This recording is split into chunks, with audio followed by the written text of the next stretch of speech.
1450 KYNT, Yankton. From ABC News, I'm Michelle Franzen. In Gaza, IDF forces say they've located a number of bodies during combat in the Gaza Strip and are working to identify the bodies.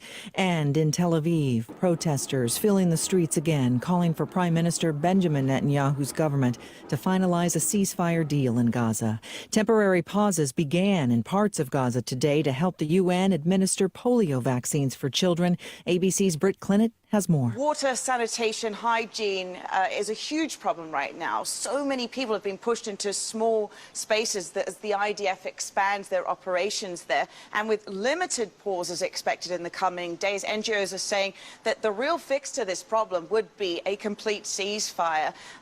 But they are at least going to try and facilitate this polio vaccine rollout, which, hundreds of thousands of kids desperately need. Israeli forces also continue raids in the occupied West Bank for a fourth day, saying they are targeting Palestinian militants.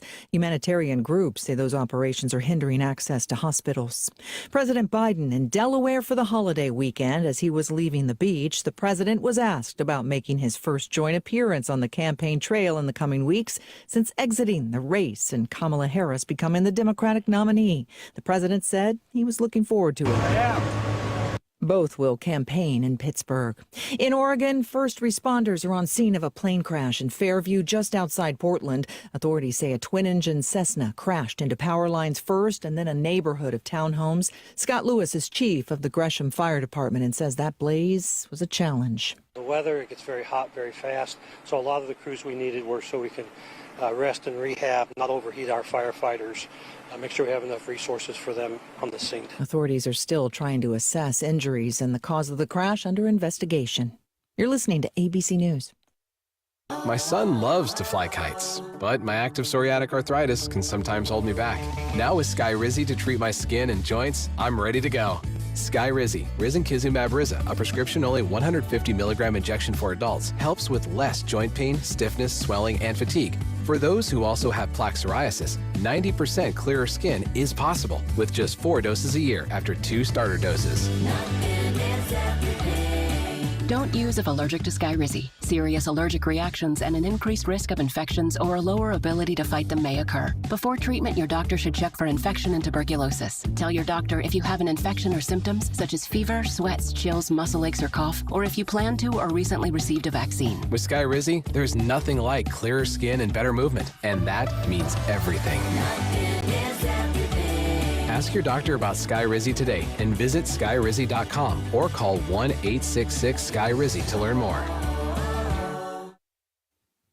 Upset at the U.S. Open, world number 1 great Novak Djokovic is out, losing to 28th ranked Alexei Popyrin Friday. The Serbian, fresh off winning Olympic gold in the men's tennis final for his country at the Paris Summer Games, telling the press he was tired. I didn't have any physical issues. I just felt out of gas, and you could see that. With the way I played just from the very beginning, from the first match. I just didn't find myself at all on this court. Djokovic says life goes on. Authorities in Mississippi say 7 people are dead, including a child, after a commercial passenger bus crashed on an interstate overnight near Vicksburg. More than 3 dozen others were injured. The cause of the crash still unknown. The search intensifies in California for a U.S. Marine who went missing nearly a week ago. Military and local law enforcement at and around Camp Pendleton joining the search for 23-year-old Lance Corporal Bailey Cameron.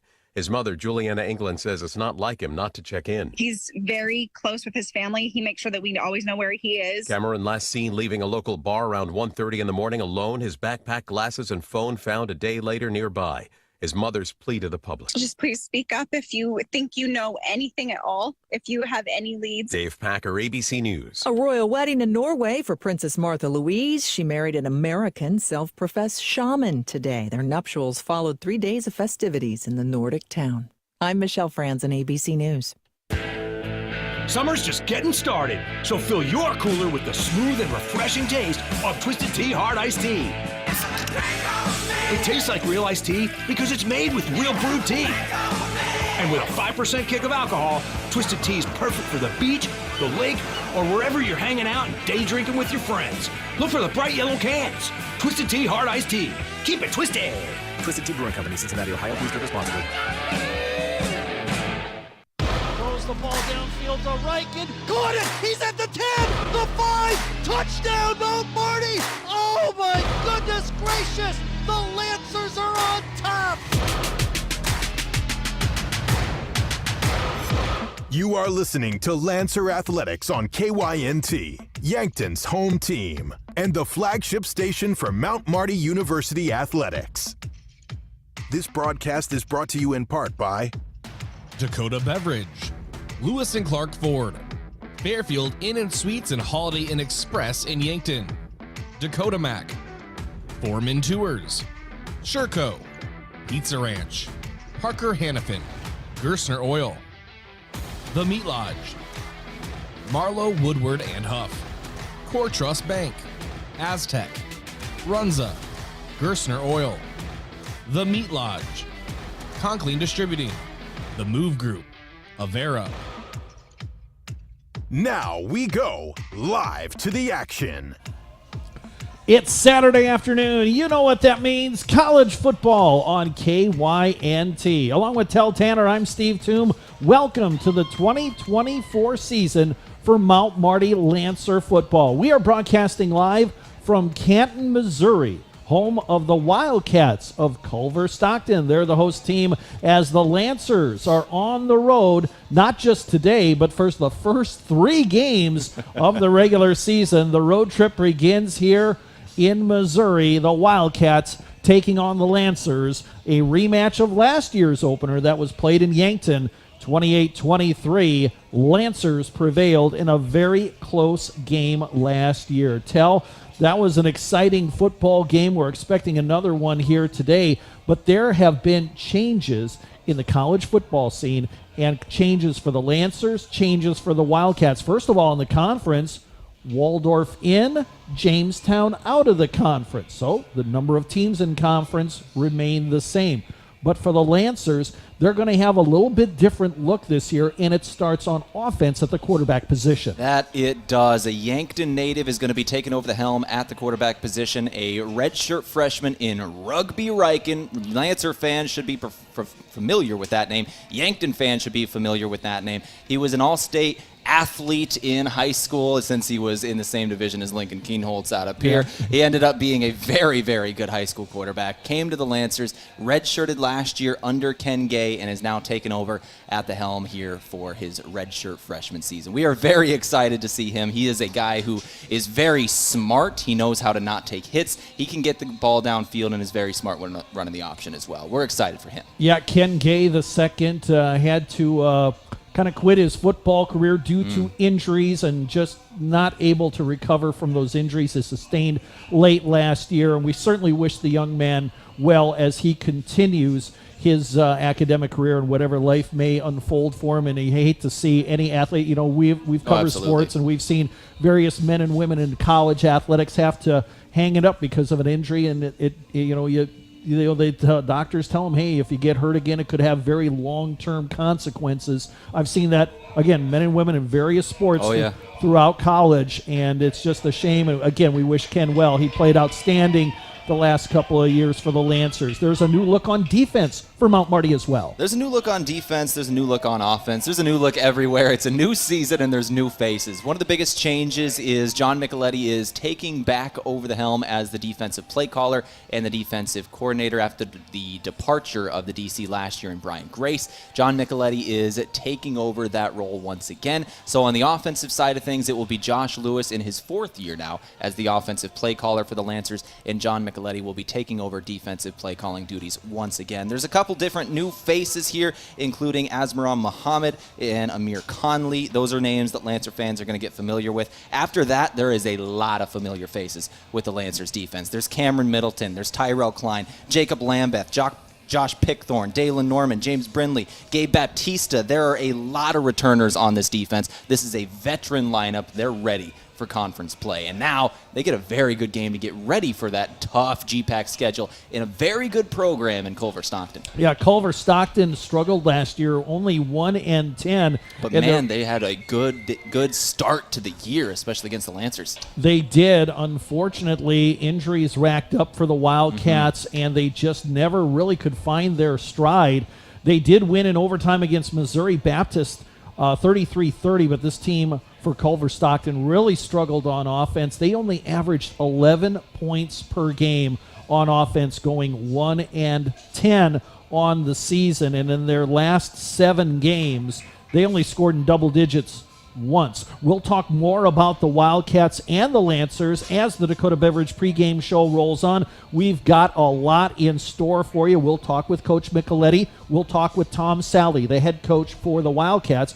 And we've got our usual array of reports coming your way. Tehl, why don't you inform us of what's coming up as well? Oh, there's a couple of really special things. First off, we spoke with the commissioner of the Great Plains Athletic Conference. That'll be coming up next here. I spoke with Corey Westra about the GPAC network that is going to be launching this season. Not for this game, but for games in the future. You're going to be able to find them there all around the GPAC. So we spoke with the commission about that. And then we had a player feature interview with Jacob Lambeth, one of the captains of this team, one of the middle linebackers, the defensive play caller, signal caller, and he is very, very good dude. We spoke with him. That's coming up in the pregame show as well. You bet. It's all part of the Dakota Beverage pregame show. We're going to take a timeout right now. We'll come back with the commissioner, Corey Westra, after this break, along with Tehl Tanner. My name is Steve Thum. This is Lancer Football, and you are listening to KYNT.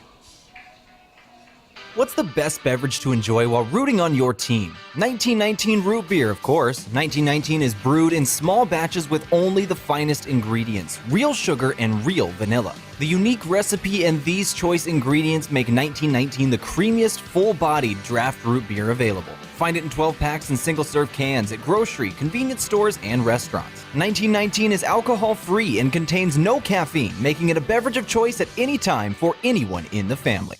Farming is hard work. Between managing crops, livestock, and equipment, there's not much time left to handle financing and loans. At Dakota Mac, we can help you do the heavy lifting when it comes to ag financing. Whether you're a full-time farmer, an investor, or a young and beginning farmer, we're here for you for all your ag lending needs. Let Dakota Mac help you work smarter, not harder. Hi, it's Jeff Wolfgram from Dakota Mac. Call us at 800-682-4578 to learn how Dakota Mac products can work for you. Looking for a dealer you can count on? You'll find it at Lewis & Clark Ford. This is Brandon Tykerl. We've got a great inventory selection of new and used inventory, knowledgeable staff, and prices that can't be beat. We also have on site Lewis & Clark Marine, and prices are slashed on all of our new and used boats. The season is ending and we need to sell these boats now. Lewis & Clark Ford and Lewis & Clark Marine, 4th and Capitol, Yankton. Traveling to Yankton for business or pleasure? Then book your stay at Yankton's 2 best hotels, the Fairfield Inn and Suites and Holiday Inn Express. Both are conveniently located to everything in Yankton. Both offer complimentary hot breakfasts and meeting rooms for business travelers. And if you want a great rate and still be able to change your reservation without a hassle, call either hotel direct. The Fairfield and Holiday Inn Express, 2 great hotel choices when visiting or arranging rooms for guests to Yankton. And now it's time for our GPAC report from Dakota Mac. This week, I was able to speak with the commissioner of the Great Plains Athletic Conference about the launch of the GPAC network, which Dakota Mac played a huge hand in. Let's go now to my talk earlier this week with the commissioner of the GPAC, Corey Westra. Well, it's a pretty fun Saturday when you have the start of football season, and it's been a fun week already with early games on Thursday night, and Labor Day weekend really means that we're getting underway with the season. Absolutely. And a new addition with the season, obviously, is the new addition of the GPAC network. Can you tell me about this and how it's going to benefit fans of the GPAC?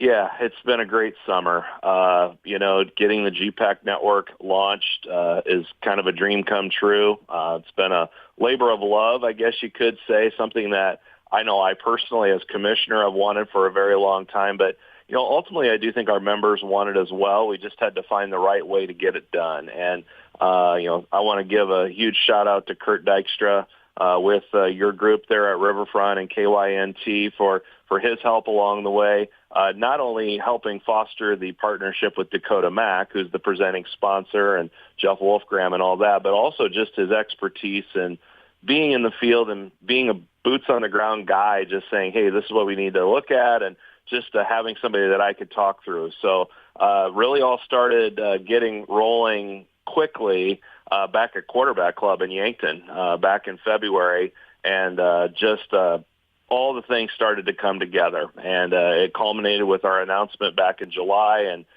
it's up and running. We're very excited about it, and it looks great so far. The viewership numbers have been awesome through the first few weeks of games for non-conference soccer and non-conference volleyball primarily. So the dream coming true also has worked pretty well. So that's a winning combination. So can you tell me where to find this? How do you download it? Can you get it on your Roku, your smart TV? How do you get it? Yeah, so I think the area I'm most excited about is the smart TV option, which is Roku, Fire TV, Android TV, and Apple TV, and all those apps are up and running. And you can just download them to your smart TV, and you'll get the GPAC network panel or box there. And you're right there in the network. You can go in, and then from that point, if you just want to see the games that are on today or the past broadcasts, you could do it that way. Or you can favorite whatever school you want to do. You could do them all on the bottom, or you could just do Mount Marty, since we're talking about Marty. But you can just watch them right on your TV like you're watching College Game Day heading into a Big Ten game. So pretty cool deal how the smart TV option works. And then online, it's at the GPACnetwork.com, and then also on apps through Android and Apple. I hope by the time we're talking here today that the Apple app is up and running. We've had a slight delay on that platform, but I promise your listeners it is coming, and we will have it any moment now. And then the whole suite of everything will be fully up and running. Well, Mr. Commissioner, thank you very much for joining me today. I'm excited about this. I appreciate it. That brought to you by Dakota Mac. This is KYNT.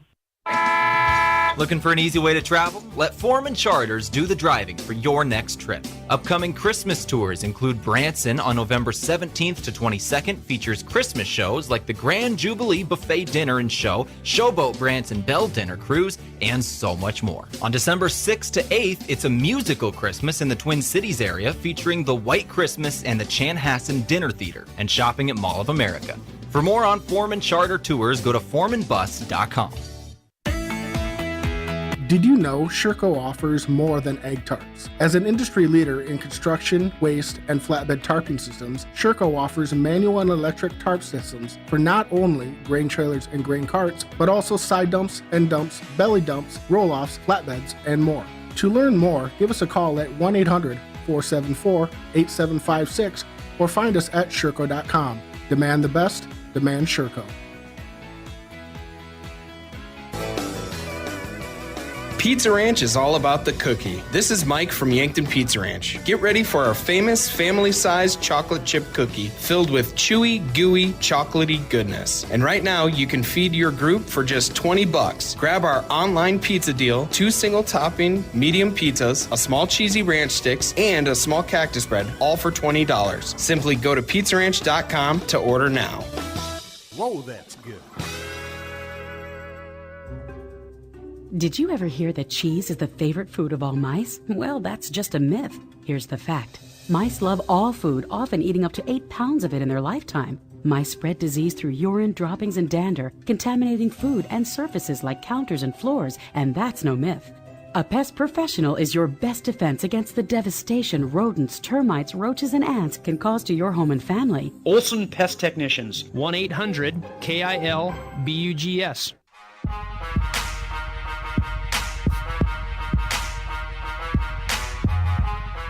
All right, we are back here on the pregame show for Mount Marty football from Dakota Beverage. My name is Tehl Tanner. We go to our Lancer player profile now from Lewis and Clark Ford. Jacob Lambeth, a senior for the defense of this Mount Marty Lancers football team, coming in to talk with me today. Jacob, thank you for coming in. I'm excited to talk with you. Of course. Thanks for having me. We did one of these last year. We were able to get to know you a little bit then. But for the folks at home, give us a reminder of where you're at on the field, what number you wear, so they can look for you today. Yeah, I'm the Mike backer, directly center of the field on the defense, wearing number 40.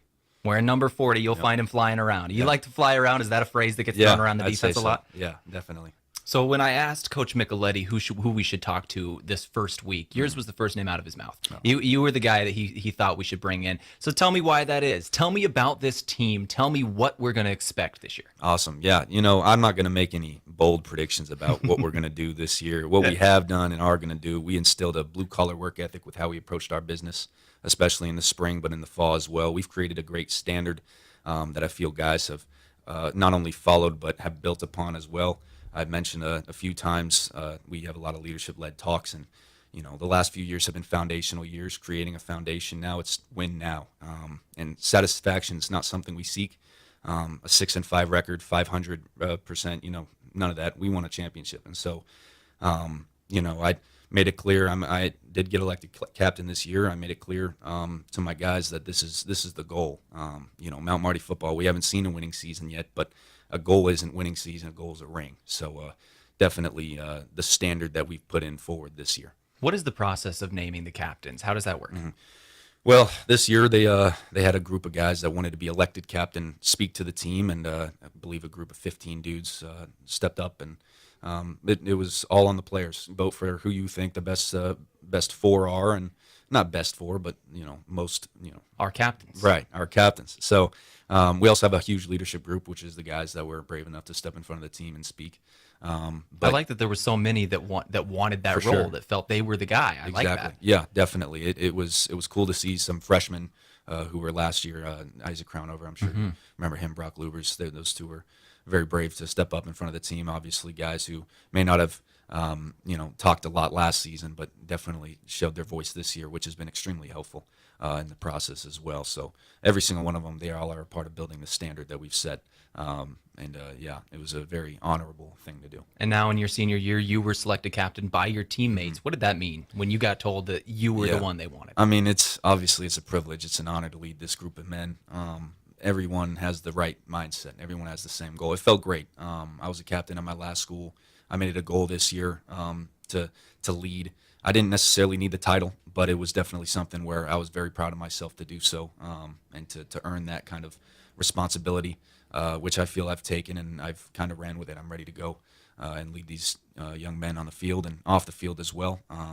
Mentioned yesterday to the group, this is a business trip we have coming up, and it's definitely a privilege to lead these guys into the battle we got going on this season. Speaking of off the field, let's talk about the classroom. What's your major? I'm a physical ed and secondary elementary major. Probably going to try to get my master's in special education as well. I just want to get in the educational field. I also want to be a coach, so that'll definitely help and boost the resume, be a head coach one day. So that'll definitely help. So when it comes to what's next for Jacob Lambeth, tell me, do you have a plan? Do you know what's coming post-college? What's going? I've talked to Coach Mick. He wants me to stay and help coach the linebackers. The goal is the GA here for a couple years. I want to build that resume and eventually defensive coordinator, head coach, D1, NFL. I mean, that's the goal. As far as you can go. As far as I can go, and I want to make it to where it's a living. I can make a career out of it. I can make some money out of it. I love the sport of football. I love studying the sport of football. I love watching film. I love teaching it. I love having guys over and teaching what I'm seeing. So definitely that's the goal. Coach after this. Well, I tell you what, man, I'm going to be rooting for you. I can tell you that for sure. I appreciate that. Thank you very much for coming in today. Yeah. I appreciate your time. Yeah. Good luck throughout the season. Obviously, you got week 0 coming up, so good luck in the game. Thank you so much. That brought to you by Lewis and Clark Ford. This is the pregame show from Dakota Beverage. I'm Tehl Tanner. We'll take a break here on KYNT, KYNTV. Come back in a couple minutes. We'll keep things rolling. Pregame for Mount Marty, Culver-Stockton. It's day one of your new career. Parker of Yankton has immediate openings for material handlers, machine operators, and setups for both day and night shifts. Along with a full benefits package beginning your first day on the job, Parker is offering a second shift pay differential of $235 plus a $1,000 retention bonus. Paid vacation, sick leave, 13 paid holidays, medical, dental, vision, supplemental, and paid life insurance all begin day one. Quarterly profit sharing and a 5% matching 401k plan. Fully vested on day one. Apply now at parker.com. Parker, engineering your success. ¿Está buscando una casa para comprar? Me llamo Deb Speck de Vision Real Estate. y puedo ayudarle a encontrar la casa perfecta. Yo sé que la barrera del idioma puede ser difícil, pero puedo facilitar el proceso. Escoja a un agente que se habla español. Envíeme un mensaje de texto 605-661-9398. Back to school is an exciting time for students. It can also be a very stressful time. This is Dr. Mackenzie Erlinson from First Chiropractic Centers. Heavy backpacks can cause injuries in children, so start the year off right and make sure your child's backpack weighs no more than 5 to 10% of their body weight and doesn't hang more than 4 inches below the waistline. For pain or discomfort resulting from backpack use, call First Chiropractic Centers. Making life better, one adjustment at a time. Are you tired of squinting at fine print in order to understand your insurance coverage? Say hello to clarity with Vision Insurance Group. They'll help you see life in the best possible way without hurting your budget. From life, homeowners, auto, and business coverage too, they've got it all. Plus, long-term care plans for residents in South Dakota, Iowa, and Nebraska. Don't squint. Visit VisionInsuranceGRP.com and get your quote today. Vision Insurance Group. Live in the vision.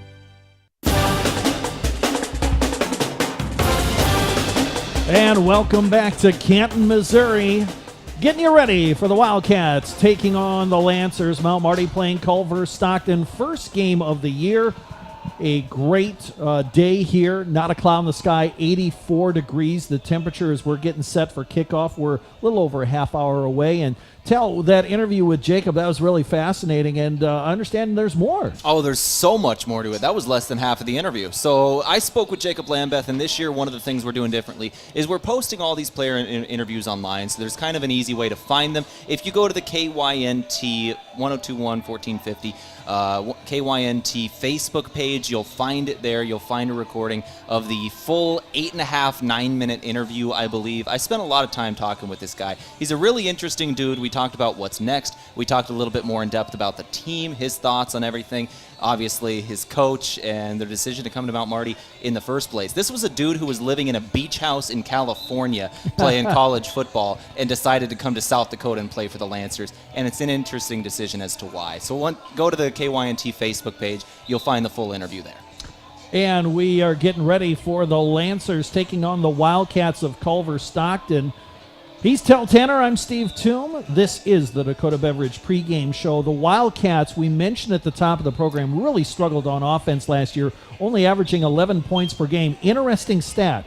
Last year, the Wildcats, all season long, scored 3 points in the first quarter. They were outscored on the season by their opponents 109-3 in the first quarter. An amazing stat, and it's tough to play, Tehl, when you're constantly climbing uphill. Yeah, it absolutely is. Once you're climbing uphill, you kind of get one-dimensional. You lose the running game, you got to throw more, and unfortunately, when it came to their yardage and their points per game, as you said, it just wasn't quite there. They averaged 268 yards a game last season, 99 rushing yards a game. Not bad, but only 168 passing yards a game and 11 points per game. That's just not going to get it done. Obviously, we talked about last year, there were a lot of injuries, things that derailed a couple of things for their season. Hopefully this year they're going to get things figured out. They've got a good head coach. They've got great facilities, and they're in a conference where they can get some wins. I do expect a better year for Culver-Stockton. For them, it needs to start today against a quality opponent in Mount Marty University that they fell to on the road last year. Now they're the home team, facing a team that they lost in a one-score game. Culver-Stockton, this is the game where they can kind of start to bounce back. Yeah, this is a very important game, obviously, for the Wildcats. Tom Sally is their head coach. I took had an opportunity to talk to him earlier. We're going to take a timeout right now, and we're going to come back and feature that interview with the Wildcat head coach Tom Sally. That is the Rival Report. It's brought to you by Fairfield by Marriott and the Holiday Inn Express. They have great rates and flexible reservation changes. So get a hold of them. Call Fairfield by Marriott or the Holiday Inn Express in Yankton Direct. Back with the opposing coach interview after this 2-minute timeout right here on KYNT. Beef, pork, seafood, poultry, and more. All at the Meat Lodge in Yankton. Get top quality meats at great prices. They have specialty items like lamb, brisket, mahi-mahi, crab legs, and lobster. They even have non-meat options like Dimmick cheese, pickled items, seasonings, and sauces. For your convenience, you can call and order curbside pickup or order online at meatlodge.com. The Meat Lodge in Yankton, on the way to the lake on Highway 52. Small businesses are the backbone of our community. CoreTrust helps your business thrive with checking, online bill pay, small business loans, credit card processing, local approval and support for government grants and loans, investments to grow your hard-earned assets, and insurance to protect them. All from CoreTrust, the community bank that's right down the street and everywhere you want us to be. Visit CoreTrustBank.com today. Member FDIC. Whether it's to watch the game, eat out with the family, or hang out with friends, Checkers Sports Bar and Grill is everyone's favorite place to eat. Checkers' menu has mouth-watering burgers, satisfying sandwiches, and wraps, and of course, wings. With 18 specialty wings flavors, there's a sauce for everyone. Like to mix it up? Try their sauce of the month. Head to Checkers Tuesday to Thursday 4 to 11, Friday to Sunday 11 to 11 on Walnut just north of 4th Street in Yankton. Is it the competition that keeps bringing you back? The long-standing rivalries? Or is it seeing friends again and cheering on your favorite team? At First Dakota, we're here for it all.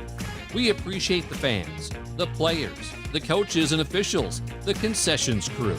The shared community experience is part of what makes life here great, and we're here for it. See you at the game. First Dakota National Bank, member FDIC.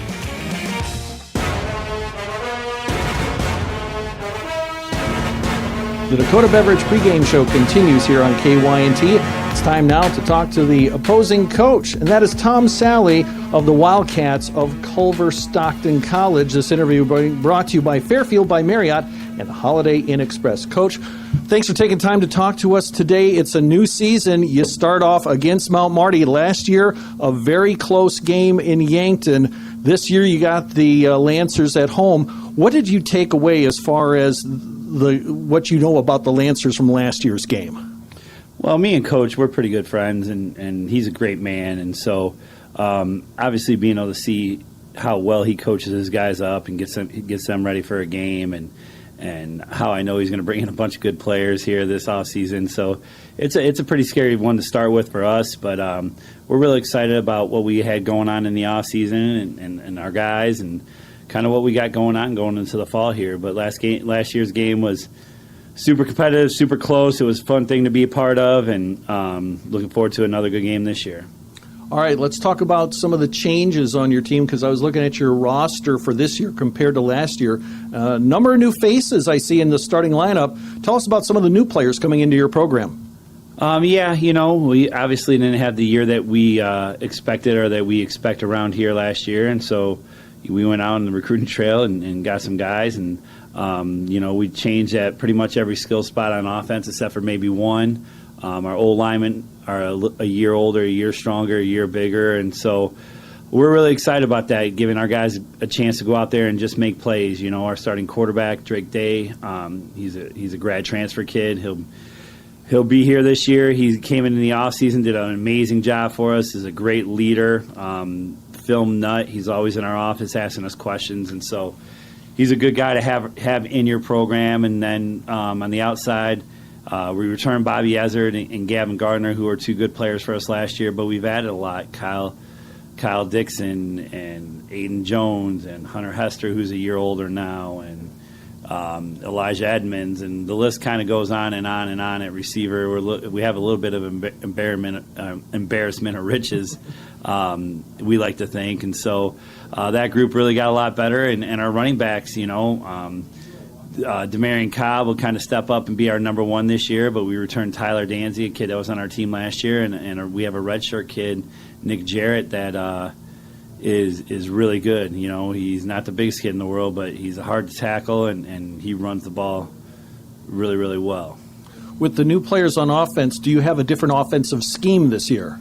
Well, hopefully the scheme is to score touchdowns, because we didn't do that enough last year. But, yeah, there's different things. There's different wrinkles in it. But, if you have a program that you believe in and you trust, you kind of do what you do. And you say, hey, this is what we do, and everybody knows we're doing it. And you're going to stop us or you're not, and so that's kind of the philosophy we have. We're going to line up and we're just going to play football and let our guys go make us coaches look smart. Talk about your defense. What's new this year for the Wildcat defense? Just kind of an attitude of takeaways this year that we brought into the offseason, where our guys are looking for a takeaway on every single play. It's kind of what their expectation is. They understand that if we make the other team snap the ball again, that we have a chance to make that next play.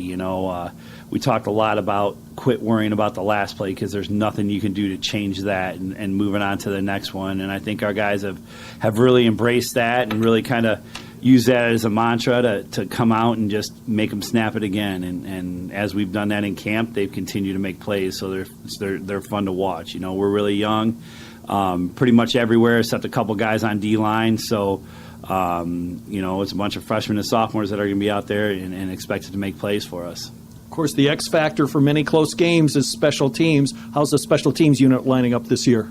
They're doing good. Ethan Bulinger is our kicker, and he was our kicker last year, won us a game on the last second field goal, and so he does a great job on that. We do have a new young punter, and we're excited about him. He does a really good job, and just when your offense and defensive guys buy into the special teams and want to be on them, it makes them a lot better, and that's what we got. A lot of our older guys begging to be on them because they understand it's important, and it makes those units a little bit better. It's not, you're not taking who wants to do it. Everybody wants to do it, and so we're excited about that.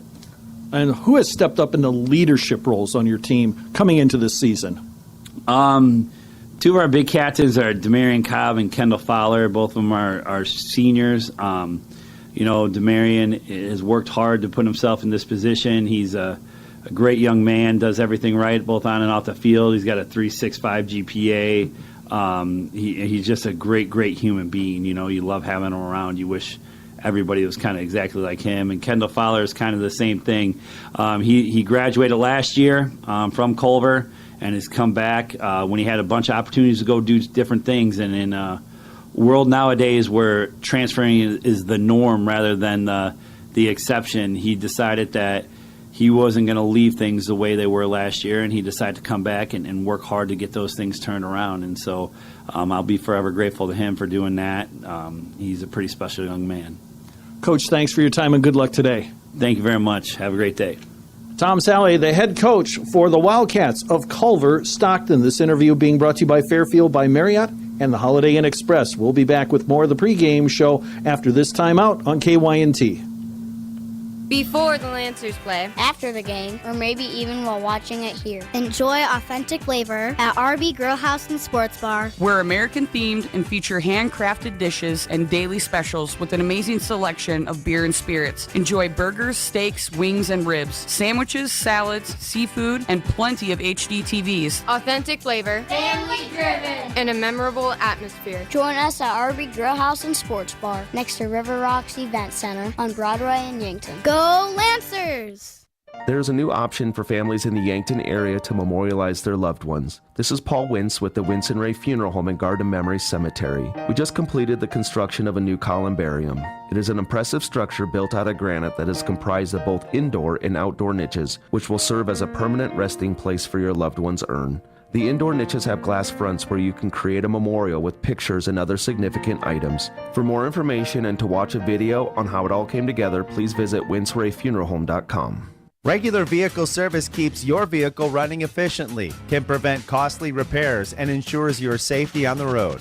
For all your car maintenance needs, rely on Northtown Service in Yankton. If it's new tires, brake pads, or an engine checkup, their skilled technicians are ready to keep your vehicle running smoothly. Serving the Yankton area, they handle routine maintenance and unexpected repairs with top-notch customer service. Schedule your appointment today. Northtown Service, North Highway 81 in Yankton.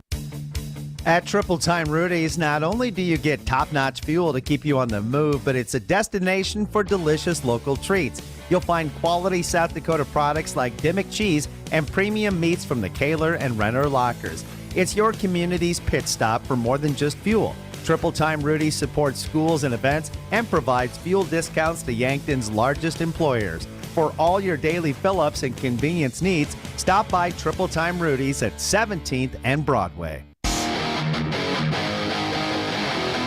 And welcome back to the Dakota Beverage pregame show. Getting you ready for Mount Marty taking on Culver-Stockton. We are broadcasting live from Canton, Missouri. Sunny skies, very bright, 84 degrees currently. Let's meet the starting lineups. That's brought to you by Foreman Charters. Let Foreman Charters do the driving for you on your next trip. See upcoming tours at foremanbus.com. With the starting lineups, here's Tehl Tanner. We'll start it off right with the Mount Marty Lancers. Big boys up front as usual. The big left tackle, senior out of Van Vleck, Texas, number 79, Patrick Perkins. Left guard, number 51, Anil Pastrana, senior out of Fort Worth, Texas. The center is Cooper Sesdek. They slid him over to center this year, a senior out of Kingsbury, Texas. Xavier Gable, a senior out of Montgomery, Texas, at right guard. And the right tackle is Lionel Whittingham, a junior out of West Palm Beach, Florida. Very experienced offensive line, 4 seniors and a junior. The tight end today is Justin Ogle, a senior out of Simi Valley, California. We were watching for Rex Reichen.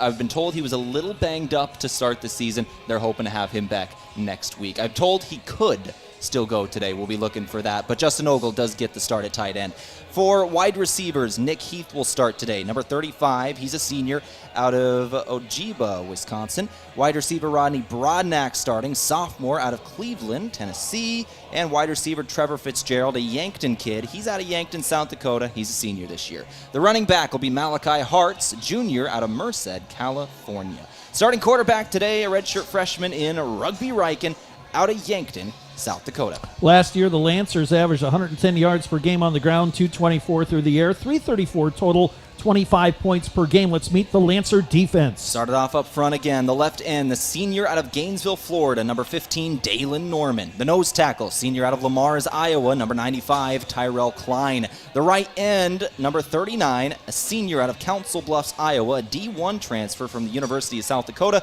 John Carlstead. And then the linebacker core. On the left side, outside linebacker number 33, a senior out of Montgomery, Texas, Cameron Middleton. On the right side, outside linebacker, junior out of Chicago, Illinois, David Wilson, number 43. Middle linebacker, Josh Pickthorn, senior out of Brandon, South Dakota, number 1. And middle linebacker, Jacob Lambeth. We spoke to him in the pregame, senior out of Monterey, California. The defensive secondary. On the left side, corner, Amir Conley, senior out of San Diego, California. On the other side, a junior out of South Dakota, Sioux Falls, Roosevelt, number 0, Asmaran Muhammad. Strong safety today is Gabe Baptista, senior out of Waialu, Hawaii, and the free safety is James Brinsley, senior out of Seguin, Texas. Last year, the Lancers gave up 393 yards per game defensively. Let's meet the Wildcats. Started off up front. We'll go to the offensive line. A redshirt junior, number 72, Jalen Dawkins, out of Midgeville, Georgia. The left guard, redshirt sophomore, number 70, Jace Waterman, out of Danville, Illinois.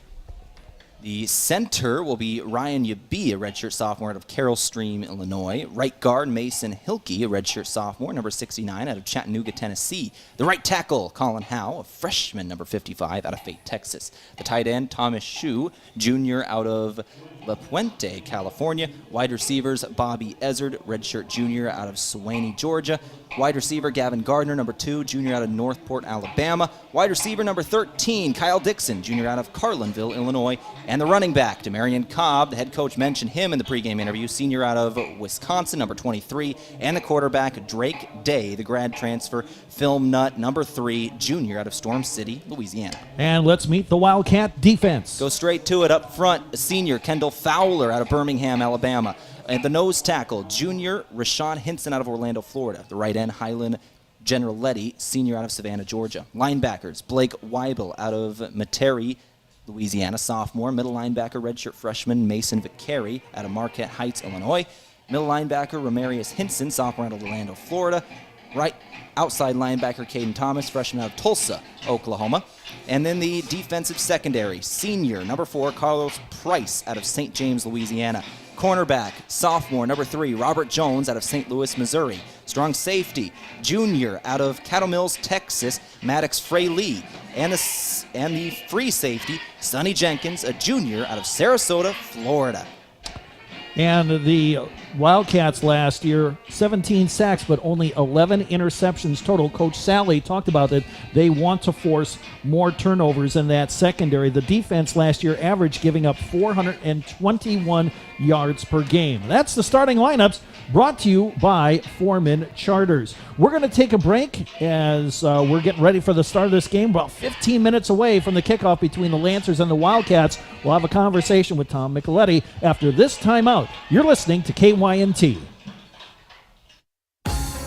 The other day, a gal came into the UPS store to drop off a package. On her way out, she noticed the print sample wall and asked if we could print invitations. The answer was, yes, we can. Hi, this is Doug at the UPS store in Yankton and Vermilion. For over 7 years now, the UPS store has been helping hundreds of customers with their printing needs. From basic copies to business cards and invitations to posters, we can print them. Stop out and ask about our current print specials and see how we can help with your printing needs. Want to buy the best bike from the best team? Then shop Ace Bike and Fitness for your Trek bike needs. This is Ken, and every Trek bike we sell is built to give you a quality ride and is backed with a history of performance and durability. We stock the best selection of Trek recreation bikes, fitness bikes, mountain bikes for adults and kids. Shop in store, and one of our bike enthusiasts will match you with a perfect Trek bike. Visit Ace Bike and Fitness in Yankton today. Getting the kids to practice on time. Remembering if it's your day to bring snacks. Making it to the game with a clean jersey. Why are simple things sometimes so complicated? Thankfully, with auto owners, insurance doesn't have to be one of them. Auto Owners works with independent agents who answer when you call, so you can worry about more important things, like whether your kid is going to run toward first or third base. That's simple human sense. Don't gamble. Insure with MTRC Smith Insurance in Yankton, your independent agent for home, business, auto, life, and bonds. MTRCSmithInsurance.com. Looking for the perfect pair of glasses? At Vision Care Associates, we've got you covered. Step into our showroom and discover our vast selection from timeless classics to the latest trends. With several styles to choose from, you're sure to find the perfect match for your look. Experience personalized service and expert care. Whether you need help finding the right frame or adjusting your new glasses for the perfect fit. Vision Care Associates, where the health of your eyes comes first.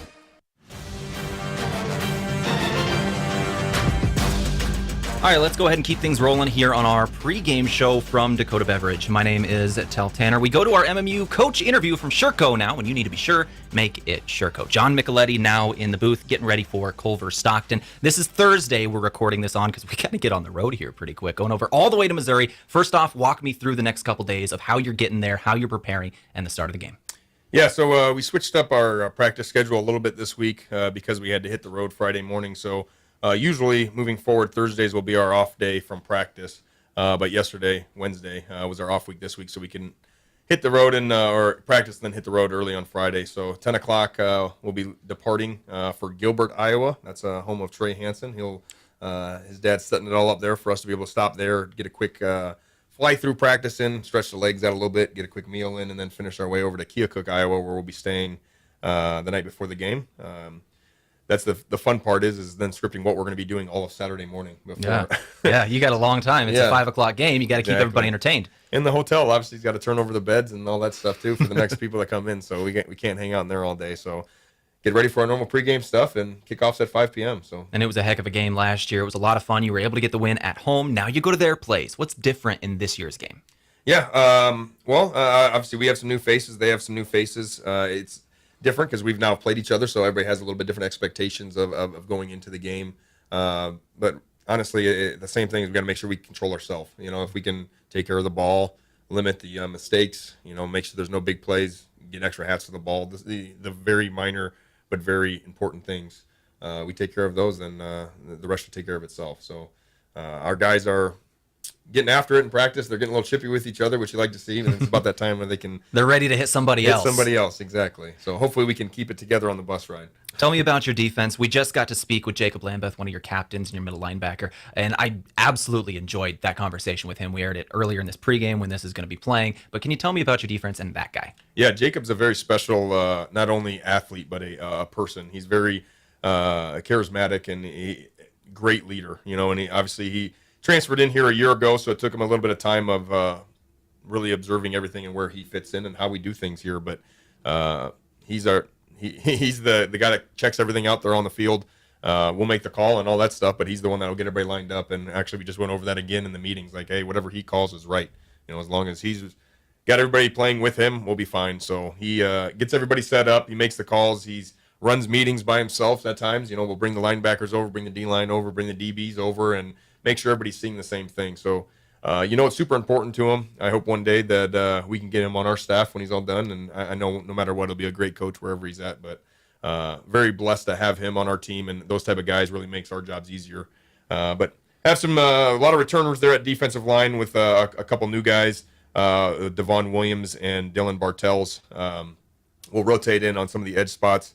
The linebacking core led by Jacob Lambeth, and some of the returners as Josh Pickthorne and DJ Wilson. And then the back end, Gabe Baptista is our guy that checks all our coverage part, and he's kind of the assistant to Lambeth of if you want to look at a CEO in a business and all that stuff. So, but no, a lot of guys return on the back end, a few new faces with Azmaran Muhammad and Amir Conley at corner, but very eager to see these guys. We got some depth, so you'll see quite a few guys at a few different spots as well. And there's certainly no way I can ask you about one of the biggest question marks of the start of the season, freshman quarterback in there, Yankton guy. A lot of people are excited. Tell me about the offense and Rugby Riken. Yeah, of course, got to start with the quarterback, and it's been an ongoing battle, since spring ball with Rugby and Clayton, and then we even brought in Peyton Hoker at fall camp this year, and those guys did an excellent job of obviously competing with each other and the whole iron sharpens iron, but also buying into one another and being the biggest supporter of the other one when the other one's on the field. So obviously the Yankton people, they know what they kind of expect with Rugby. He's a competitor. He's going to dump it all out. He's not going to get beat by not watching film or not sacrificing doing something. He's going to give everything to every play. And as a coach, that's what you want, and I'm a big basketball guy too, so being able to watch him on the basketball court was fun this last year, but definitely glad that he's back there behind center and kind of controlling our offense. And, I'm eager to see how he handles a little bit of the adversity that happens in the game. And in the end, I know we're safe with the ball in his hands. So glad that he's starting the first game there. And we got a lot of guys around him that have a lot of experience, which help ease some of that nerves or whatever that may be, that the first few drives. So a lot of the old linemen's coming back. We got a new tackle at old Lionel Whittingham, new running back room with Malachi Hartz and Kyle Hirsch, Ishmael Sloan, Arthur Oliver, and Jaden Horach. And then a lot of the guys on the edge will have been there for 4 years. So a lot of guys know what they need to be doing, where they're supposed to be at. It's just going to come down to Rugby doing what Rugby does best and making plays. Coach, thank you very much for your time. Good luck. Appreciate it. That brought to you by Sherco. When you need to be sure, make it Sherco. Back in a couple minutes on KYNT. At Elwood Family Dental Care, we treat our patients like family. We have an experienced and extremely caring dental team. We take the time to make sure you understand your oral health and answer any questions you have about your dental treatments. With an office located in the heart of Yankton at 1818 Broadway, we're centrally located for all patients in the area. Whether you need fillings, crowns, or bridges, just a teeth cleaning, or even Botox, contact Elwood Family Dental Care today. Brand names like Ashley Furniture, Lazy Boy, Stearns & Foster, Sealy, Tempur-Pedic fill our sales floor and our warehouses. At Slumberland, we're passionate about what we sell: furniture, mattresses, and home decor. We take pride in selling high-quality products at a great price. You deserve to have the home you want, and at Slumberland, we want to help you achieve it. Live in the home of your dreams. See us at Slumberland in Yankton, 2401 Broadway. They say tomorrow is always coming, but never arrives. It's always just beyond today. Not true when it comes to internet. Tomorrow's technology is already here. We'll need solutions that are even faster, smarter, and more secure. So let's go. Let's go to a place where Midco Internet connects you to all the possibilities of tomorrow. That's where we're going today. Midco. Let's go beyond. Have a large group or event that you'd like to offer clothing for? JJ Benji's can make you look good. Instead of you taking orders, collecting money, and then delivering the clothing, let JJ Benji's handle it all. JJ Benji's will create an online store with the merchandise you want to offer. People order, pay, and then JJ Benji's will ship it. You just provide a link or QR code to the online store, and that's it. Contact JJ Benji's in Yankton for more information.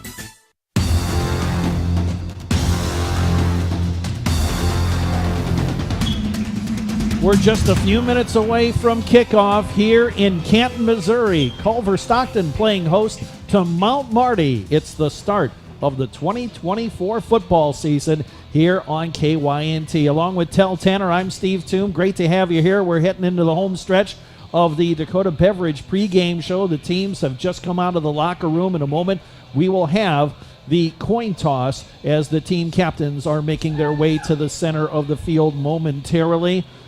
Bright day here, 84 degrees, no wind to speak of, and Tehl, on a bright day like today, fielding punts and kickoffs, if you're looking up into the sun or catching a high pass where you're looking up into the sun, could be difficult. Oh, absolutely. That's always a difficult thing. That's why I always have so much respect for wide receivers, both at the college level, high school, NFL, wherever they're at. Wide receivers have jobs that are just weird. The instincts of a wide receiver on the ball are just something to be spoken of. But yeah, it's going to be difficult today. I wonder if we're going to see something like that in the kickoff. You always see home teams know exactly what they want there, know where it's going to be in the fourth quarter with a 5 p.m. kickoff, know where it's going to be in the first. I'm excited to see what happens with that, with the coin toss of who decides which way they're going specifically for that battle.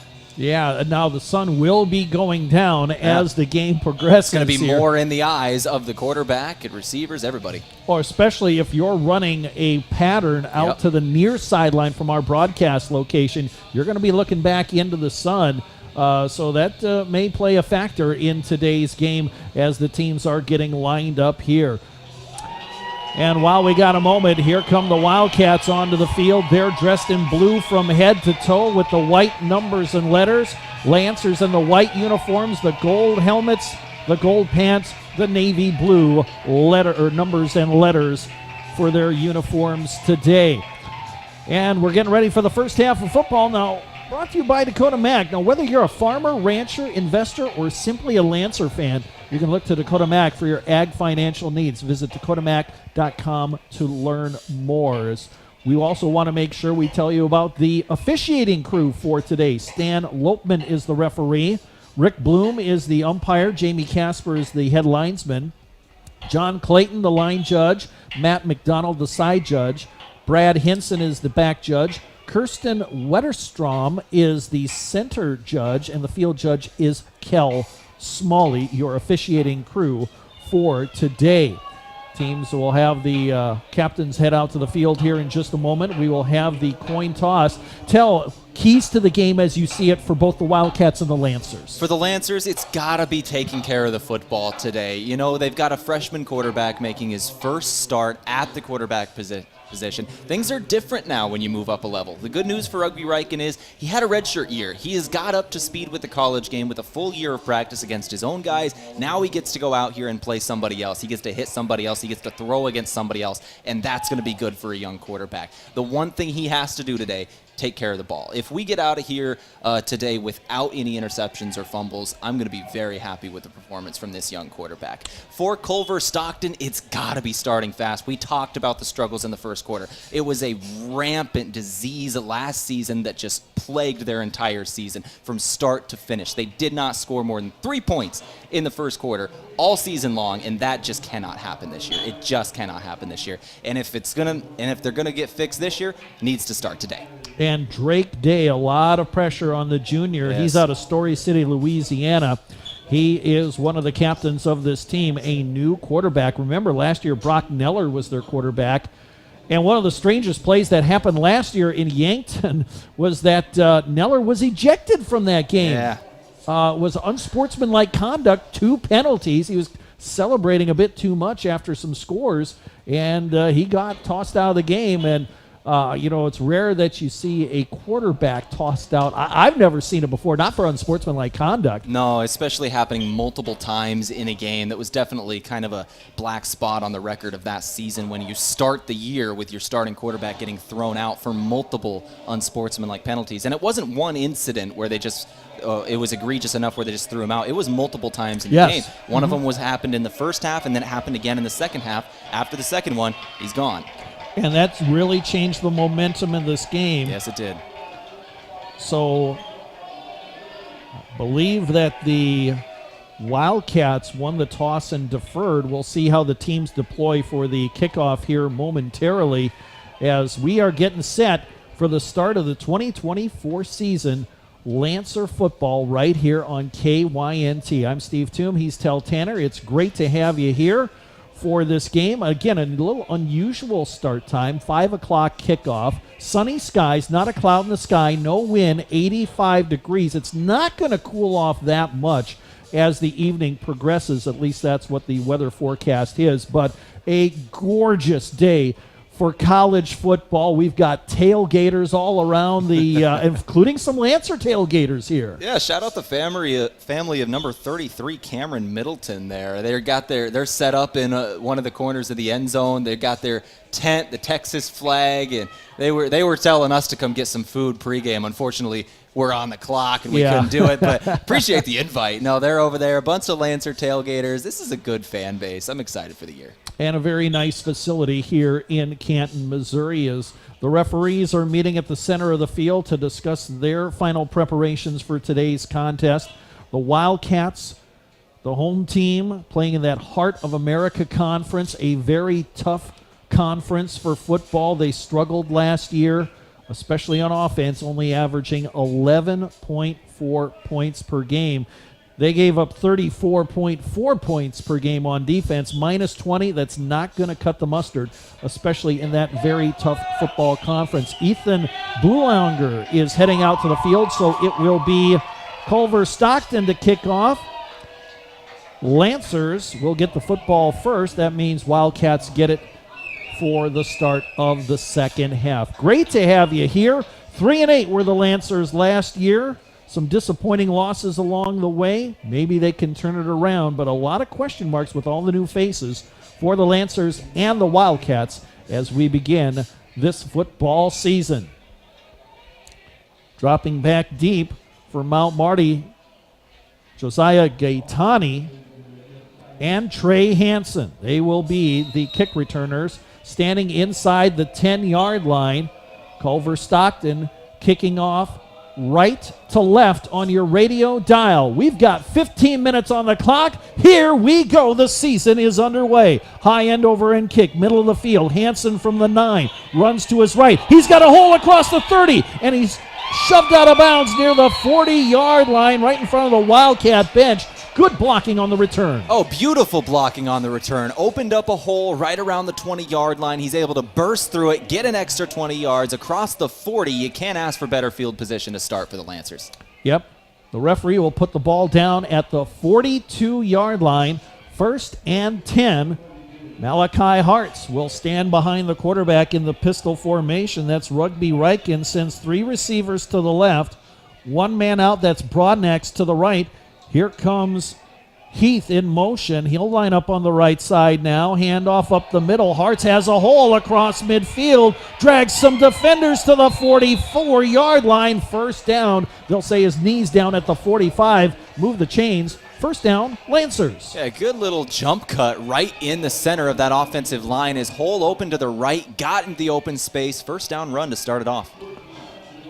Just inside the 45-yard line of the Wildcats, Hartz tries the left side, shrugs a man, gets to the 40, dives ahead to the 39-yard line on the left side. We're going to see new running backs for the Lancers this year. Obviously, the graduation of Isaiah Thomas, who kind of became the bell cow last year. Malachi Hartz gets the start. We're going to see Kyle Hirsch, a freshman this year, and Jaden Harach. Fans know him as Hooch. Yep. We're going to see all 3 of those guys today. Yep, Tyree Morrison also graduating. He was a main player in that running back core last year for Mount Marty. Just underway. Just under 12 minutes left to go. First quarter, Lancers' first possession of the game. Handoff, Hartz sidesteps a man and then runs into the heart of the Wildcat defense. Got a yard, and that's all. That play took a little time to develop. So first 3 plays, all runs for the Lancers. We knew they were going to come out running the football. That's always the Lancers' MO. They want to establish the run. Now you've got 3rd and medium, about 4 yards to go. Do you go to the air with the young quarterback or try one more time on the ground? 2 receivers to the left, 1 out to the right. Movement on the line. Now the Lancers will look to the sideline for a play. Plenty of time on the play clock. So it is winding down. Heath lined up at a H-back on the left side. Here comes a man in motion. It's Hansen. They fake it. Hart has opening. He's inside the 30, running to the left side. First down, Malachi Hart's the big run. He has been the offense so far for Mount Marty. A great read by the freshman, too, on the read option there. Didn't go with the jet sweep. Trey Hansen was moving left to right, end up giving it to the running back, got the first down. Now you're inside of the 30-yard line of your opponent to start off your opening drive. This is going well so far for the Lancers. Kyle Hershin, the freshman out of Gayville at running back. Here's a man in motion, Broadnax. He'll get the jet sweep. He's got an opening. He's to the 20 and pushed out of bounds, flag down inside the 15-yard line. This one may be coming back. We'll see. Yeah, it's in the area where Trey Hansen was trying to get a block on the outside. Not sure if this is going to be a holding call on the offense. It's looking like that's what it might be. The flags were thrown in that area. And the Lancers are backing up here. Yeah. Holding on the offense. 12:21 left, first quarter.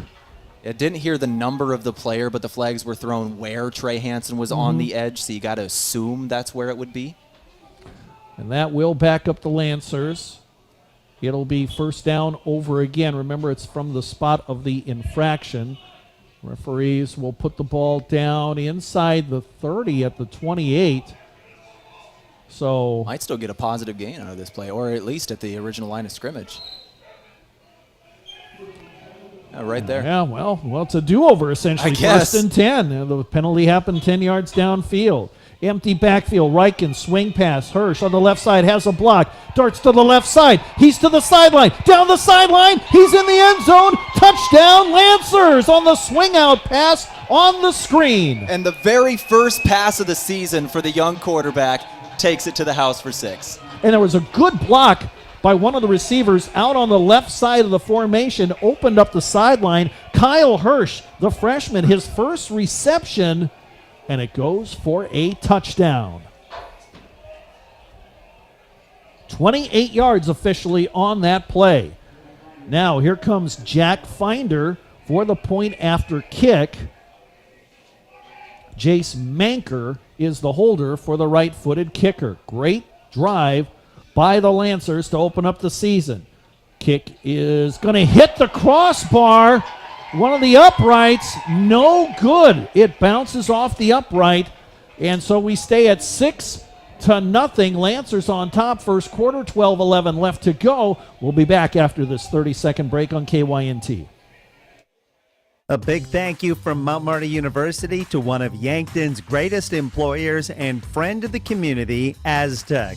They're very proud to support the Mount Marty Lancers. The vision at Aztec is to build industry-changing solutions that create life-changing opportunities. And you can build a career with the group that's built to connect from rock to road. Click careers at aztecindustries.com. Best wishes, Mount Marty, from your friends at Aztec.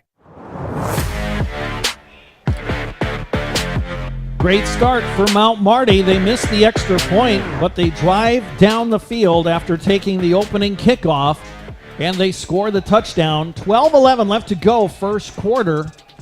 It is 6-0 Lancers. And I love what we just saw there. Establish the run. Malachi Hartz was running over the top of people. He was getting in space. And then you have a penalty. You go back, you go to the air, and what happens? Redshirt freshman to freshman in Reichen to Hirsch. First career pass attempt, first career reception, goes for a touchdown. I love that. 5 plays, 58 yards on that time of possession unofficial.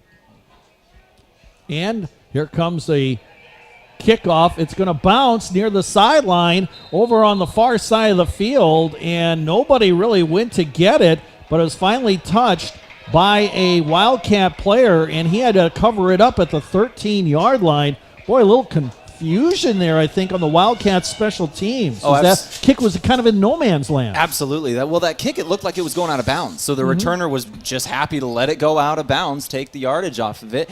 But then it just bounced right up the sideline. It just wouldn't go out. A little bit of luck for the Lancers on their opening kickoff. Yep, they'll pin the Wildcats back deep at their own 13-yard line. They operate right to left on your radio dial, along with Tehl Tanner, Steve Thum here. Now, the debut of Drake Day, the junior quarterback out of Illinois. He'll be guiding the Wildcat offense. They'll send 2 receivers out to the left, 1 out to the right. 2 men in motion, as they'll have a couple of wingbacks, or a wingback to the left.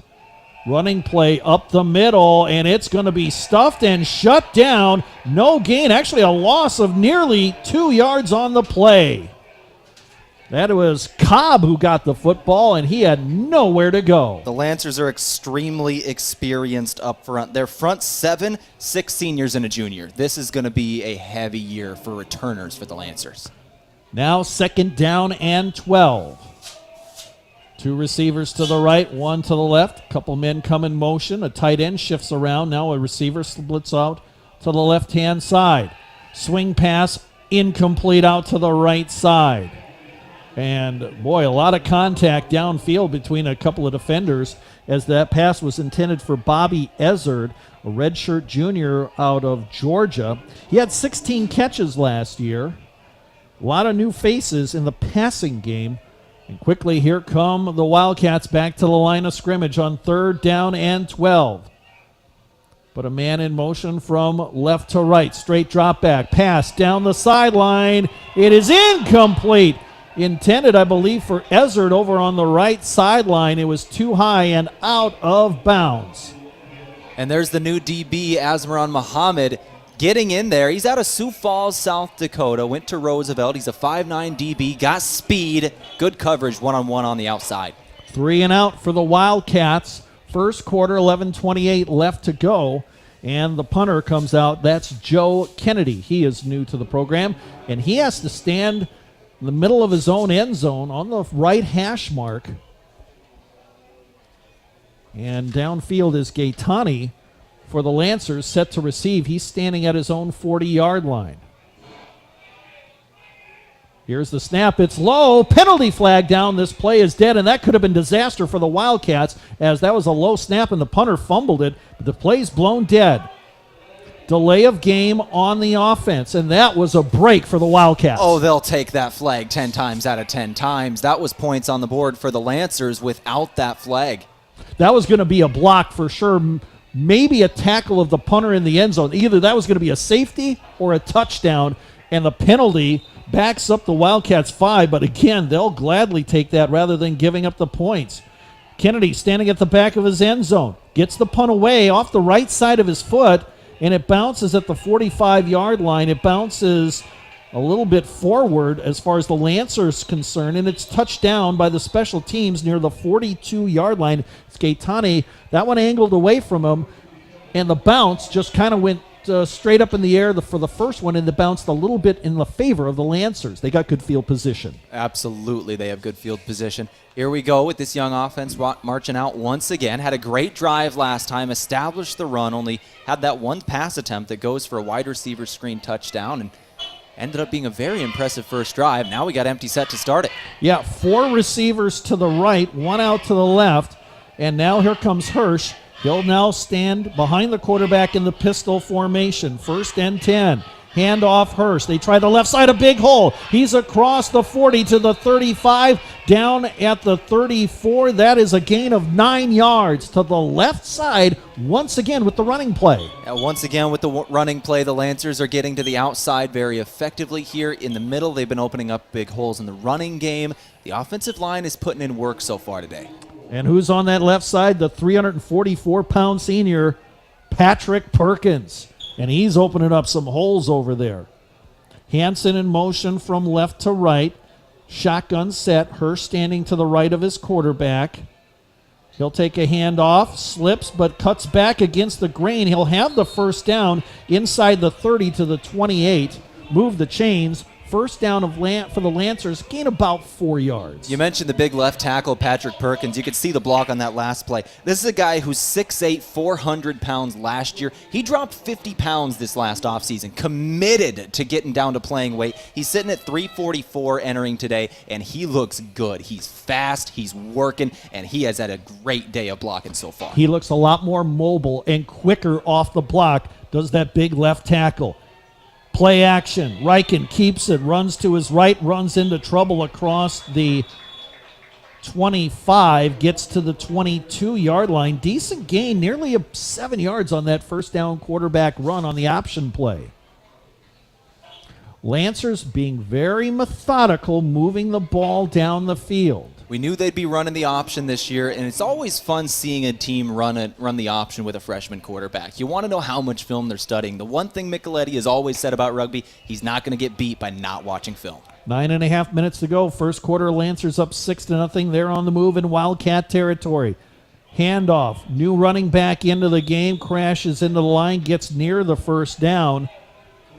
And that was, I believe, Ismail Sloan, Jr. out of South Carolina.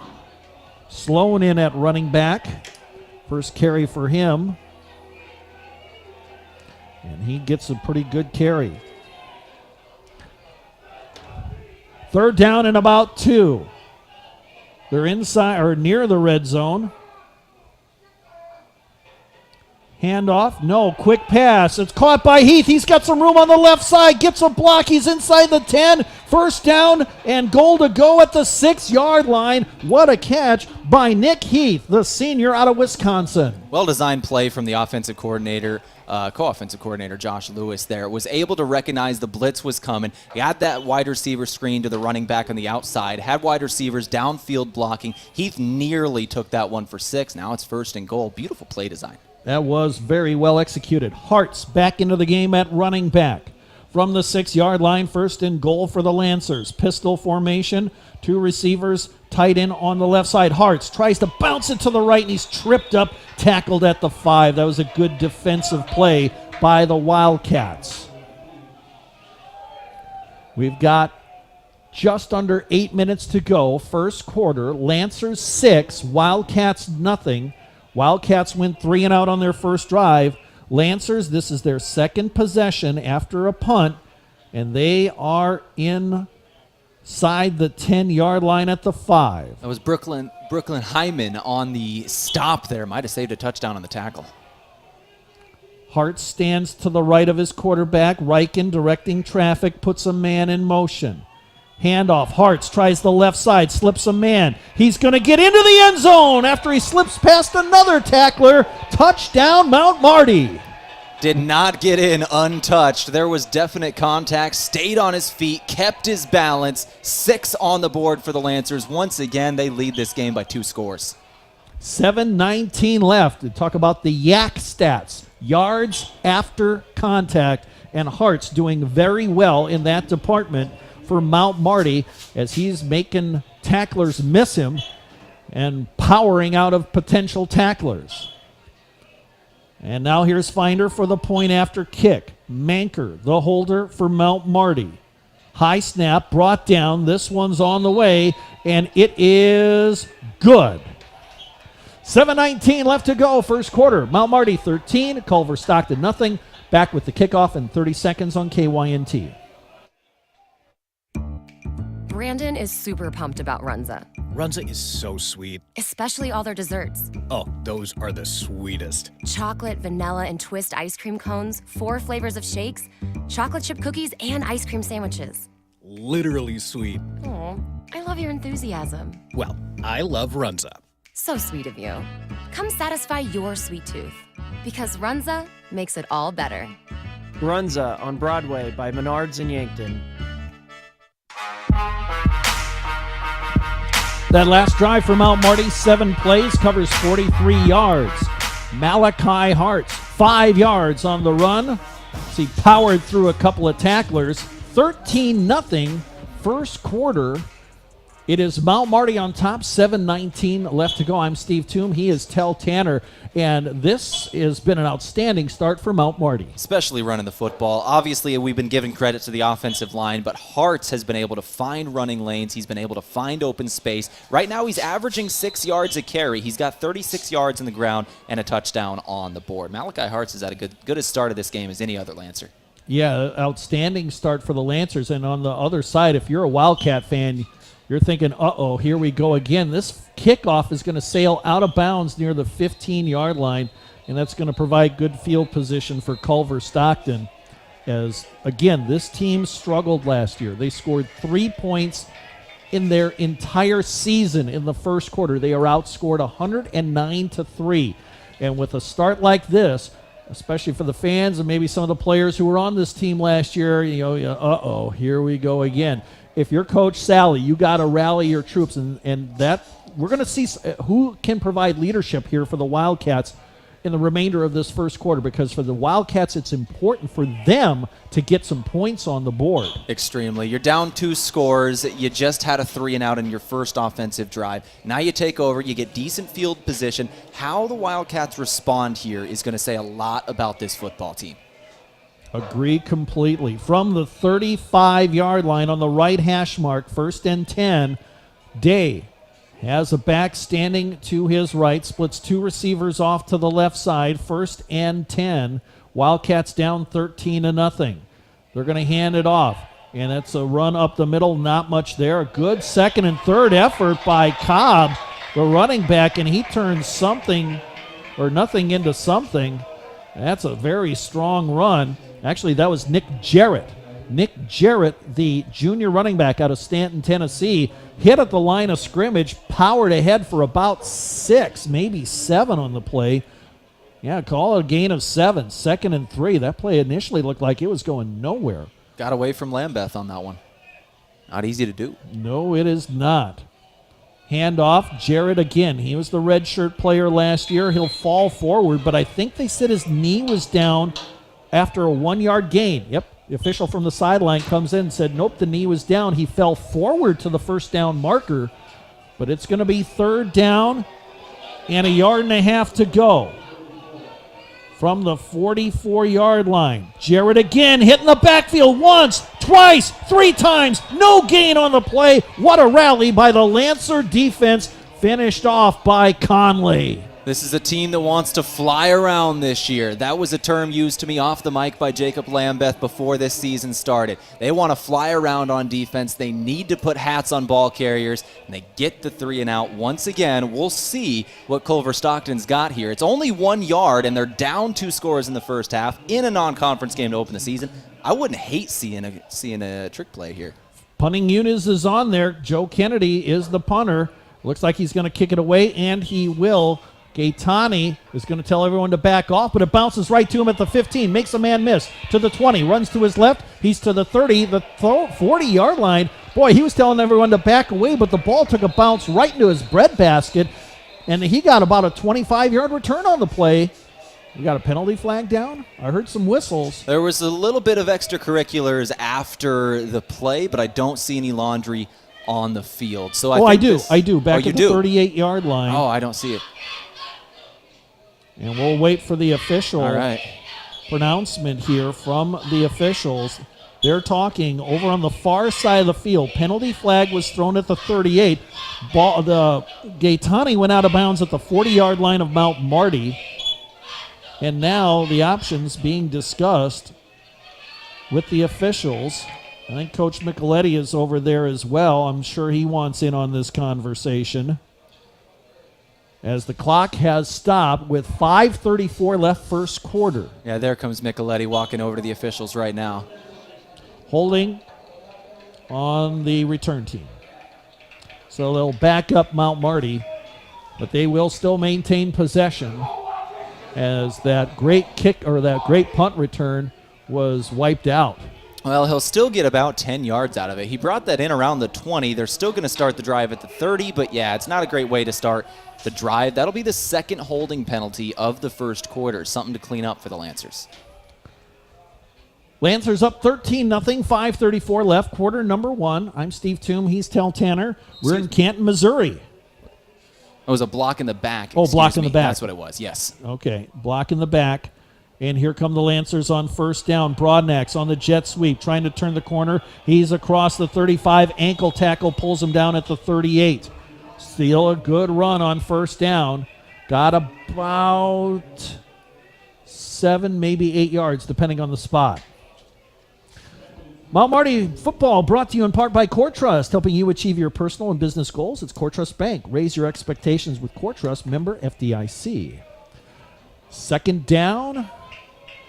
Calling about 2 yards to go. They'll put the ball down at the 38. Here comes the blitz.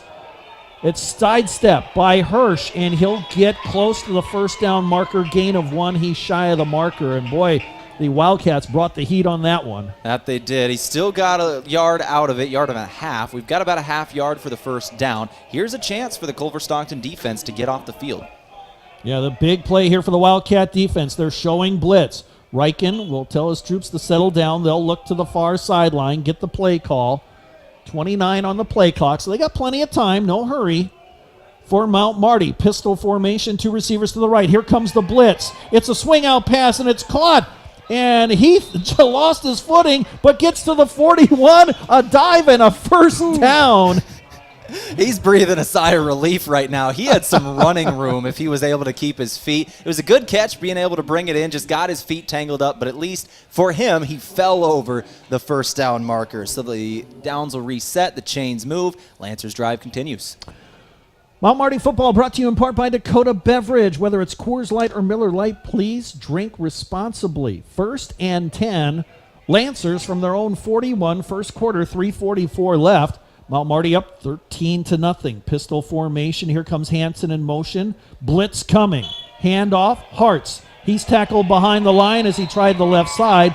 Loss of probably about 3 yards on the play. That time the run blitz paid off for the Wildcats. Might have to open up a playbook a little bit here. They haven't thrown down the field yet today. It's been all wide receiver screens when the quarterback gets the arm moving. We'll see if they go downfield here on this 2nd and long. Mount Marty football brought to you in part by Lewis and Clark Ford. They're a proud sponsor of Mount Marty Athletics. Visit them at 4th and Capitol in Yankton or online at lewisandclarkford.com. 2nd down and long, 13 yards to go. Back from the 38-yard line of the Lancers. Hansen in motion from left to right. Now 3 receivers trot out on the right-hand side. Pistol formation. Handoff Hartz. Again a sidestep. Tries the left side. Has a hole across the 45 to midfield. First down. Ball came out, but no, the runner was down by contact at the Wildcat 48-yard line. Move the chains. First down, Lancers. Or just, run the ball again, and you'll get it. Malachi Hartz has been on one today. He's been running the ball very, very effectively. Mount Marty football brought to you in part by Mason Schramm. Are you buying or selling? Move with Mason and the Move Group. We thank all of our sponsors for supporting Lancer Athletics here on KYNT. 2:15 and counting, first quarter. Lancers on the move again, moving left to right on your radio dial. They're up 13-0. Hot day here in Canton, Missouri. Clear skies and 84 degrees. Swing out pass, caught by Hirsch, and he is tackled after a short gain of maybe a yard on the little screen pass to the right. I don't mind the strategy here. Running the football, throwing screens, trying to get your offense settled. This is the first game of the year, not just for the young quarterback, but for everybody. You want to get your team settled. Now you're up 13-0. You're driving in the first quarter. I like the strategy so far this Lancer team has been showing. Let's see if they'll take a shot throwing the ball downfield here on 2nd down and 9. 20 on the play clock. Riken brings them up.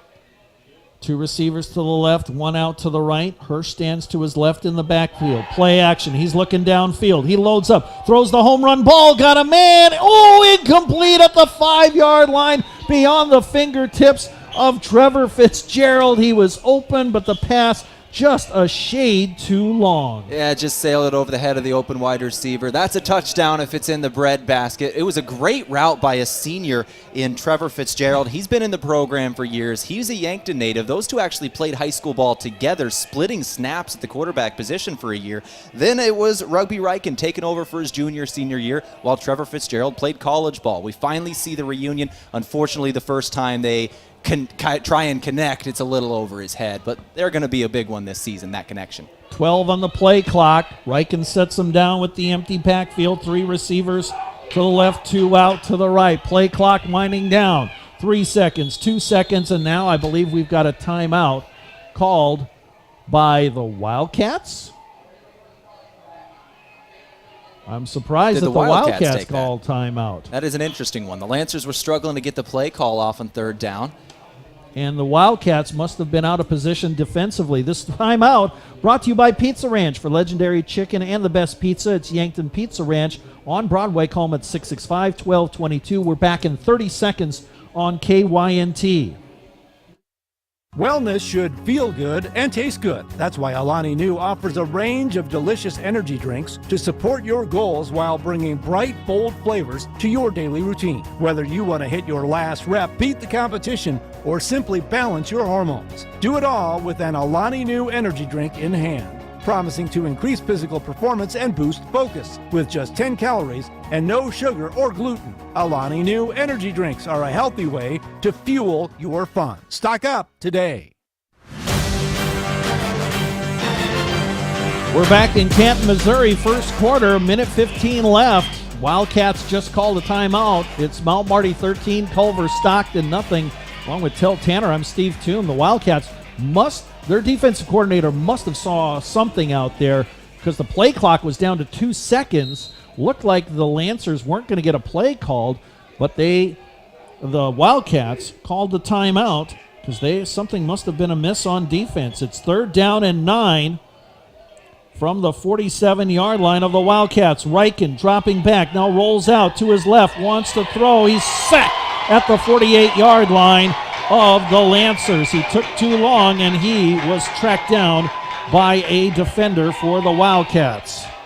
Everybody covered downfield, rolling to his left. Didn't throw across his body to risk an interception.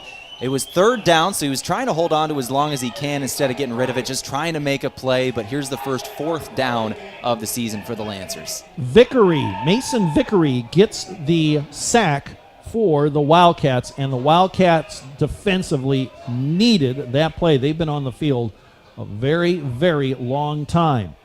Now it'll be Finder to punt it away. 2 men back deep for Culver-Stockton, Robert Jones, Gavin Gardner. High kick. It'll bounce near the 20. Takes a Lancer bounce inside the 10. Rolling to the 5.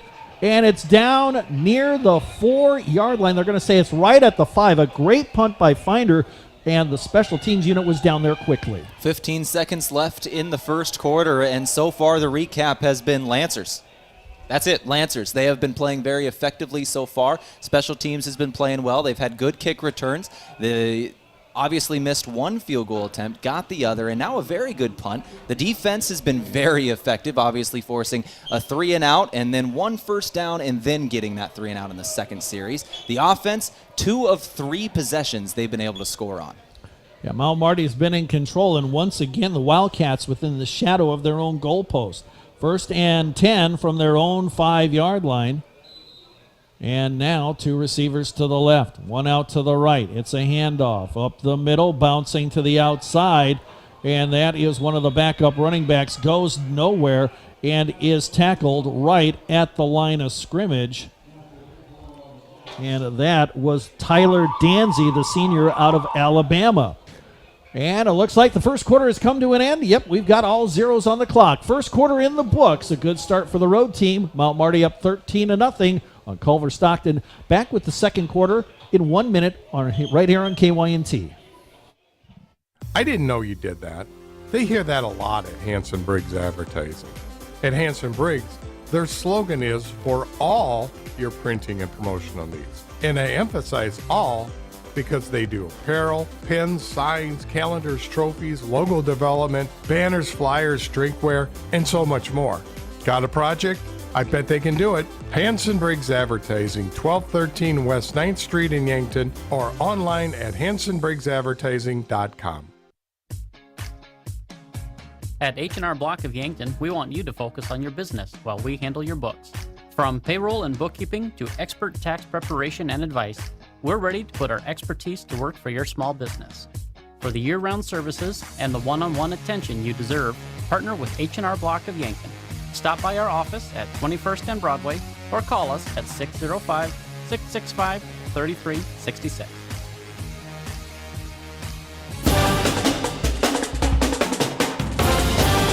Well, the first quarter is in the books, and Mount Marty dominates that first quarter of play here in Canton, Missouri. It's Lancers 13, Culver-Stockton nothing. Along with Tehl Tanner, I'm Steve Thum. Great to have you here as the Teams flip ends of the field, and now the Wildcats will be moving left to right on your radio dial. 2nd and 10 coming up, or actually 2nd and 9 from the 5-yard line. Tyler Danzy on that last play got 1 yard, and that is all. We thought we heard a fire alarm go off here in the building. That's an interesting buzzer. Yeah, that is not the case. Everything is fine here. 2nd down, pass coming up. Screen pass, left side complete. And a big catch, and a run after catch down the sideline, and being tackled in Lancer territory at the 33-yard line. What a big play by the Wildcats. I believe that was Ezzard on the play. That's how you start the second quarter. Throw a screen, take it downfield. You're already in Lancer territory. This time for the first time today. You cross midfield near the 30. Got to cash in on this one, down 2 possessions. Huge gain on the play. Culver-Stockton was at their own 5. Now they're at the 33 of the Lancers. And I believe Mount Marty has called a timeout to reset their defense, which had been playing so well, but they just gave up a 62-yard play. That went to Kyle Dixon. He is a newcomer to this program, a junior out of Carlinville, Illinois. We'll keep it here during this timeout, which is brought to you by Pizza Ranch. For legendary chicken and the best pizza, it's Yankton Pizza Ranch. They're on Broadway. You can call them at 665-1222. And boy, the Wildcats, they needed that play desperately. Desperately. That's easily the biggest play of the game for the Wildcats so far. A huge passing play. They were backed up at their own 4-yard line. The quarterback was in the end zone as he threw that ball. They got great blocking downfield, burst into the open. It was the cornerback from the opposite side of the field who ended up having to track him down way downfield. They're going to start this drive once again after that one inside the 35 in Lancer territory. 1st and 10, Wildcats at the Lancer 33-yard line after the big play by Dixon. And in a moment, we'll get a rundown on the first quarter stats after this next play. Shotgun set. Danzy standing next to his quarterback. He'll take the handoff. No, he won't fake. Pass caught over the middle, and it's going into the end zone. Touchdown. What a fake. And Dixon catches the 33-yard pass. The quarterback, Day, literally pulled it out of the belly of Danzy, the running back, and spotted Dixon over the middle with a precise pass. Touchdown, Wildcats. And just like that, this is a brand new football game. But hold the phone. Penalty flags back at the line of scrimmage. 2 flags down. This will be a heartbreaker if it's on the home team. They finally get some momentum, and the penalty like that could be a drive ender. Let's see. Unsportsmanlike conduct on the Lancers. So I believe the touchdown will count, and it will. So that penalty waved off. And just like that, Drake Day, credit him with 2 great passes, driving his team 95 yards in 2 plays. And give Kyle Dixon credit, too. Caught both those passes, was just fast. Beautiful post route over the middle of the field. Great ball, great catch, great touchdown. And the point after kick is good. We got a brand new ball game, folks. 14-17 left to go until halftime. Mount Marty 13, Wildcats 7. Back with the kickoff in 30 seconds on KYNT.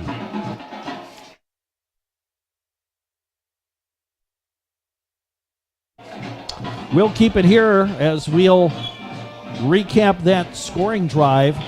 3 plays, 96 yards. 1 run, a 62-yard pass, a 33-yard pass. And the Wildcats finally get off the schneid. And boy, the Wildcat fans have to be absolutely thrilled by those last couple of plays. Oh, absolutely. Finally, you get a little bit of momentum. It was all Lancers to start off this ball game. And then all of a sudden in the second quarter, brand new game. The unsportsmanlike on the Lancers is about to come into effect here. They're going to walk off the yardage, and Lancers might be pinned back deep after this kick. We'll see what happens. That's one of those things that just puts a thorn in the side of any coach's unsportsmanlike penalties, especially on big plays like that. But once again, yeah, for Culver-Stockton, that was exactly what they needed to have happen. it happened, and we're back at 0-0 basically. We've got a new ball game. Lancers do lead this one. They get their offense back, but they did not get in the end zone last time. The only drive this day that they were not able to get any points on the board. We'll see how the Culver-Stockton defense now comes out with momentum. Mount Marty football brought to you in part by Conklin Distributing. Are you ready for a hydration revolution? Try Ghost Hydration, the ultimate drink to keep you feeling refreshed and revitalized. It's packed with a unique blend of electrolytes and vitamins, giving you the perfect balance to conquer your day. Check it out, Conklin Distributing. And here's the kickoff from midfield. High end over end kick. It's going into the end zone. That'll be an automatic touchback. So the Lancers will start at the 25-yard line, 1st and 10. Mount Marty football brought to you today by Dakota Mac. Whether you're a farmer, rancher, investor, or simply a Lancer fan, look for Dakota Mac for your ag financing needs. Visit dakotamac.com to learn more. Well, now is exactly what we were talking about to start this game. The sun in the eyes of the Lancers as they move right to left on the field. They're going into the sun now, so we'll see if it's in the eyes of the quarterback if they try going downfield. It'll be hard to see his receivers down there. Yeah, and it's the sun really coming straight into our broadcast booth. Yes, it's getting quite warm in here. It's hard for us to see the players. Swing pass out to the right side. It is caught. And after a good block across the 30-yard line goes Kyle Hirsch, the freshman running back out of Gayville, and a decent gain. Got about 7 yards. Right now, the Lancers need a good sustained drive that gets some points. The home team's got the momentum. Time to take the momentum back if you're the Lancers. Riken dropping back, throws the home run ball down the right sideline, incomplete, too tall, intended for Broadnax, well overthrown. And back there on the coverage was Robert Jones, the sophomore out of St. Louis. They've been trying to get the young quarterback in a rhythm here. They've been throwing a lot of short passes, a lot of screens to just get that arm moving. Both times they went downfield has been overthrown so far. Mount Marty football brought to you in part by Gerstner Oil. No matter what you drive, make sure you fuel up at Triple Time Rudy's on Broadway. 13:42 left to go. Second quarter, Lancers 13, Wildcats 7. 3rd down and about 3. Handoff. Hartz up the middle. Stopped. He's trying to push the pile forward. Cannot do so. Minimal gain. It will bring up a punting situation. There were 4 or 5 blue hats right there at the line of scrimmage, locking up the Lancer running back. Getting through their blocks pretty well, shedding blocks and getting in great position. Good defensive stand on 3rd down for the home team. Boy, the pep in the step as the Wildcat defense comes off the sideline is noticeable. Momentum clearly on the side of Culver-Stockton now as they hold the Lancers 3 and out. Now they'll have to punt on 4th down and about 3. A couple of men back deep as Finder will punt it away. Snap on target, not much pressure. High kick, and it'll be corralled near the 28-yard line, fair catch. And that fair catch was made by Robert Jones. 12:50 left to go. Second quarter. Mount Marty up 13-7. Lancer football brought to you in part by the Meat Lodge. Want top quality meat at great prices? Head to the Meat Lodge in Yankton. They're on the way to the lake on Highway 52. 1st and 10. Wildcats, ball put down at the 28-yard line. They're operating left to right on your radio dial here in quarter number 2. Along with Tehl Tanner, Steve Thum here. Hot day in Canton, Missouri. The late afternoon start. Cobb running to his left. Stutter step has a hole, and he's chopped down across the 35 near the 37-yard line. Gain of about 9 on the play. Good way to start the drive. Wildcats, boy, their offense is definitely woken up after those 2 big pass plays on their last drive. Shotgun set, play action, throw, and it's caught. Dixon at the 40, 1st down, Wildcats. Something interesting to note here, just brought in by our news director, Josh Bolter, in the Nebraska Cornhuskers game, which is fun. They've kind of got the game locked up, a little bit of garbage time, but Jalen Gramstead is taking snaps at the quarterback position. quarterback out of Northwestern from last year. We were calling his game last year. Now taking snaps for the Huskers. Yep, he decided to move on, and here's a pass over the middle. It is going to be caught. Short gain on the play. That's to Thomas Shue, the junior tight end out of California. Got about 3.5, 4 yards on the play. Quick pass there. Of course, Gramstead won a national championship. Oh, yeah. They were runner-up last year. The NAI has got some quality athletes, man. And here's a pass over the middle. Dixon catches it, bounces off a tackler. He's at the Lancer 40-yard line. First down, and I tell you what, Culver-Stockton may have something here in Kyle Dixon, the 6'2", 180-pound junior out of Carlinville, Illinois, and he is just carving up the Lancer secondary here in quarter number 2. No, exactly. You talk about the, you could say quality athletes, and there's one of them right there. Shotgun set on 1st and 10. And it's going to be a handoff. Cobb has a hole on the right side, runs into a couple of Lancers, but he'll get 6 yards when all is said and done, running to the right. Kyle Dixon exited the game after that catch, but we'll give you his stats. 4 receptions, 114 yards, 1 touchdown. Yep, he is the dominant player here in quarter number 2. 2nd down and 4. 2 receivers to the left, 1 to the right. Handoff, Cobb up the middle. Trying to find something, minimal gain, maybe a couple of yards on the play to Marion Cobb, the senior out of Racine, Wisconsin. As you said, all of it in quarter number 2 there for the wide receiver for Culver-Stockton and Dixon as well. In the last 5 minutes of gameplay, he has over 100 yards and a touchdown. And I believe the Wildcats only had about, 8 yards of offense total in the first quarter. They did not have much. Exactly. 7 plays, 8 yards.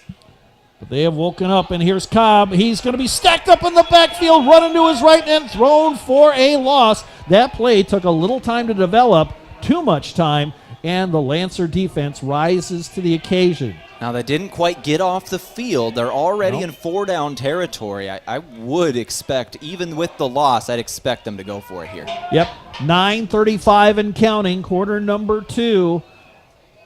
Lancers up by 6 points, 4th down, about 5 yards to go, and they're going to go for it. The Wildcats looking over the middle of the field. Day rolling out, faking, throwing. No, he's not. He tucks it. He runs. He's tackled right at the line of scrimmage. Got hunted down from behind by Cameron Middleton. Jacob Lambeth coming from the front, right in his grill, coming up the gut. It was Cameron Middleton from behind dragging him down. A great play from a couple of seniors. And the Lancer defense holds with 9:16 left. Quarter number 2. Lancers up 13-7.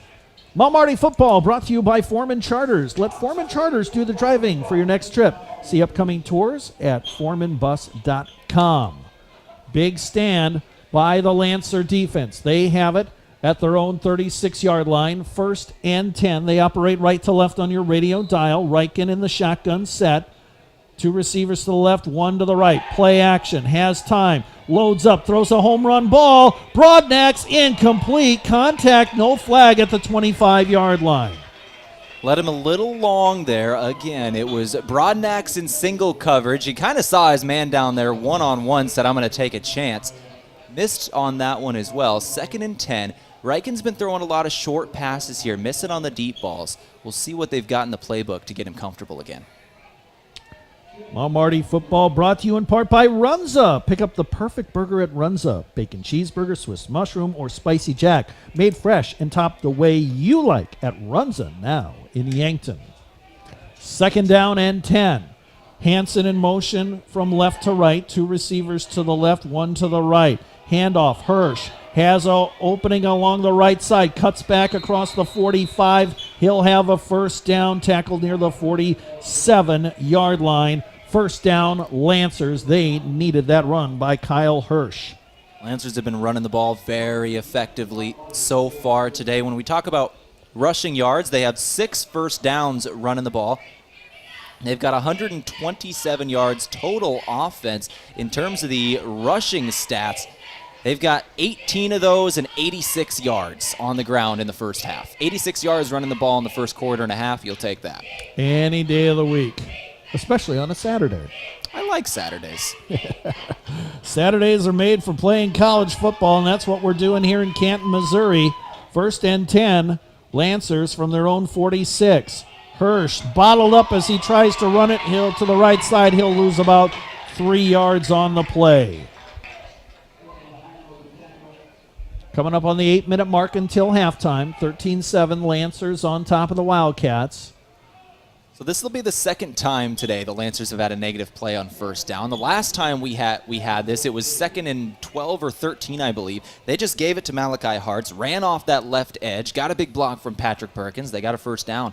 We'll see if they do something similar here on 2nd and long again. Their running game, obviously, as they have 87 yards in the first half, has been very effective. Loss of 4 technically on that last play. 2nd and 14, 2 receivers out to the left, 1 to the right. Riken dropping back, throws, got a safety valve man. That's Fitzgerald, makes a couple of man miss near the 50 to the 45-yard line, a yard shy of the first down marker. He needed 14, but he got 13 on that second down play. 3rd and 1 coming up. And there's the connection we've been waiting for. Didn't have to wait too long, about a quarter and a half, to see Yankton to Yankton. That's Riken to Fitzgerald. 2 guys, once again, that split time playing quarterback in Fitzgerald's senior year and Riken's sophomore year. Fitzgerald came to Mount Marty. His position was athlete. He was actually taking snaps at the quarterback position his freshman year in practice. They decided to move him to wide receiver, and they have enjoyed that decision for the entirety of his career. He's going to be a big connection for the young quarterback. 3rd down and 1. Pistol formation. Here comes the man in motion. Handoff, Hartz up the middle. He breaks loose at the 40, the 35, the 30, running to his right, being dragged down across the 20 to the 19, make it the 18-yard line. What a huge gain on that play of about 27 yards. First down, Lancers in the red zone at the 18-yard line. Because of how new the running back room is, not only to the system, but to Yankton itself, with the graduations from last year, they were a bit of a question mark coming into today. Not anymore. I feel like this is going to be one of the strengths for the Lancers this season, based on the last 2 quarters. Well, Hartz and Hirsch, H&H, doing the job. I feel like that's how you need to refer to him now on. Just H and H, the 2 running backs. Well, I think of Mantle and Maris, the M&M boys from the there you Yankees back in the day. Play action. No, it's going to be handoff. Hartz. He'll try the right side. He'll push the pile to the 15-yard line. Call it a gain of 3. 2nd down, 7 coming up. Mount Marty football brought to you in part by Pizza Ranch for legendary chicken and the best pizza. It's Pizza Ranch. They're on Broadway in Yankton. Call them at 665-1222. 5:25 and counting. Second quarter. Lancers up 13-7. They're on the move in the red zone. 2nd and 7. They're at the 15-yard line of the Wildcats. Hansen in motion from right to left. Shotgun set. Low snap, fumbled ball, and it's Hartz who pounces on it to save possession. 1 yard loss on the play, but that could have been disaster. It was very close to disaster. It wasn't a great snap, didn't get all the way to the quarterback. Riken tried to recover and just bat it to the running back who wasn't able to grab it. Nobody was able to get a hold of it. I think it was Hartz himself who just jumped on it, saved for 3rd down. But that was a difficult play, negative play, and now you got 3rd down in the red zone. This is the 2nd red zone trip we've seen from the Lancers. Last time they were able to get 1st and goal. They get a couple plays and it ended up being a 5-yard rushing touchdown from Hartz. Now they've got it's Hirsch in the backfield. Hirsch in there. He'll split out as a receiver now on the right side. Empty backfield. 3rd and 8 from the 17-yard line. Riken drops back, throws, high pass to the end zone, got a man off the fingertips of Fitzgerald in the right corner. Incomplete. He was open. Oh, he was open. Should have been in his hands. That was a good throw and a good read from the quarterback as well. You saw cover 2 zone. You knew that back pylon was going to be open. Put it on a dot to where it should have been, just in and out of the hands of the wide receiver. And now a field goal attempt coming up. With 4:16 left, clock stops on the incompletion. This will be a 33-yard attempt by Jack Finder from the right hash mark. Manker the holder. Snap is good. Kick on the way. It's a line drive. It is no good. Missed it. And the Wildcat defense holds with 4:10 left to go until halftime. 2 timeouts left for both squads. Yeah, difficult end to that drive there. A touchdown that should have been in the hands of the wide receiver. It was just in and out of the hands of Trevor Fitzgerald, a Yankton kid who's been in the offense a long time, just couldn't quite bring it in. But loved the play call, loved the read from the quarterback, knew what he had, put it on a spot, just couldn't quite finish the drive. Ball will be put down at the 20-yard line after the miss inside the red zone. The opposing team gets the ball at the 20. 1st and 10 Wildcats. They'll send 2 receivers to the right, 1 to the left. Shotgun set. Here comes a man in motion, but they'll blow the play dead. Whistles and flags are flying. Got a feeling this is against the offense. Illegal procedure against the Wildcats. Back them up 5. Talk about thorn in the side of coaches. How about a penalty on procedure on the first play of the drive? Yeah, when the clock's not moving and he just came from the sideline. That's why coaches have raspy voices and gray hairs. And probably ulcers, and we hope not. But it's probably the reason why you never see a calm football coach. Nope. Here it is, 1st and 15. 2 receivers to the right, 1 to the left. Shotgun set. It's a handoff up the middle. Running play, nothing much there. Trying to bounce it to the outside. It's the running back for the Wildcats, and he is swarmed under. No gain officially on the play. That was Nick Jarrett, the junior out of Tennessee. He was stuffed at the line of scrimmage. No gain. 4 different gold hats took him down. First guy there was Gabe Baptista, the senior out of Hawaii. And aloha to our friends listening out in Hawaii. A couple men go in motion over from the right side to the left side. Shotgun set. 2nd down and 15. Day throws the long ball down the right sideline. It is incomplete. Out of bounds was the receiver. That was Dixon, I believe. And that's incomplete. Yeah, Dixon had single coverage going down the sideline. Josiah Gaetani was the man in coverage there. He's a guy who's been here a long time, a senior out of Montgomery, Texas. Coverage was good, but the throw was just out of bounds, led his receiver too far. Even if he caught it, he wouldn't have been in bounds. Clock stops with 3:23, 3rd and 15. Big opportunity here for the Lancer defense to hold. 2 receivers to the left, 1 to the right. Shotgun set. Here comes a delayed blitz, and the quarterback is hit, and he's going to be pulled down at the 10-yard line. Jacob Lambeth on the linebacker blitz. There's a reason why he's a captain. These teammates love him. His coaches love him. He's got a future career as a coach himself. Jacob Lambeth with a sack. Middleton looked like he was going to blitz from the left side, but he backed off in the coverage. Lambeth was about 3-4 yards downfield. He came charging in. There was a gap between the center and the left guard. He found the opening, and he gets the sack on Drake Day. And now another punt deep from Wildcat territory. Kennedy is going to be standing in his own end zone. Gaetani back at midfield. Now, you talk about the design of the play. You got to love that. John Micheletti played defense. He was a defensive back, then was a defensive coordinator, now a defensive head coach. High snap, brought down, nearly blocked. High punt, fair catch. Gaetani at the 46-yard line. Boy, the Lancers almost got to that one as that snap kind of floated back to the punter in slow fashion. But Kennedy did a good job, kept his wits, got it away, the punter for Culver-Stockton. Now, Marty in the driver's seat. Now remember, Culver-Stockton gets the ball to start the 3rd quarter. So a great opportunity here from the Lancers. They're at the 46-yard line of the Wildcats. 1st and 10. They have 2 timeouts in their back pocket. Riken brings them out. 1st down and 10. He'll send 3 receivers out to the right. 1 running back, that's Hart standing to his left. He'll take the handoff, run to his right, and he'll get swallowed up right away. He'll lose a yard. Great play by the Wildcat defense. They had 3 blue jerseys right there at the point of attack. Clock keeps running.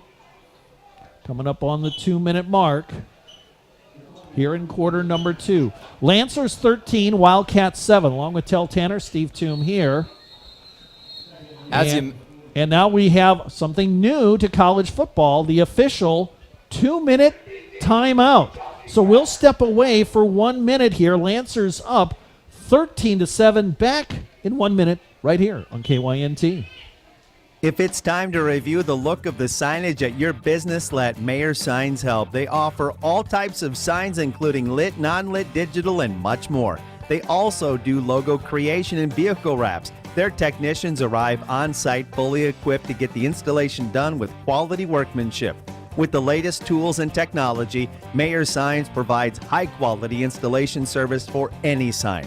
Contact Mayor Signs today on 4th and Broadway in Yankton. Move with Mason Schramm with the Move Group. The home buying process can be complex and overwhelming, and you may feel intimidated by the amount of information you need to learn. But you don't have to go it alone. Trust our professional real estate team to guide you through the process. From negotiating the best price to navigating the paperwork, you can expect help every step of the way.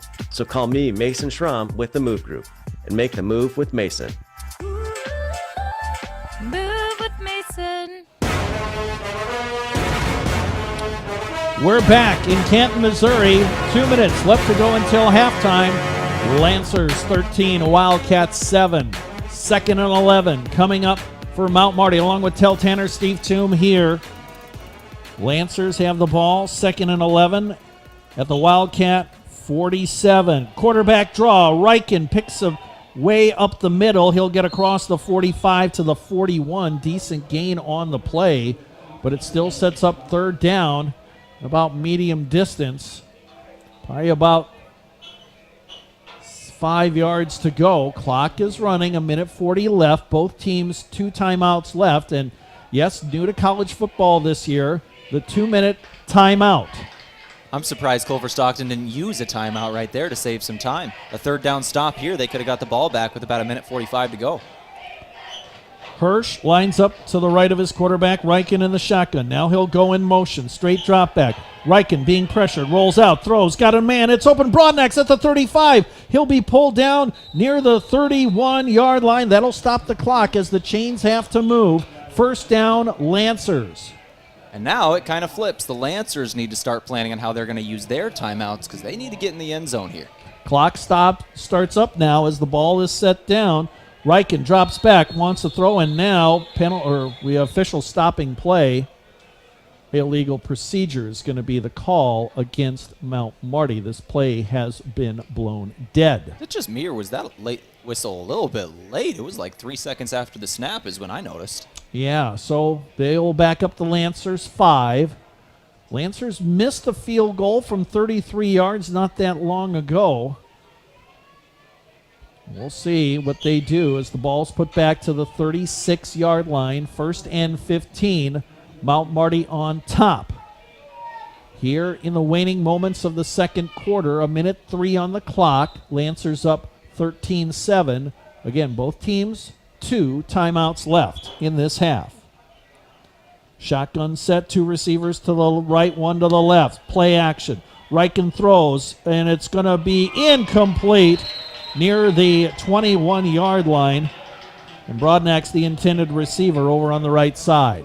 And Broadnaxer is a receiver that we're pretty excited about this year. He's a guy who can do it all. He has 1 catch for 10 yards and 1 rushing attempt for 8 yards. We haven't seen a whole lot of action from him today, but he's going to be a guy who gets a lot of reps this season. Yep, 6'3", 203 pounds. He's out of Cleveland, Tennessee. And he's young, only a sophomore. Got a very bright future ahead for that young man. 3rd down, or check that, 2nd down, and 15 from the 36-yard line. 2 receivers to the left, 1 to the right. Play action. Reichen drops back, has time, throws over the middle, got a man. Fitzgerald in double coverage, incomplete at the 3-yard line. Pass maybe led a little too far. Led a little far. There were defenders in the area. We'll bring up 3rd down. The incompletion will stop the clock with 44 seconds, however. Carlos Price on the coverage, one of the defenders there, and a timeout has been called by the Wildcats with 44 seconds left. This timeout brought to you by Pizza Ranch. For legendary chicken and the best pizza, it's Yankton Pizza Ranch. They're on Broadway. Call them at 665-1222. Back in 30 seconds on KYNT. Hello. Here's to welcoming moments, big and small, embracing the unexpected, savoring life. At Avera, our nationally recognized health system will be right here with you, ready for anything. We listen to your goals and help you achieve them with care and coverage. We'll move you forward through sickness and health and every milestone in between. Avera, moving health forward. Learn more at avera.org/forward.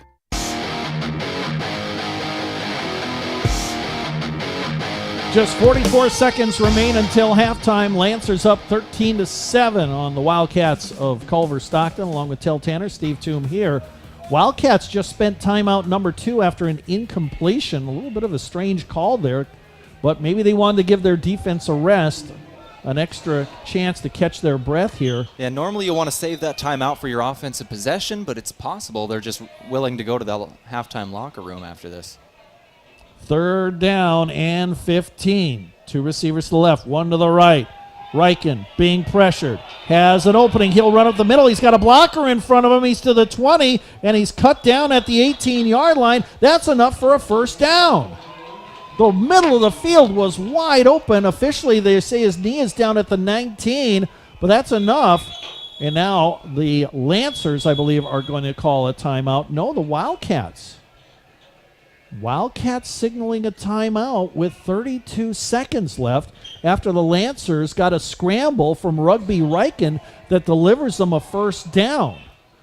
I would have thought the Lancers called timeout, but the official on the near side of the field was pointing towards the Wildcats. Yeah, it's the second timeout in a row that I'm not quite sure I agree with the strategy, but at the same time, these are big downs. You know, you're trying to stay up, one possession down going into the halftime locker room. You need your defense rested, so I guess maybe that's the strategy. But on the other side, you're giving the Lancers plenty of time to now plan with 2 timeouts in their pocket that they didn't have to use, 30 seconds on the board, and they're in the red zone. This is now a very big opportunity for the Lancers. This timeout brought to you by Pizza Ranch. For legendary chicken and the best pizza, it's Yankton Pizza Ranch. They're located on Broadway. Call them at 665-1222. Teams breaking the huddles here as we'll come back to play, and it's official on the scoreboard. No timeouts left for Culver-Stockton. 2 timeouts left for Mount Marty, which means they can use the middle of the field here with 32 seconds left. This is a big, big break for Mount Marty. They're at the 19-yard line, 1st and 10. Reichen at the helm has Fitzgerald go in motion from left to right. One running back, that's Hirsch, standing to his right. Blitz coming. Rollout by Reichen to the right. Throws to the end zone. It's going to be intercepted. Picked off at the 2-yard line. That pass floated in the air, intended for Fitzgerald, and it's picked off by the Wildcats. A heartbreak there for Mount Marty as they had a great drive going, and they turned the ball over again. Yeah, great drive, a great opportunity at the end of the half. Just floated a ball into double coverage. It's a mistake a young quarterback makes, and one he'll learn from in film this week. 26 seconds left. Now Culver-Stockton, they've got it at their own 2-yard line. 1st and 10.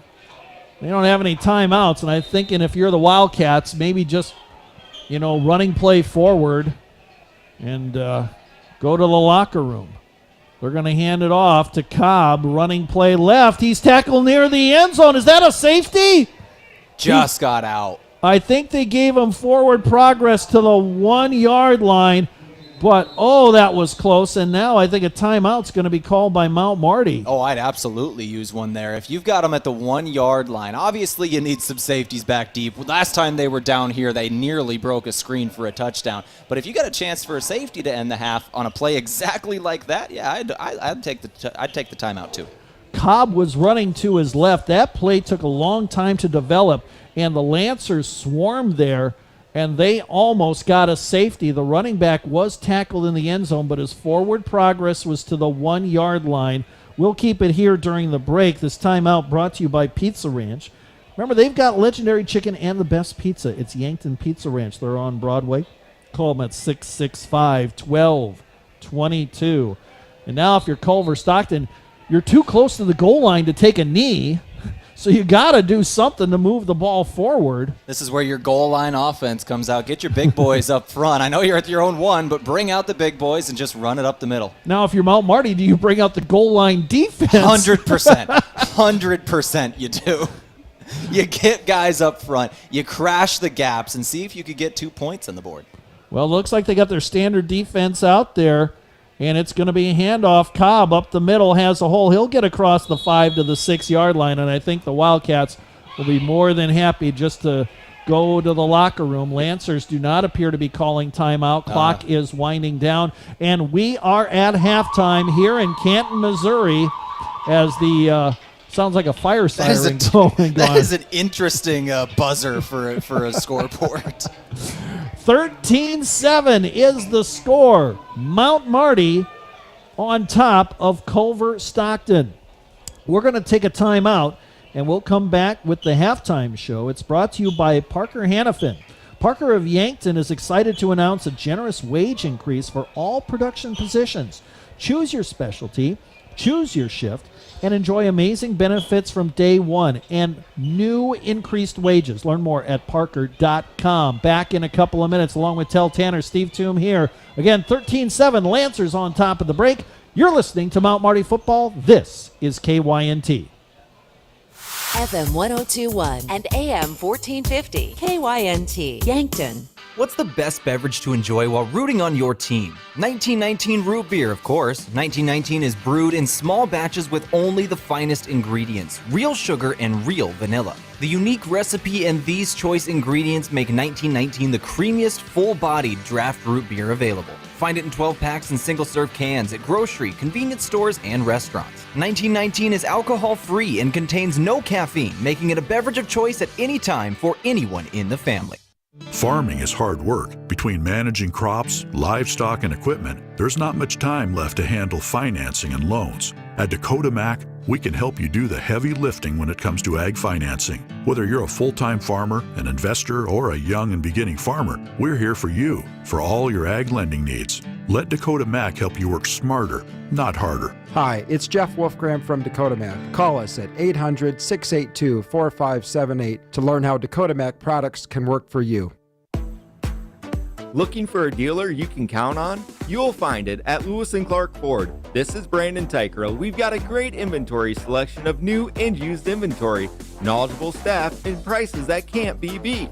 We also have on site Lewis & Clark Marine, and prices are slashed on all of our new and used boats. The season is ending and we need to sell these boats now.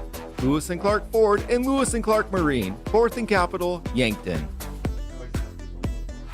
Enjoy some Yankton hospitality at the Fairfield Inn and Suites or the Holiday Inn Express. As the newest hotel in Yankton, the Fairfield offers you a comfortable, relaxing stay in modern rooms. For business travelers, Fairfield is the perfect place to rest after a long day of work or use their meeting room for small meetings. The Holiday Inn Express features large family rooms, hot breakfast, and free happy hour. To get a great rate and flexible reservation changes for either hotel, call the Fairfield or Holiday Inn Express direct.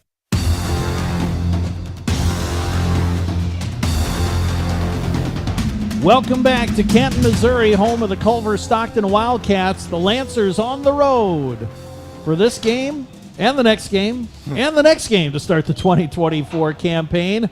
And it's the Lancers up here 13-7 at halftime. Along with Tehl Tanner, I'm Steve Thum. Great to have you along for the ride here on the final day of August, the start of the college football season. Looking for an easy way to travel?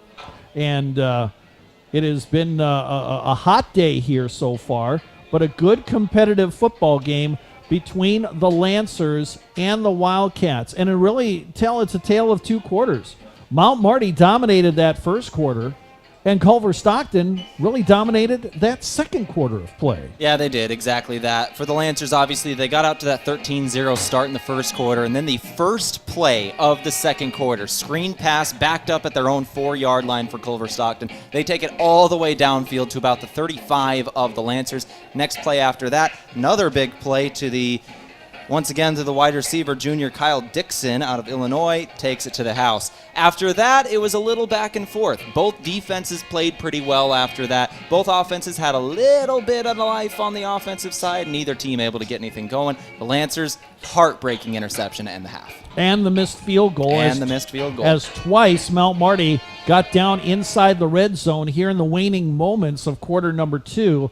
But they come away with no points. And will that prove costly? We will see as this game progresses 13-7 here at halftime. Let's check out the stats from this first half. And the game stats brought to you by the Meat Lodge. You want top quality meat at great prices? Well, head out to the Meat Lodge in Yankton. They're on the way to the lake on Highway 52. Tehl, what do you got for us? Well, this is going to be a little skewed. Culver-Stockton's offense had 96 yards, and once again on that kind of two-play drive there with the wide receiver Dixon. And then after that, it hasn't been too much. They have 138 total yards of offense, that 96-yard drive included. So outside of that, not a whole lot going on with 22 offensive plays. For the Lancers, they've ran 38 offensive plays, 207 total yards. In terms of the rushing yards, 20 rushing yards for Culver-Stockton on 14 ground attempts, 133 rushing yards for the Lancers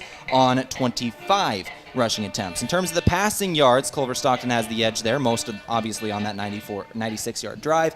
118 passing yards for Drake Day. For Rugby Riken, 74 passing yards. 1 touchdown, 1 interception for Riken, 1 touchdown for Drake Day. Riken is 6 of 13 for 74 yards in the first half. Drake Day, 5 of 8 for 118. In terms of first downs, Lancers have 12 of them. Culver-Stockton has 5. And the third down efficiency, the Lancers are 6 of 9 on third down, converting 66% of their third downs. 2/3, that's pretty good. For Culver-Stockton, 0 of 4. Rugby Riken, his first start, well, he had a touchdown pass on his very first pass, but he's 6 of 13 overall, 74 yards, 1 touchdown, 1 interception. That's the stat individually that stands out here. And what a debut for Malachi Hartz. 12 carries, 76 yards, and a touchdown, leading the way on the ground for Mount Marty. What are some of the other top performers, Tehl, for Mount Marty? Another running back here, Kyle Hirsch, 6 rushing attempts for 23 yards, averaging nearly 4 yards a carry with a long of 10. Couple of wide receivers with a couple of catches. Obviously, most of them have been on screens here, but Kyle Hirsch has 2 catches for 35 yards. And a touchdown in there. Trevor Fitzgerald has 1 catch for 13 yards. That was the lone downfield throw for the Lancers that was completed in the first half. Rodney Broadnax had 1 for 10. Nick Heath had 2 for 16. There were a couple sacks for the Lancers in this one. It was Cameron Middleton who had 1 sack for a yard, and Jacob Lambeth had 1 for 5 as well. Tackles for loss, Cameron Middleton has 2 of them. Jacob Lambeth has 2 of them, and David Wilson has 1. Meanwhile, for the Wildcats, Drake Day in his debut for the Wildcats, 5 of 8 passing, 118 yards, 1 touchdown. But as we mentioned, 95 of those yards came on back-to-back plays. And really, the Lancer defense has been playing pretty well. They've also bottled up that running game for the Wildcats. Yeah, they have. The Wildcats just have not been able to run the ball effectively. Once again, 20 total rushing yards in the first half of play on 14 rushing attempts. That is just not going to do it. Demarion Cobb leading the way with 7 carries for 16 of those yards. Nick Jarrett, 4 carries for 9 yards. And, of course, Drake Day, those sacks go as loss for rushing. He has at -6 yards. And meanwhile, Kyle Dixon, wow, what a first half for him. What a second quarter for him. Yeah. Didn't have a catch in the first half, and then in the first quarter. Second quarter, 4 catches, 114 yards, and a touchdown. All of those came in the first 4.5 minutes of the quarter as well. He's been quiet the rest of the game, but that 4.5-minute stretch was something unbelievable. That was, as he literally took over the game, and the momentum swung in favor of the Wildcats, who will get the football to to start the third quarter of play. We mentioned this here a couple of times, and I just want to elaborate on this. The Mount Marty Lancers are going to be the road warriors to start the season. 3 games on the road. Today we're in Culver-Stockton. Next week it's in Mitchell, a 6 o'clock game at Dakota Wesleyan, and then a 1 o'clock game at Northwestern. Their first home game is going to be on the 21st, and that will be the homecoming game, 4 o'clock kickoff against Waldorf. Now, we've seen that before. I think it was last year. Briar Cliff, I think, had like 3 or 4 of their first 5 games on the road, where the year before they've had 4 of their first 5 games at home. So we get these quirks in the schedule. The thing that on the positive side is that Mount Marty, 2 of their last 3 games will be at home. Midland, at Hastings, and that home against Doane. That is the finale for the season. So Marty, so with the Road Warriors to start, we get more home games on the flip side of the season. You kind of reminded me of Mr. Krabs from SpongeBob as you were talking there. The Lancers are on the road today, and the next day, and the next day, and the next day, and the next day. I love it. This is the halftime show for Mount Marty football, brought to you by Parker Hannafin. It's 13-7. Mount Marty on top here at the break, and we've got an interview. Tell, who are we talking to at halftime today? Well, who else but the president of the University of Mount Marty. Mark Long joined our own Jeff Erickson earlier this week. Talk about the welcome in new students, talk about the kind of the off-season work and what it's like for Mount Marty students, and a look at the year. This is 8 years consecutively, by the way, that the Lancers have had an increase in enrollment numbers. For a small faith-based private institution like this, that is extremely impressive. So we spoke with the president of the university. And that halftime interview being brought to you by Marlowe, Woodward, and Huff. They are attorneys in Yankton. Back with that interview after this 2-minute break. You're listening to Lancer Football on KYNT.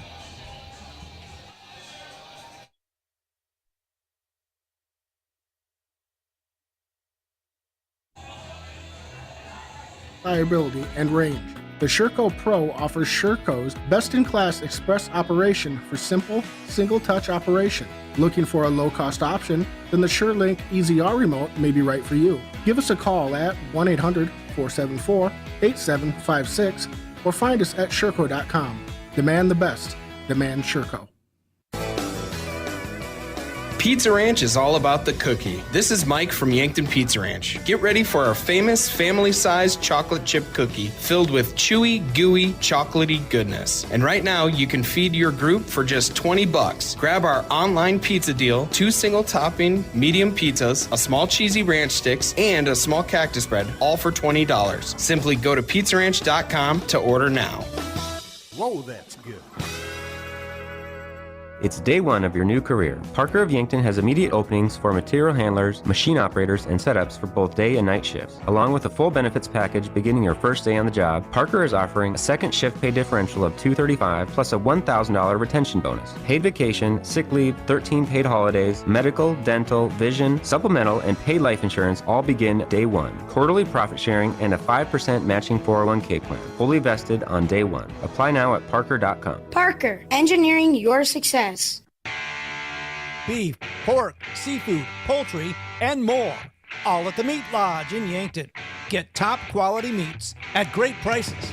They have specialty items like lamb, brisket, mahi-mahi, crab legs, and lobster. They even have non-meat options like Dimmick cheese, pickled items, seasonings, and sauces. For your convenience, you can call and order curbside pickup or order online at meatlodge.com. The Meat Lodge in Yankton, on the way to the lake on Highway 52.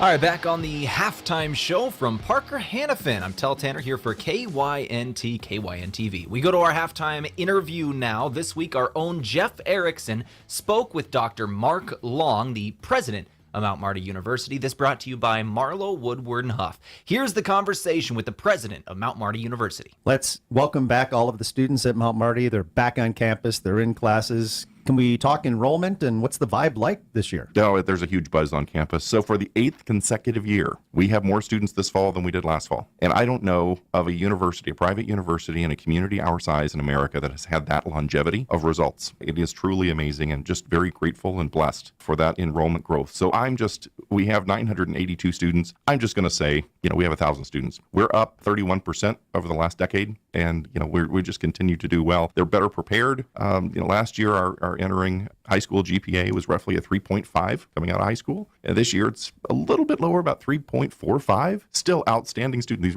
This is above my high school GPA. I'd have to add up multiple semesters to hit those numbers. So I understand. So, I just had a young man in my office yesterday who is a sophomore who's thinking about biomedical research and PhD programs already. And we're working with him and some of our faculty on learning experiences and research opportunities. So it's just amazing to be around these young people and be able to walk with them on their journey. I just love it.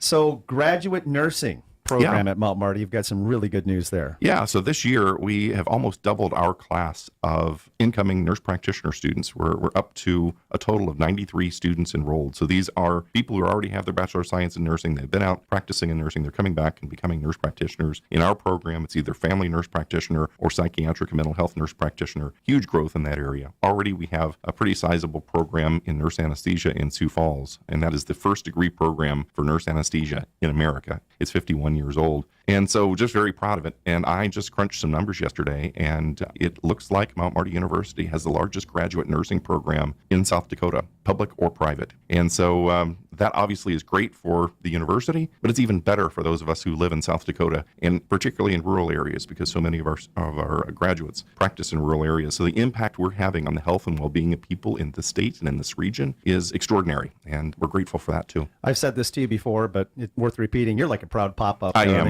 Aren't you? Yeah, I just started my 10th year here. It keeps getting better every year. 8 years of growth. You've been there for 10. I can do the math on that. Well, as I said to somebody the other day, correlation doesn't mean causation, right? I've been around, but there are a lot of people who are doing a lot of good work, and I give all the credit to the Holy Spirit. I mean, there's a reason Mount Marty University is there. There's a reason we're doing what we're doing, and so as we have a campus chaplain when I first got here, Father Thomas Wardekemper, who's a Mount Marty graduate, who always told our students, "I'm praying for you, but you have to cooperate." So, Jeff, we're doing our best to cooperate. Let me wrap it up with this. I saw some pictures of students involved in community service around town, tons of projects. I appreciate the people of Mount Marty, but one thing I appreciate the most, and it ties in with the Benedictine way, immersing them into the community and giving them that experience that maybe they might say, why do we need to do this? But later on it goes, okay, yeah, that makes sense. It does. Our Benedictine tradition, those sisters on the hill live together in communities to seek God together. And so we really talk to our students about the obligation they have throughout their lives to make their community stronger, starting with this one. And so the tens of thousands of hours we do in community service in the Yankton community each year is really started off with our mission day, where we come together, we have mass. We had 500 people in Bishop Marty Memorial Chapel.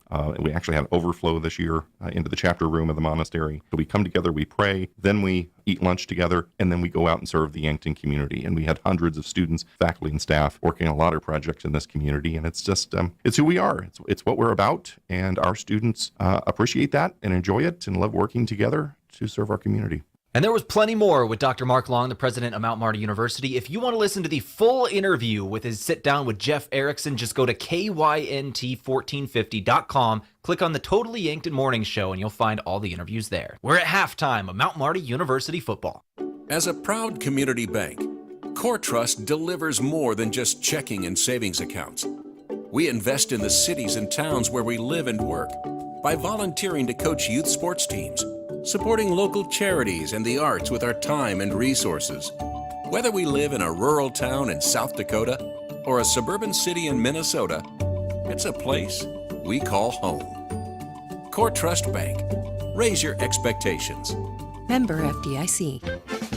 Whether it's to watch the game, eat out with the family, or hang out with friends, Checkers Sports Bar and Grill is everyone's favorite place to eat. Checkers' menu has mouth-watering burgers, satisfying sandwiches, and wraps, and of course, wings. With 18 specialty wings flavors, there's a sauce for everyone. Like to mix it up? Try their sauce of the month. Head to Checkers Tuesday to Thursday 4 to 11, Friday to Sunday 11 to 11 on Walnut just north of 4th Street in Yankton.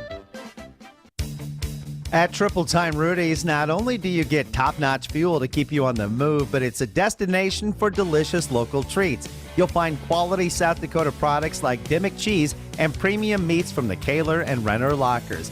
It's your community's pit stop for more than just fuel. Triple Time Rudy's supports schools and events and provides fuel discounts to Yankton's largest employers. For all your daily fill-ups and convenience needs, stop by Triple Time Rudy's at 17th and Broadway. A big thank you from Mount Marty University to one of Yankton's greatest employers and friend of the community, Aztec. They're very proud to support the Mount Marty Lancers.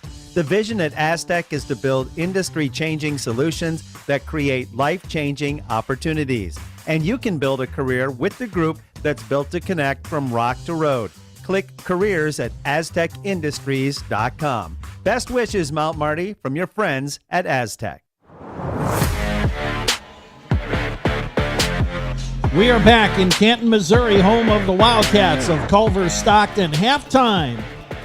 And it is Mount Marty on top of the Wildcats. 13-7, along with Tehl Tanner. I'm Steve Thum. This is the Parker Hannafin Halftime Show. Now, let's check the scoreboard. That's brought to you by Gerstner Oil. No matter what you drive, make sure you fill up at Triple Time Rudy's. They're on Broadway in Yankton. Tehl, what do we got on the scoreboard? Yeah, we'll start it off with some of the bigger games from today. Obviously, Alabama and the new South Dakota coach, 7-0 over WKU. Kind of a warm-up game to start the year. That one just underway, but certainly it's going to be interesting with Kalen DeBoer at the helm of Alabama. If he's anything short of a deep playoff contender, fans are going to riot, but at the same time, if anybody can do it, it's him. And I really hate that he's going to make me root for Alabama football this year because he's a South Dakota guy. But anyways, they're up 7-0 in the start of their game. Miami beat Florida today in the rivalry, 41-17. Ohio State, big win over Akron, 52-6. South Dakota State, a lot of fans were watching the South Dakota State-Oklahoma State game. Oklahoma State wins 44-20. Iowa big over Illinois, 40-0. Tough start for the offense, but a beautiful second half and fourth quarter. They were able to really get it rolling. Georgia destroyed Clemson today. That's number 1 over 14. 34-3. I figured they'd win that game. I didn't figure it'd be that bad. Another big game, Penn State over West Virginia, 34-12. Take a look at the Valley. There's a couple of other teams that played today. North Dakota lost to Iowa State, 21-3. Once again, Illinois State lost to Iowa from the Valley. South Dakota State fell. University of South Dakota did win their game to start the year against a D2 opponent. They will take on Wisconsin next week. Northern Iowa is currently winning 35-0 over Valparaiso. And then tonight, Missouri State and Montana play at 8 o'clock in the Valley. Valparaiso. I didn't even know that. Hey, I got some updates here from the GPAC. Final score, Graceland, non-conference play over Doane, 49-11. Near the end of the first quarter, Benedictine of Kansas leading at Morningside 21-3. No score, end of the first quarter, Peru State at Hastings. And in the first quarter, no score, Briar Cliff at St. Ambrose. And I believe that's all for the GPAC schools. Oh, I take that back. Waldorf at Concordia, that kicks off at 7 o'clock tonight. So Morningside trailing at home 21-3 to Benedictine, a strong team out of Kansas that has gone deep in the national tournament on many occasions. That would be an upset if Morningside would lose at home. They are trailing 21-3 near the end of the first quarter. Any other updates that you got? A big one in the area, the Nebraska Cornhuskers did get their win today as expected over UTEP, 40-7. Dylan Raiola in his first game, 19 of 27, 238 yards, 2 touchdowns. Good start for the true freshman quarterback, and obviously Jalen Gramstead got to get in the game as well late in that one, so that was nice for him. Lifelong dream, suiting up for the Huskers. He wanted to transfer specifically for a moment like that. Yep. He was able to get it, so that's nice. Yep, and of course Nebraska, we'll see what they do here with the new head coach. So we've got 15 minutes just been put on the clock. We're ready to go with the third quarter of play. Our halftime report today has been brought to you by Parker Hannafin. So it will be the Wildcats to start the third quarter with the football as Jack Finder has it teed up at the 35-yard line. Dropping back deep as some of the shadows now starting to creep across the field here. This is a north-south field, and there's a big hill on the far side, on the west side of the field. There's a couple of fraternity houses there, and they are casting shadows across the field at the moment as the sun's starting to go down. It's still well above the horizon, 6:32 Central Time here, as Finder puts the toe to the football, and it is going to be collected and fumbled and out of bounds at the 20-yard line by one of the return men for the Wildcats. Another mishandle on the kickoff by Culver-Stockton. Yeah, they're only lucky that it was not that deep. 21-yard line is where they'll start the drive. So even with the little bit of the fumble out of bounds, they'll be okay. Decent field position, only 4 yards behind where they would have been with a touchback. Well, let's see what the Lancer defense does here. 1st and 10, Wildcats from their own 20-yard line. They will operate right to left on your radio dial. 2 receivers to the left, 1 to the right. Play action. Day throws the long ball, and it's almost intercepted at the 40-yard line. Incomplete. Over the head of the receivers and through the hands of James Brinsley, the senior out of Texas. Yeah, second year he's starting as a defensive back. The free safety had it perfectly in his hands, just somehow could not bring that one in. And you couldn't blame it on the sun. No, because the sun, the other way. Yeah, he's facing the other way. 2nd and 10, and the Wildcats again avoid disaster deep in their own territory. Remember, they had that punt that might have been blocked, but they had a penalty. That happened in the first quarter. Play action, roll back, or drop back, and a sack. A sack of the quarterback back at the 13-yard line. There were like 3 white jerseys there on the scene. And the first man there, once again, the captain, Jacob Lambeth. That man has been everywhere today. 14:30, just underway, third quarter. That's how much time is left. And it's going to be 3rd and long coming up. 3rd and 16 for the Wildcats. Day at quarterback puts a man in motion, and now I think we got a penalty. I think this is procedure. And it is. They're going to back him up more. It's tough to bounce back after hard sacks like that to force 3rd and long. It screws up everything in the offense. You got to kind of get a new play in. The play caller all of a sudden, instead of going for 3rd and manageable, has to flip to the back of the playbook to go, 3rd and long, what are we doing here? Takes a little bit of time to get the play in, and then everything is just screwed up after that. Procedure penalty, and now it's 3rd and a mile. 3rd and 21, ball's back at the 10-yard line. You got to figure the Lancers have their ears pinned back. Shotgun set. Day dropping back. He's being pressured. He rolls out to his right. Being pursued. He's going to have to run. Bottled up along the sideline. Pushed out of bounds near the 20-yard line. A gain of 10, but well shy of the first down marker. And knocked out of bounds by Devon Williams out of Chicago, Illinois. That's a junior, 6'2", 225-pound outside linebacker. Second in the depth chart coming into today. A good play on 3rd down to force the 3-and-out to start the second half. Kennedy will punt it away. He's standing inside his 10 at about his own 6-yard line. Josiah Gaetani standing at his own 37-yard line. Again, no wind today. Quite warm. Not a cloud in the sky. Haven't seen one the entire time we've been here in Canton. Beautiful weather. And that kick just got away. A good punt, fair catch, called for at the 43-yard line by Gaetani. And once again, the Lancers were a heartbeat away from blocking that punt. By 3rd time today, I believe they were that close. It has been close. They're due at this point. Second half of football today brought to you by Core Trust Bank. Raise your expectations with Core Trust. Member FDIC. All right, here we go. Young quarterback marches out. Remind you of his first half stats. 6 of 13, 74 yards, 1 touchdown, 1 interception right at the end of that first half. Rugby Riken out commanding the offense. Sends 3 receivers to the right. Now one of them goes in motions. That's Nick Heath. Lines out as a wing back on the left side. Pistol formation. Handoff. Hartz, the stutter step. He has a hole on the right side. He's near midfield. He'll be tackled near the 49-yard line. Good gain on the play. Got about 6 yards. Once again, Malachi Hart starts the second half the same way he started the first half. Running hard. He's averaging over 6 yards a carry. Yep, just shy of the midfield stripe. 2nd down and 4. Lancers operating left to right on your radio dial. Heath goes in motion from right to left. 2 receivers to the left, 1 to the right. Play action. Heath catches the swing pass, gets a block across midfield to the 40-yard line. That's where he's tackled. That's a first down for Mount Marty, and we've got a player down at midfield for Mount Marty. It's one of the linemen, but he's getting back up. That's Whittingham, slow to get up, but he'll stay in the game. First down, Mount Marty, 12:27 and counting, third quarter. First possession of the second half for Mount Marty.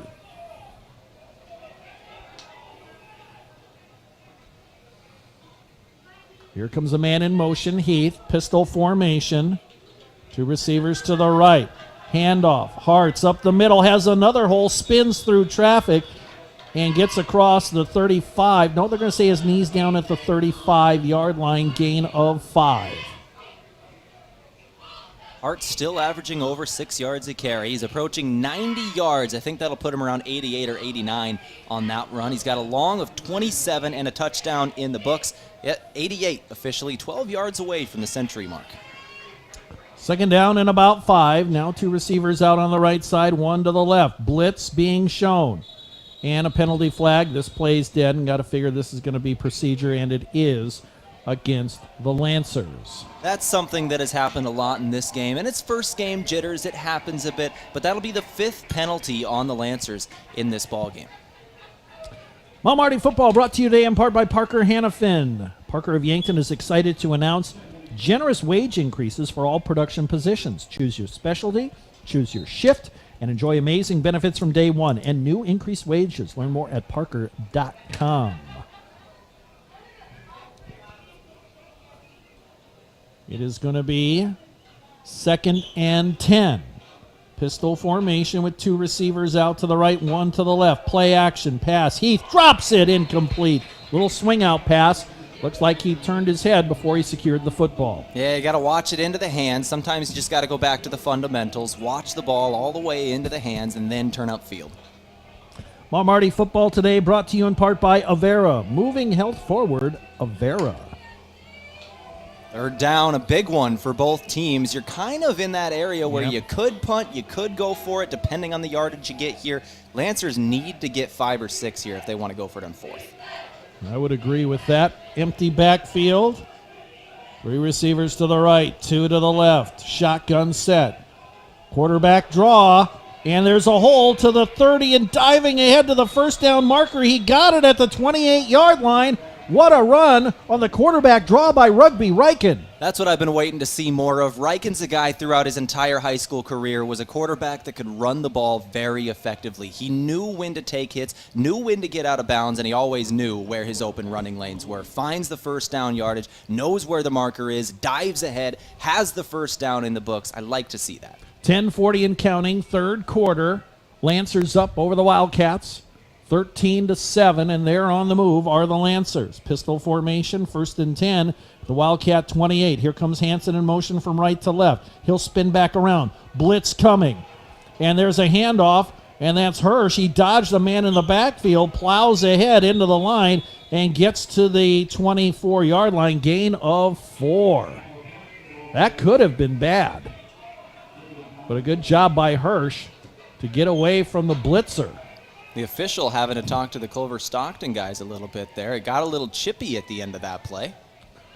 Well, you know, these teams played last year, and there were a lot of personal fouls. There were unsportsmanlike conducts and personal fouls, and these teams, this is only the 2nd time they've ever met. But boy, it feels like a conference game. It feels like a rival game. 2nd down, straight drop back for Riken. Swing out pass, Broadnax. He's at the 25, cut down near the 21-yard line, shy of the first down marker. He was the safety valve on that play. And now a big 3rd down coming up.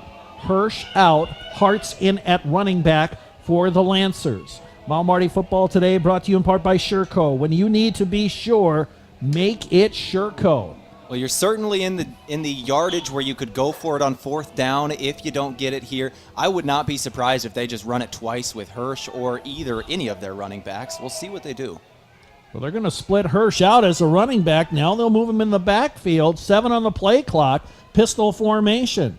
Riken takes the snap. Hands off. Hirsch has an opening. He's up the middle. Into the secondary. Into the end zone. Touchdown, Mount Marty. What a run up the middle by Malachi Hartz.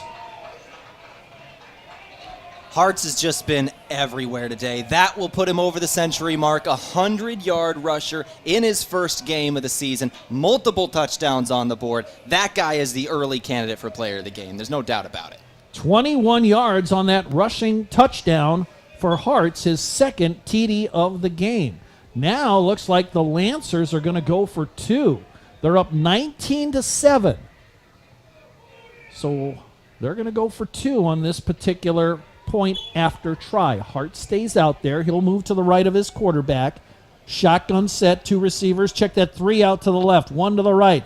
Straight drop back. Roll out. Riken looking, throws. Got a man, caught. 2-point conversion, good. Fitzgerald with the catch. That makes it 21-7. Lancers on top, 8:50 left to go, third quarter. And we will keep it here. We've got good news, Steve. Instead of going to break after the touchdown, more than just the touchdown for the Lancers, obviously the great connection, obviously in the 2-point conversion there for a couple of Yankton guys. But more Yankton news. Miles Kraske, we got to talk about a Paralympian who just punched his way into the gold medal game for the Paralympics, which is super cool. Was able to get the win over India. J.C. Simon, Miles Kraske going to the gold medal game. And the sport is, for those of you who don't know, yes, some people may not be yeah, aware. It's super cool. He's I got love a chance badminton. to play for it. And then I believe his singles matchup is tomorrow. I think he's in the quarterfinals there. It's going to be interesting what he's able to do. But yeah, going to for mixed doubles and para badminton, going to the gold medal game. Go for the gold, young man. Go for the gold. We're cheering for you. Whole, not just the Yankton, South Dakota, whole nation's behind you, pal. Oh, absolutely. Go for it. Here's the kickoff. And it's going to drift back to the end zone, and it's going to be taken out of the end zone by the return man for Culver-Stockton. And on that return was, I believe, Tyam Mariel, the defensive back. So Culver-Stockton, they're down by 2 touchdowns here in the third quarter. It's 8:44 left to go. And they have the ball, 1st and 10, after the short return, out to the 15-yard line. 1st and 10. They have a full house backfield. Now they'll shift around. Shotgun set, running back. That's Jarrett standing to the left of his quarterback. He'll run to the left, and he's pulled down after a short gain of about a couple of yards. James Brinsley, the free safety, making the tackle there. Mount Marty football brought to you in part by Dakota Beverage. Whether it's Coors Light or Miller Lite, please drink responsibly. 2nd down. We'll call it 7. Gain of 3 on that last play.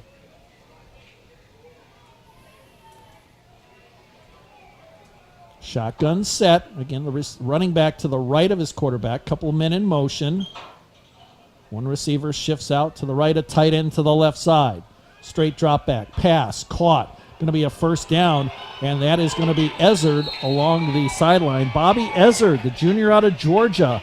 Quick swing out pass to the left side, and he got a good gain across the 40 to the 42-yard line. That's a gain of 24 yards. Was dancing with Amir Conley, the senior cornerback, out on that edge. Got a great open space run there. Quickly to the line of scrimmage, straight drop back, swing out pass. Intercepted! It went off the hands of the running back and right into the hands of one of the defenders for Mount Marty. That was Mohammed. He gets the easy interception and the pick 6 for Mount Marty. And boy, has this game just turned around on a dime. 27-7 your score. All of a sudden, a pick 6 will just destroy any momentum. Good thoughts in the home crowd. All of it just died. You could hear the cheers after that 20-plus yard catch and run. Everybody was having fun. Everybody was having a good time. It's quiet. It's quiet now here, Steve. Yeah, and we, the home fans, are right below us here, below our broadcast location here in Canton, Missouri, as Mohammed gets the interception and the touchdown. That's the problem with little swing-out passes. If something goes awry, there's nobody between the defender and the end zone, especially out on the edge. It was read perfectly by the junior out of Sioux Falls, Roosevelt and Muhammad. Great play, great addition to the starting lineup this season. First game in this as a starter, pick 6. And like I said, the shadows starting to creep across the field, and maybe the shadows across the hearts of a lot of Wildcats fans as their team now down 27-7 with 7:28 left to go. And now we have the point after pending. And Finder comes out, and Jace Manker will be the holder. He has missed one extra point earlier today and missed the field goal. Good opportunity here to boost his confidence if he can make this extra point. Snaps on target. Kick is on the way. It is good. 28-7. Lancers on top. 7:28 left to go third quarter. Back in 30 seconds with the kickoff on KYNT. James and I are having a beef. About which Runza burger is best. It's the savory Swiss mushroom. Hands down. No, it's the double cheeseburger. 2 burgers, better than 1, 'cause math. The spicy Jack burger is also good. True. Wait, why are we fighting? I forget. Come get your favorite Runza burger today, because Runza makes it all better. Want the best fast food burger around? Try Runza on Broadway by Menards in Yankton. Officially 38 yards on the interception return by Asmaram Mohammed. And the pick 6 gives the Lancers a big lead at 28-7, 7:28 left to go. Here in the third quarter, along with Tehl Tanner, Steve Thum, there was a penalty on the Lancers, so that's going to back him up on the play. I believe we had excessive there. Yeah, excessive celebration. So the kickoff from the 20, and that kickoff is going to bounce around, and it is going to be picked up by Jones, the return man, and he's out near the 40-yard line. So Culver-Stockton will have good field position. Mount Marty football today brought to you in part by Aztec. Build your career with a group that's built to connect from rock to road. And Mount Marty in the driver's seat in this contest. But the way that Culver-Stockton exploded early in that second quarter, you can't count this team out. They've got some big play guys like Dixon. Yeah, no, the big play has certainly kind of been their bread and butter. It's the only 2 big plays they've had, but those 2 plays kind of were the entirety of the offense. We talked about it at halftime. They had that one 96-yard drive on 2 big plays, and they had 138 yards total at the half. Outside of those 2 plays, it's really been not a whole lot for this offense. 20 rushing yards at the half. They got to be able to find a way to run the ball. But now you're down 21 points midway through the third quarter. I don't want to say abandon the run, but you're going to have to throw in order to beat the Lancers at this point. And that'll be up to the secondary of the Lancers to hold tight and that pass rush. And we have, I believe, an official timeout here with 7:22 left to go here in the third quarter of play. Teams are on their respective sidelines. Yeah, there's something going on. Well, we got an injury. We do have an injury on the field.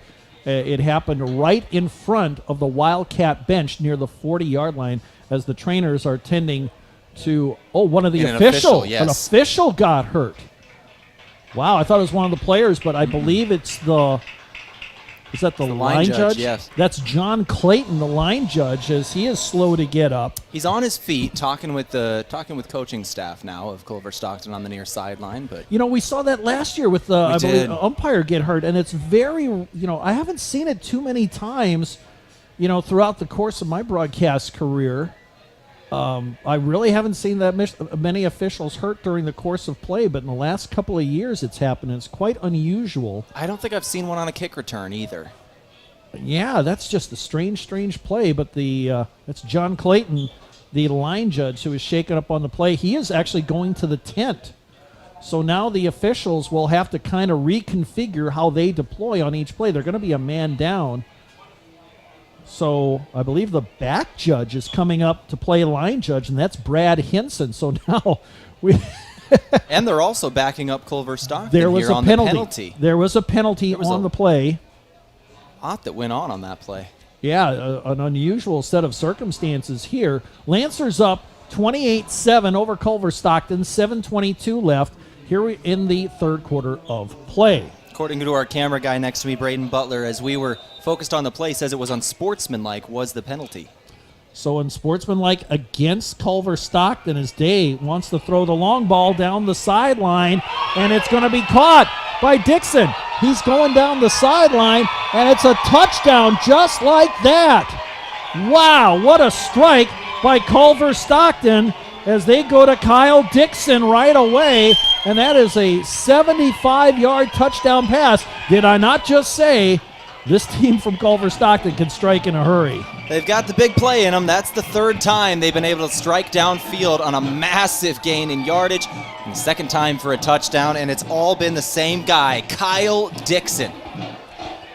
He may be he's certainly in the running for player of the week for Culver-Stockton and maybe for their conference, the Heart of America Conference. He's now at 189 yards in the game, 5 receptions, 2 touchdowns. And the point after kick is good. Hold the phones, folks. This one's not over. Not by a long shot. 7:13 left to go, third quarter. Lancers 28, Wildcats 14. Back with the kickoff in 30 seconds on KYNT. Wellness should feel good and taste good. That's why Alani Nu offers a range of delicious energy drinks to support your goals while bringing bright, bold flavors to your daily routine. Whether you want to hit your last rep, beat the competition, or simply balance your hormones, do it all with an Alani Nu energy drink in hand. Promising to increase physical performance and boost focus with just 10 calories and no sugar or gluten. Alani Nu energy drinks are a healthy way to fuel your fun. Stock up today. Make the move with Mason and the Move Group. The home buying process can be complex and overwhelming, and you may feel intimidated by the amount of information you need to learn. But you don't have to go it alone. Trust our professional real estate team to guide you through the process. From negotiating the best price to navigating the paperwork, you can expect help every step of the way. So call me, Mason Schramm, with the Move Group, and make the move with Mason.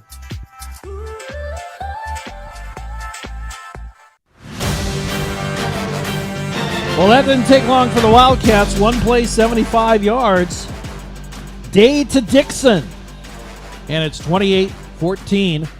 Lancers on top. Here's the kickoff, heading for the sidelines. Rolls out of bounds at the 15-yard line. That's Ethan Boulanger.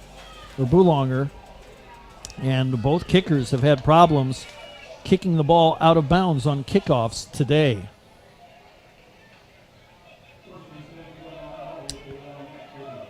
So big plays for the respective teams, and we're back to a 14-point edge in favor of Mount Marty. Long way to go in this one, folks. 7:13 left to go. We're in the third quarter. And Riken will bring out the troops as the shadows creep across the field here in Canton, Missouri, home of Culver-Stockton. 1st and 10, ball at the 35-yard line. Shotgun set, Broadnax in motion. They're going to hand it to him on the jet sweep. He's to the 40 and down near the 44-yard line. Good gain on the play of about 9. Broadnax we saw last year play some in the training game, that scrimmage up in Madison against Dakota State, and he was very impressive and had a few opportunities last year. This young man, if he continues to develop, could be a star player in the making for Mount Marty. 2nd down and 1. Here comes Hansen in motion. Handoff, Hirsch up the middle. Has a hole, has the 1st down. He's to the 49-yard line. And they're going to try to push the pile forward. Forward progress stopped. Gain of 5. 1st down, Lancers. Been running the ball very, very effectively today. Already got one guy over 100 yards. Hirsch is north of 30 and is as the second option. Very, very good day for the running back crew. It'll bring up 1st down and 10. They're just shy of the midfield stripe. Shotgun set, empty backfield now. Here comes Hirsch. Behind the quarterback, pistol formation. And it's going to be Riken keeping it, looking to throw. Throws behind, and it's caught by Heath.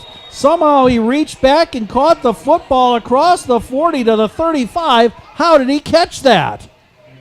One of the best plays I've seen from the quarterback today as well. Riken read the read option perfectly, realized he needed to keep that one, pulled it out of the gut of his running back, rolled to his left, had to throw across his body as he was moving left, saw the defender crashing down on him, found the open man, first down Lancers. Great play from the quarterback there. Yep, if he had handed the ball off, that was going to be a big loss on the play. Oh, yeah. Ball at the 36-yard line of the Wildcats, 1st and 10. Pistol formation. And here's the handoff to Sloan, and he lost the football. Ball's loose on the ground, and the Wildcats have it at the 32-yard line. Ismail Sloan coughs up the football. The Lancers right now are just letting the other team get back into this game. Had a 28-7 advantage. You have broken coverage, a long play touchdown.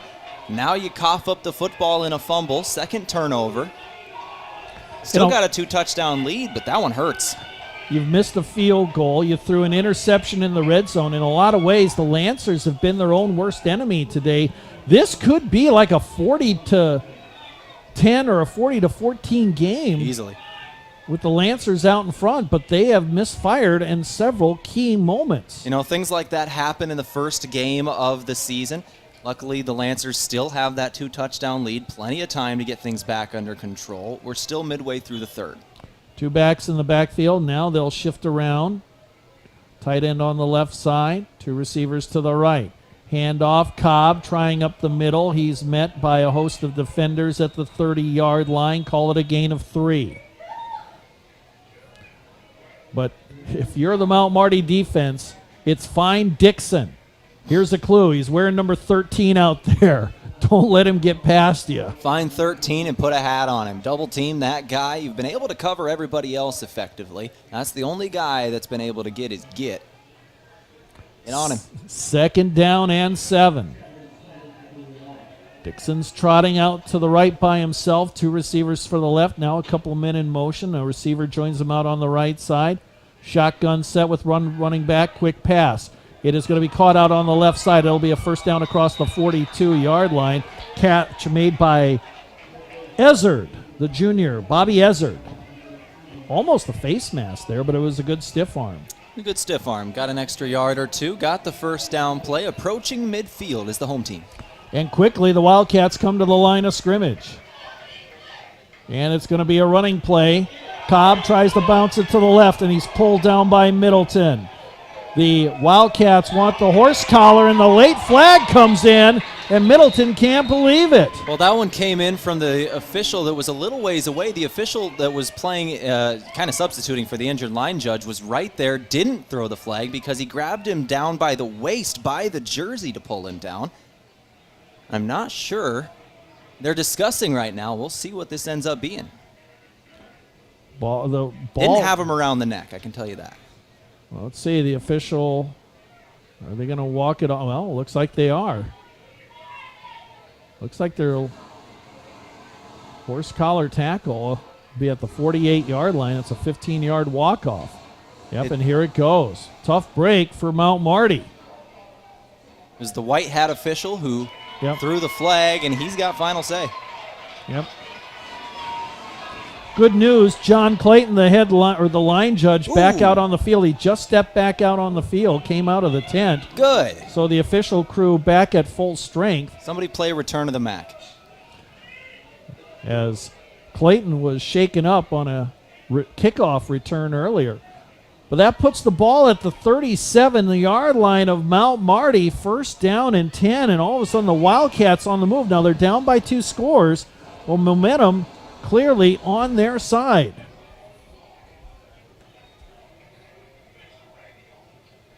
They'll split one receiver out to the right, one out to the left.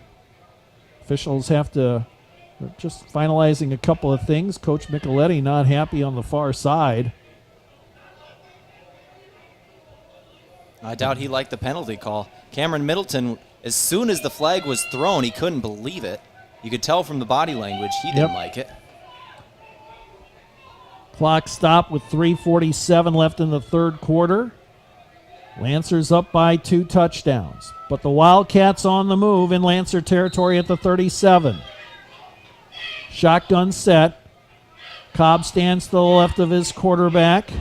Straight drop back. Throw over the middle towards the end zone. It's over the head of Ezzard at the 5-yard line. Incomplete. He had a step on his man. He had a step. If that's in the breadbasket, that's another touchdown. We could have a 1-score game on our hands. Instead, 2nd and 10 for the home team. They're still in 4-down territory at the moment. 3:36 on the clock in the third quarter. They get a score here. We're down to 7 points is the advantage. Mount Marty football brought to you in part by Slowey Management. Call the Fairfield by Marriott or Holiday Inn Express in Yankton Direct for great rates and flexible reservation changes. 2nd down and 10. Shotgun set. Handoff. Cobb thrown down for a loss in the backfield. Back at the 41-yard line. He went nowhere. That was David Wilson who crashed in there, able to make the play. David Wilson, the junior out of Chicago. He made a big, big play, did Wilson, the junior. Now a big 3rd down and long. Straight drop back. Day throwing to the end zone, got a man open, and it is incomplete. He was wide open on the sideline. Guess who? Dixon. But it went out of his hands, and he may have drifted out of bounds at the 10-yard line.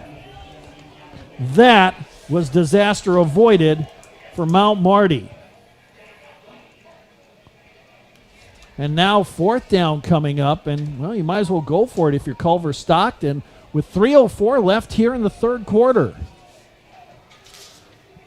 It's 3rd and long, but you're kind of in no man's land, the 41-yard line, or do you trust your defense and punt it away and try to trap the Lancers deep?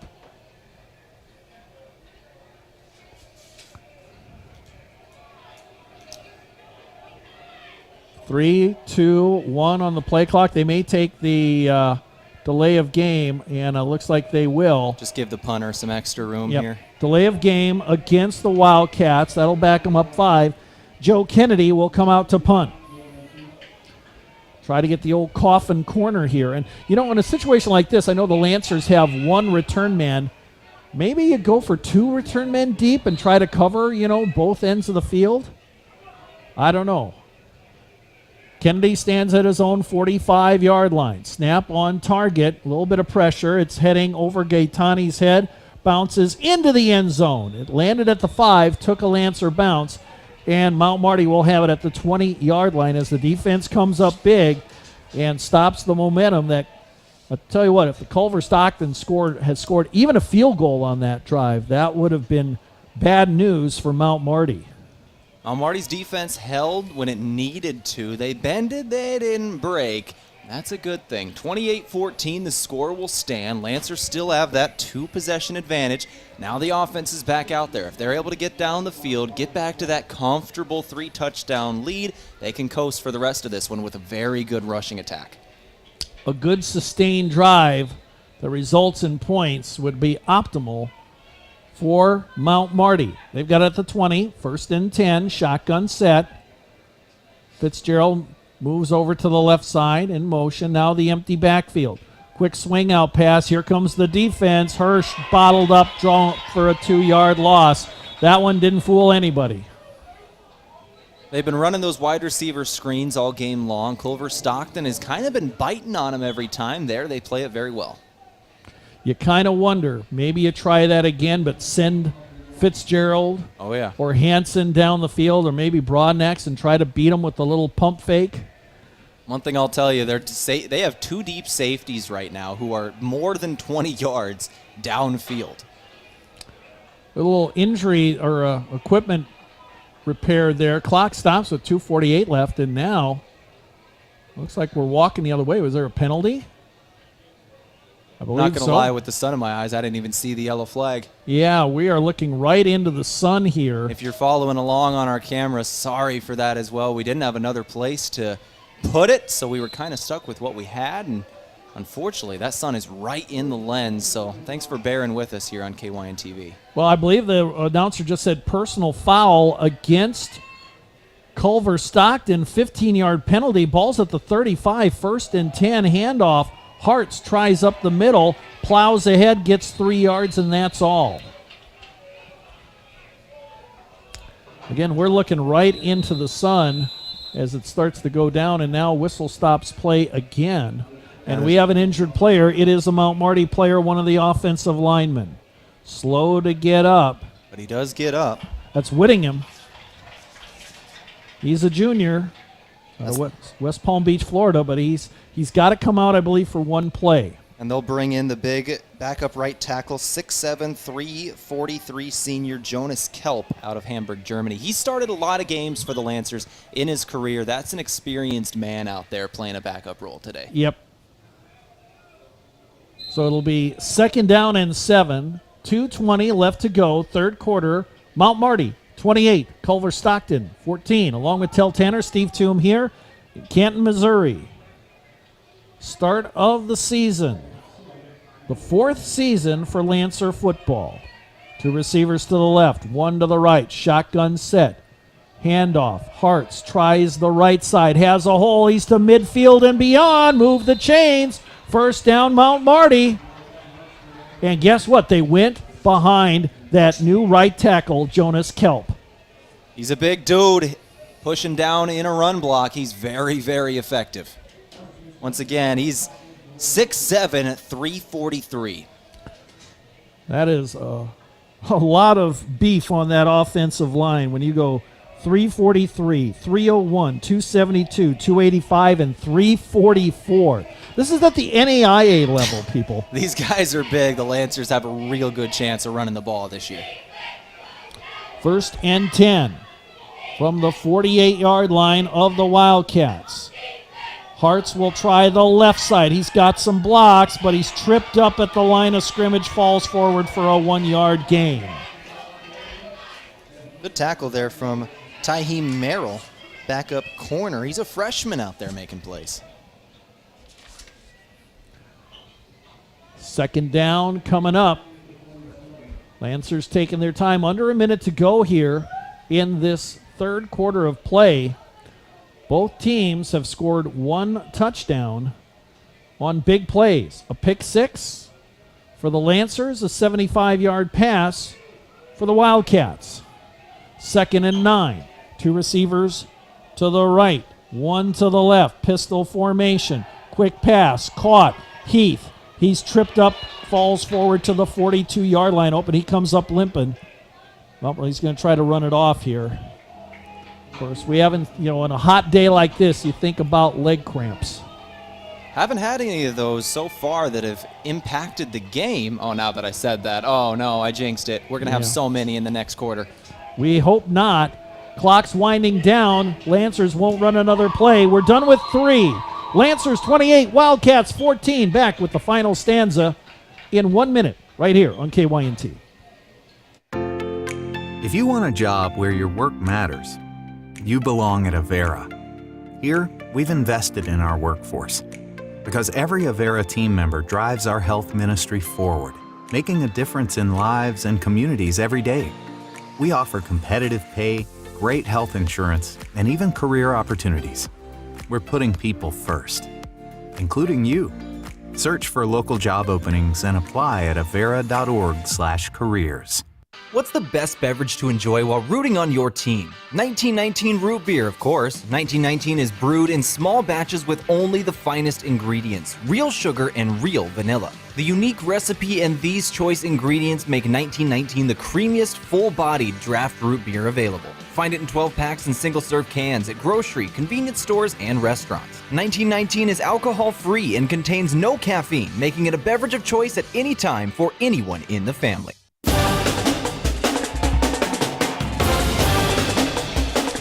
We're getting ready for the fourth quarter of play along with Tehl Tanner, Steve Thum here in Canton, Missouri.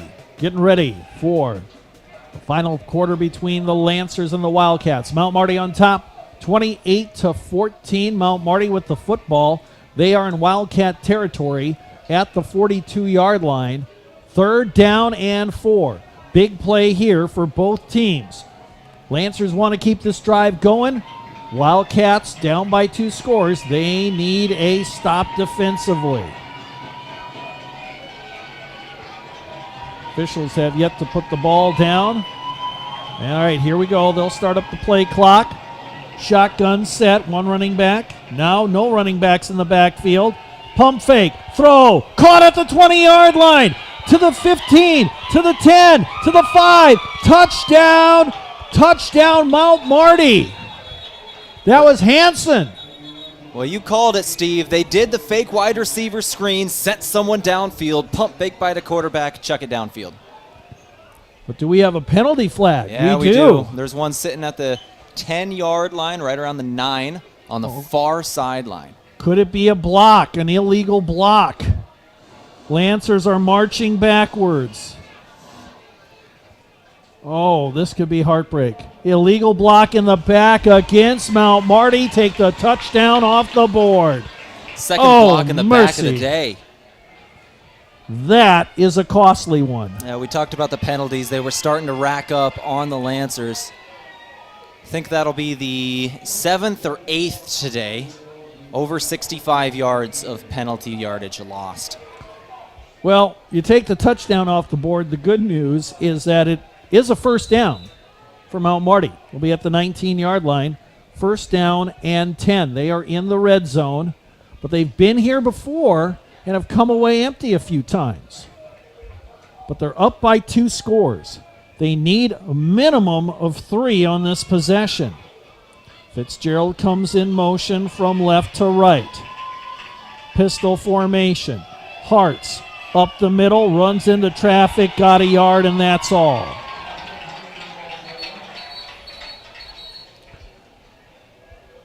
And again, whistles after the play.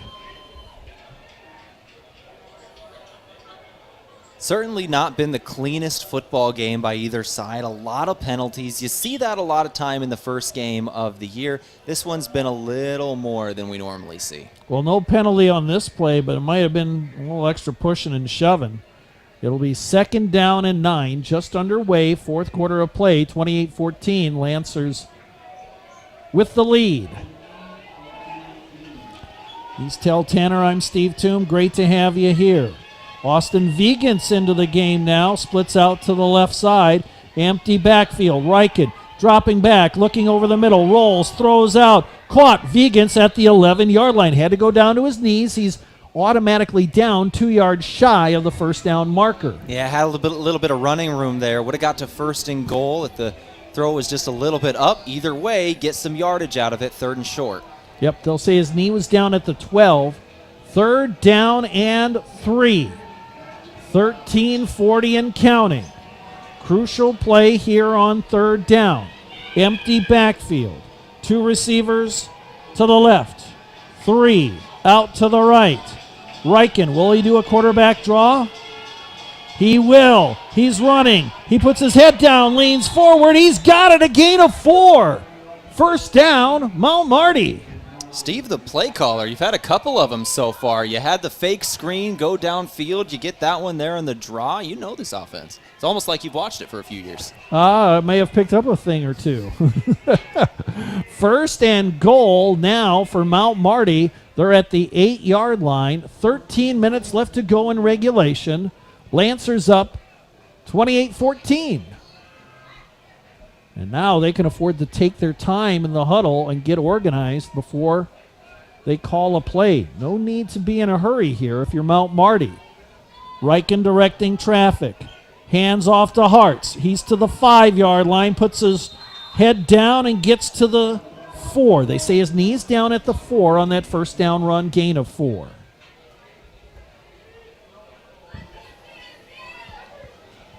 Second and goal coming up from the 4. Mount Marty football today brought to you by Core Trust, helping you achieve your personal and business goals. It's Core Trust Bank. Raise your expectations with Core Trust, member FDIC. Hartz in the backfield, pistol formation with 3 receivers out to the right. They'll play fake it. Oh, pass well over the head of Hansen on the slant pattern in the end zone. Incomplete. He was open, but the pass way too high. Yeah, just completely missed him, but still got a chance here on third down. You can't go and have back-to-back red zone possessions where you just come up short. Obviously, last time they were down in this exact spot of the field, and a third down, or actually it was either way, beginning of the drive, as they were trying to get down here, interception was thrown in the back pylon, right corner of the end zone. Hoping for a different result this time, are Lancer fans. All right, Hirsch into the game, stands to the right of his quarterback in the shotgun set, 3 receivers to the right. Straight drop back, Riken being pressured, rolls to his right, throws on the run, got a man, caught, touchdown! Hirsch in the back of the end zone. That is what you want to see from the young quarterback, Rugby Riken. Saw the blitz coming, scrambles out of the pocket, moves to his right, finds the open man at the end of the play. Touchdown, Lancers. Good patience, and Hirsch just found a spot, stood there with his hands up, and didn't move at all as the ball was coming to him in the air. That's all you got to do sometimes. Found the open spot, waited for the ball, Riken found him. And a big touchdown makes it 34-14, a 3-score game. Here in the early part of the fourth quarter with the Lancers on top, trying to tack on the point after. Manker, the holder, Finder will put the boot to it, and it is good. 11:55 left to go in the game. Lancers 35, Wildcats 14. Back with the kickoff in 30 seconds on KYNT. It's day one of your new career. Parker of Yankton has immediate openings for material handlers, machine operators, and setups for both day and night shifts. Along with a full benefits package beginning your first day on the job, Parker is offering a second shift pay differential of $235 plus a $1,000 retention bonus. Paid vacation, sick leave, 13 paid holidays, medical, dental, vision, supplemental, and paid life insurance all begin day one. Quarterly profit sharing and a 5% matching 401k plan. Fully vested on day one. Apply now at parker.com. Parker, engineering your success. FM 1021 and AM 1450. KYNT. Yankton. That last drive, 11 plays, 80 yards. It results in a Riken to Hirsch touchdown of 4 yards. 35-14. Mount Marty on top of Culver-Stockton, along with Tehl Tanner, Steve Thum here in Canton, Missouri, at Ellison Polton Stadium. Field turf surface. Very nice facility here.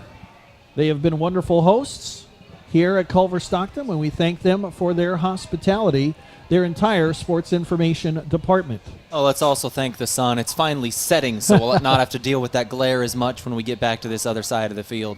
Yes, and we can actually finally see now a short kickoff, and it is going to be returned by one of the upmen who circles around and didn't get much out to the 25-yard line. On that special teams return was Aiden Jones. It was Devin Mays for the Lancers who made the tackle at the end there. Yeah, we're facing west here at this stadium, so as the sun's going down here, it was looking right in our eyes. It was tough to see the field, see who's out there, but now the sun behind the trees and the houses on the far side of the field. Lights are on here in Canton, Missouri, as the Lancers have the lead at 35-14. Wildcats with the football, shotgun set. Day's going to throw the home run ball intended for Izzard, and it's almost intercepted at the 40-yard line. Gaetani back there defensively for Mount Marty. Should have had it in and out of the hands. Second down coming up. Mount Marty football today brought to you in part by Aztec. Build your career with the group that's built to connect from rock to road. I've never understood that, to be honest. Having your press box and your home fan and your home team look into the sun in these facing west. I've always figured put them on the other side, and then the home team gets to be the sun behind you, and the opposing fans, the opposing team, looks into the sun. Or even the Lancers Stadium back in Yankton is built that way. We look into the sun every game. Yeah, there we're facing the south. Yeah. Except for night games. Pass, caught. Except for night games. Izzard along the left sideline across the 30 on the quick pass gets to the 33-yard line. We will have a night game on a Friday night coming up this year. That'll be on October the 11th. Dort, the opponent, 7 o'clock. That'll be the lone night game at home. There's the late afternoon game, Waldorf at 4 o'clock on homecoming on September 21st. Play action, high pass down the sideline, Dixon, and he drops the football, incomplete. He shoved off on a receiver, or on the defensive back, did Kyle Dixon. No call. Had it, dropped it at the 35-yard line, incomplete. Oh, he didn't drop that one. Give all the credit to Josiah Gaetani, who ripped it out at the end. Had it in the arms. Gaetani had an arm in there and ripped that thing out. Way to make a play, young man. That was amazing. Tell you what, Dixon's going to cause problems for the opponents of the Wildcats all year long. This guy has been really, really impressive, the wide receiver for Culver-Stockton. His stats, 189 yards on 5 catches, 2 touchdowns today. But it's 4th down and 3 coming up for the Wildcats. They're going to go for it from their own 33-yard line. They're down by 3 scores. They pretty much have to. Straight drop back. Here comes the pressure. Pass is going to be tipped away and almost intercepted. Incomplete at the 40-yard line. Ezard, the intended receiver. Day was hit as he threw the football. It was a little off target. The Lancer defense holds. Yeah, Bobby Ezard still had a play on that one. The redshirt junior had it in the hands. I think it ended up bouncing off of his face mask, actually. Ended up being incomplete. Tough chance there. And with did not go their way. Yeah, 11:04 left to go. Lancers up 35-14. They are in the driver's seat, no doubt about it. And now they have the football at the Wildcat 33-yard line. 1st and 10. They're looking to put this one away. Can they do so? One would suspect they're going to go to the running game. Hartz in the backfield, takes the handoff, tries the right side, follows his blocks, gets across the 30, fighting for yardage, and somebody loses his helmet out of bounds. Penalty flags fly. And one of the leaders over there for the Lancers got in the face of one of the offensive linemen who's throwing a block and prevented him from retaliating. And that's a good play. Oh, yeah, because we're going to have this one on the defense for sure. Late hit out of bounds, 100%. Hartz had it out of bounds. And real vanilla. That was Wilson, I think, who stood in front of the lineman. And yeah, somebody got their helmet ripped off on the far sideline.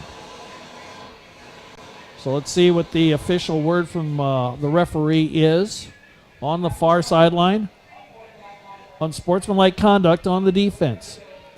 That should be tacked on. And a 1st down.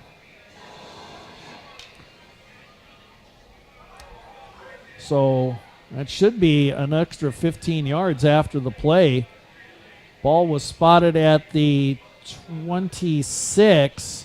And Culver-Stockton's backing up here.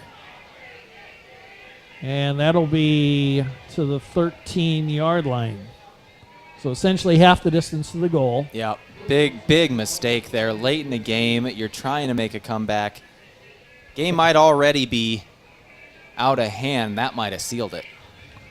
Because you're in the red zone and well within field goal range. Now Finder has struggled a couple of times today. Missed a PAT, missed a field goal from 33.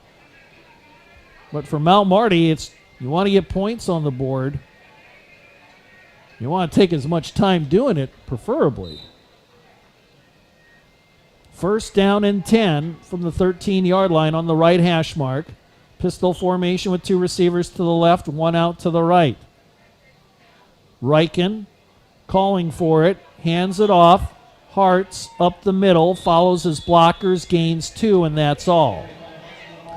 Mount Marty Football Day today brought to you in part by Dakota Mac. We can help you do the heavy lifting when it comes to ag financing. Whether you're a farmer, investor, or a beginning farmer, we work hard to find lending solutions to fit your needs. Learn more at dakotamac.com. Here's some good news. Lionel Whittingham, the right tackle, the junior who was shaken up earlier, just came back into the game. Jonas Kelp trots off the field. Whittingham seems okay. 2nd down. Well, they're going to say the knee of the running back hit down back at the original line of scrimmage, so no gain on the play. 2nd and 10. Riken on the quarterback keeper up the middle, dives across the 10 to the 9-yard line, gain of about 5. He's been doing a pretty good job avoiding contact today. The only times I've seen him take a hit are when it's third down and he just has to get to the sticks no matter what. Outside of that, he's been diving forward, avoiding hits. That's something you don't see from a young quarterback very often. Young quarterbacks want to take hits. They want to make plays, and I like that he's being smart about it, protecting his body. 3rd down and 6. We'll call it a gain of 4 in that last play. 2 receivers to the left, 1 to the right. Fitzgerald moves. It's a tight end now on the right side. Hartz is going to get the handoff, tries the right side, turns the corner to the 5, to the 3, to the pylon. Is he in? No. They're going to say, I think he stepped out at the 3. No, they stepped out at the 1. So he's a yard shy. He got 8 yards on the play, but that's enough for a first down. He was definitely able to knock that pylon over. Ball hit the pylon, but he must have stepped out of bounds just before it. 1 yard to go. Well, it looks like we're going to have the brotherly shove here as Riken is pushed into the end zone on the quarterback keeper. Touchdown, Mount Marty, as the Lancers line up with that Philadelphia Eagles play. The brotherly shove. Oh, it's been so effective at all levels. With Jason Kelsey retired, from the Eagles, and he said, what about that play? He says, I don't have to do it anymore. It's so tough on my body. Oh, yeah. That's full go, 100% effort into those for the center. Well, it's a touchdown on the 1-yard run by Riken, makes it 41-14. And now Finder's going to try the PAT. Credit the Lancers. They have withstood a couple of bursts here, and somebody jumps offside, and that is going to blow the play dead. Somebody on the special teams unit for Culver-Stockton. I believe that was Robert Jones.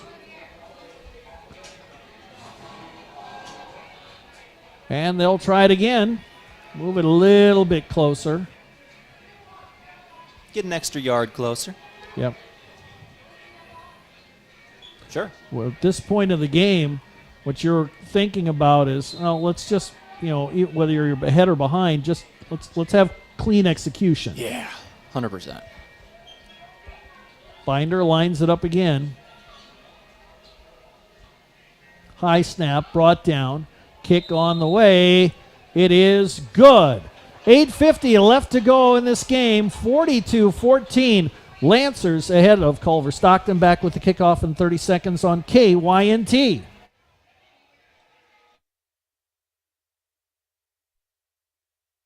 Farming is hard work. Between managing crops, livestock, and equipment, there's not much time left to handle financing and loans. At Dakota Mac, we can help you do the heavy lifting when it comes to ag financing. Whether you're a full-time farmer, an investor, or a young and beginning farmer, we're here for you for all your ag lending needs. Let Dakota Mac help you work smarter, not harder. Hi, it's Jeff Wolfgram from Dakota Mac. Call us at 800-682-4578 to learn how Dakota Mac products can work for you.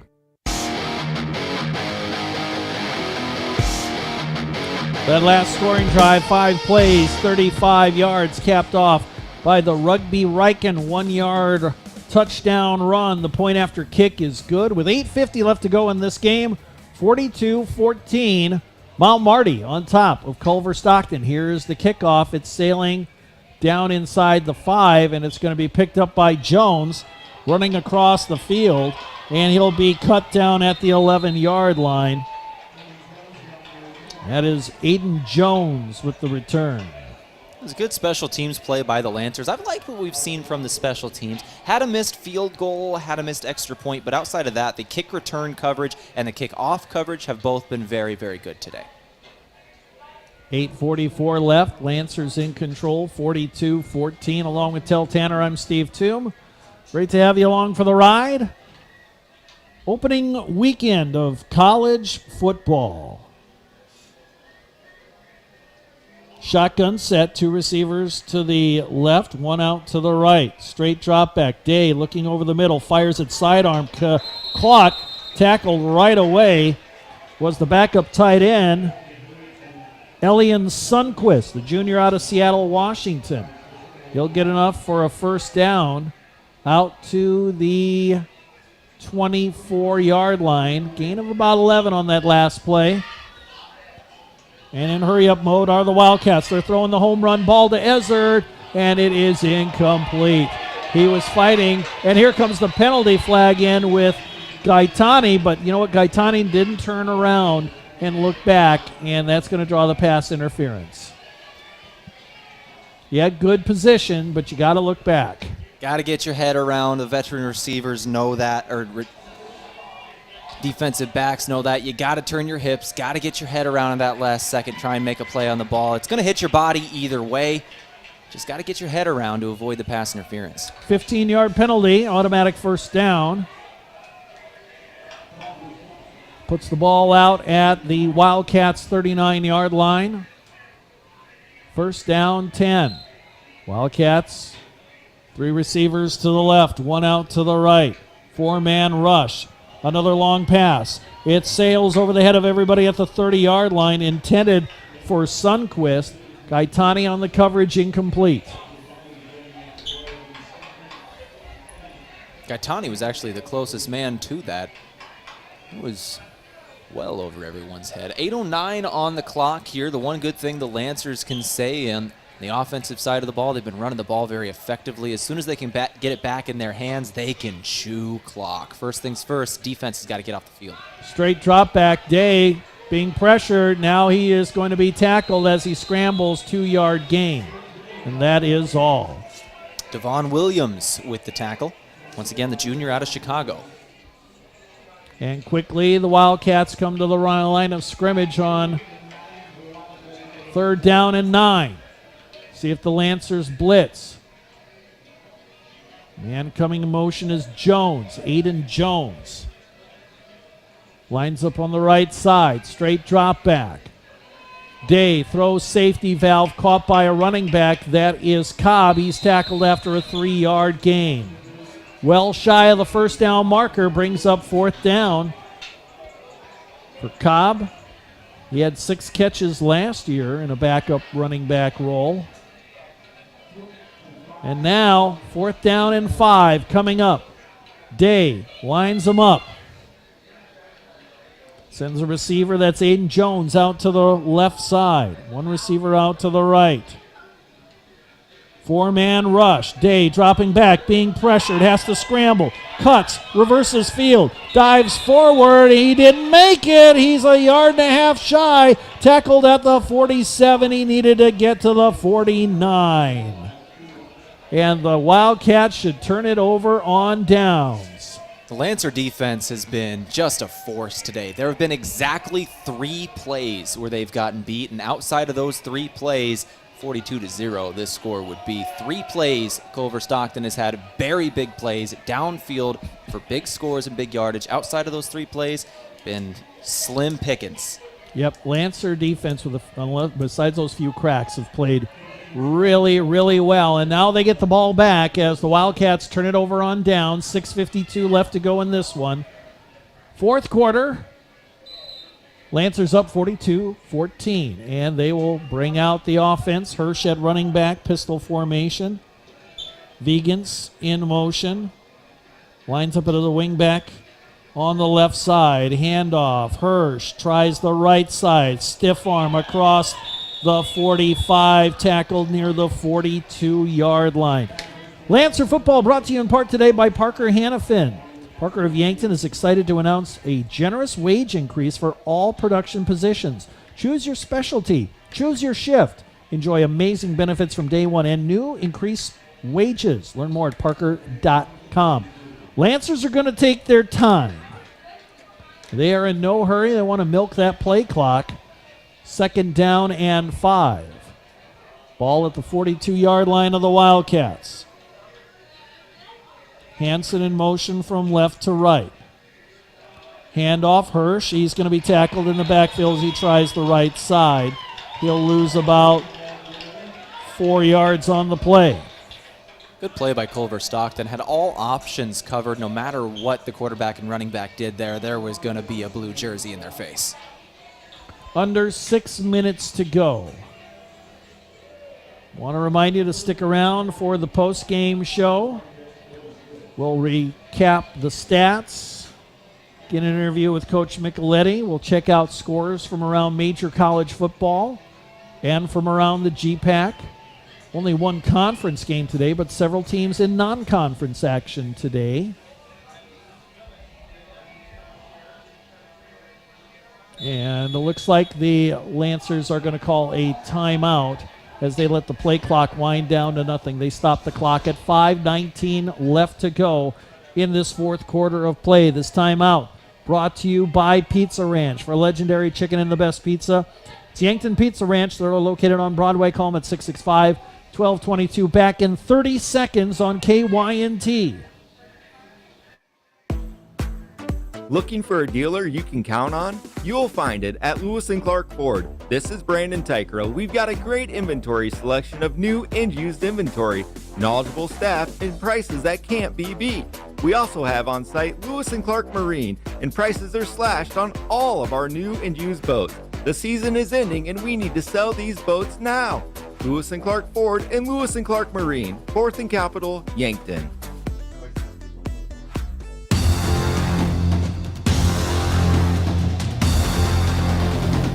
5:19 left to go, fourth quarter of play. Mount Marty, 42. Culver-Stockton, 14. Along with Tehl Tanner, I'm Steve Thum. Great to have you here. We're in Canton, Missouri today at Ellison-Polton Stadium. Lights are on as the sun has set. Still some light in the sky. And a good night for football, especially if you're a Lancer fan. Play action. Reichen looking for the deep ball. Throws to his safety valve. It's caught by Hansen. He'll have a first down at the 36-yard line. What a play by Hansen as he caught it and got out of bounds and got that first down. Good from the quarterback, too. Got through his reads, found the open man, delivers the ball. Good protection from the offensive line. Hansen found a crease in the defense. Reichen delivers the ball. All around good play from the offense. Ismail Sloan checks into the game. Remember his last carry, he fumbled the football. Chance for that young man to get a little redemption here, build up his confidence. He's the third-string running back. No doubt he'll see some carries here.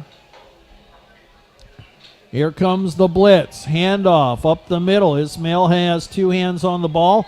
He gets across the 35 to the 32, gain of 4. Young man for Mount Marty, Ismail Sloan, out of Bennetville, South Carolina. He is a junior. And no doubt he'll get some more action here in the waning moments of this game. 2nd and 6 coming up.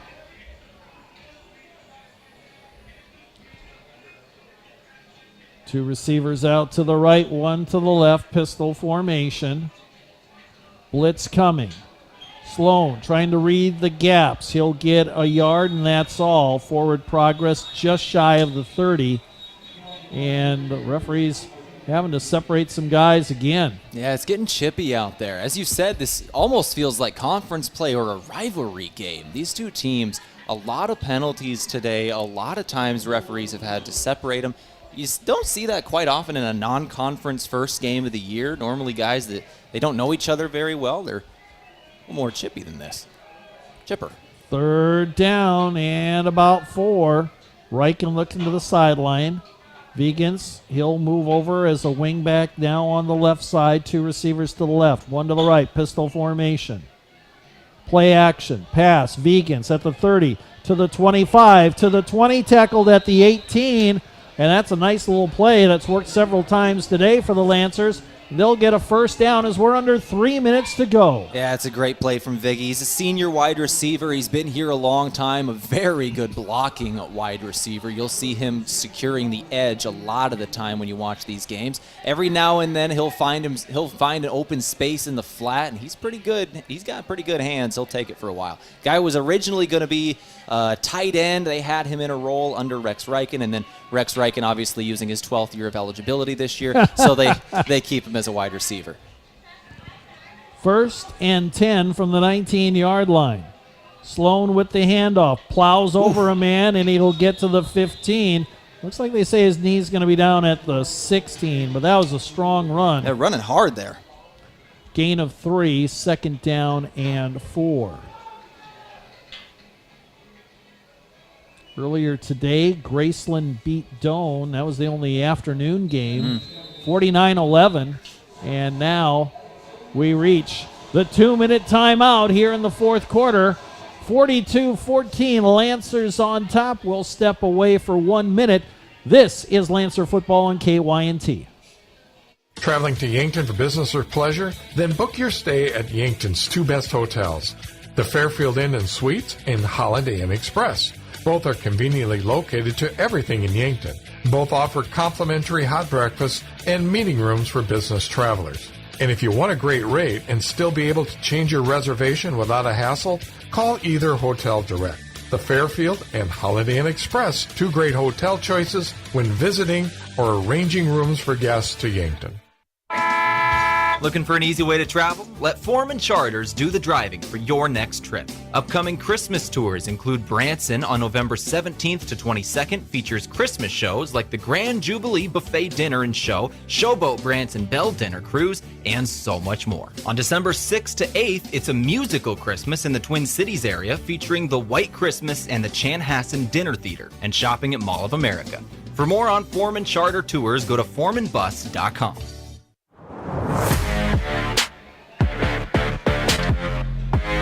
Two minutes left to go in this game. Lancers in control, 42-14 over Culver-Stockton. I'm Steve Thum. He's Tehl Tanner.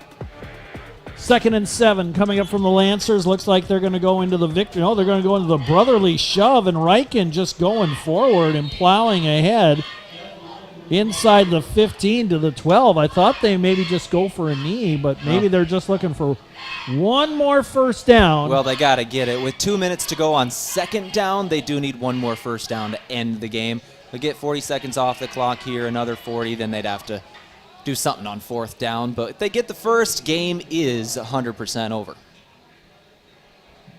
For Culver-Stockton, a team that struggled on offense last year, they had a few shining moments in this game, but absolutely couldn't put together a lot of sustained momentum. They had chances. We'll talk about that and more in the postgame show. 3rd and 3, 7 on the play clock.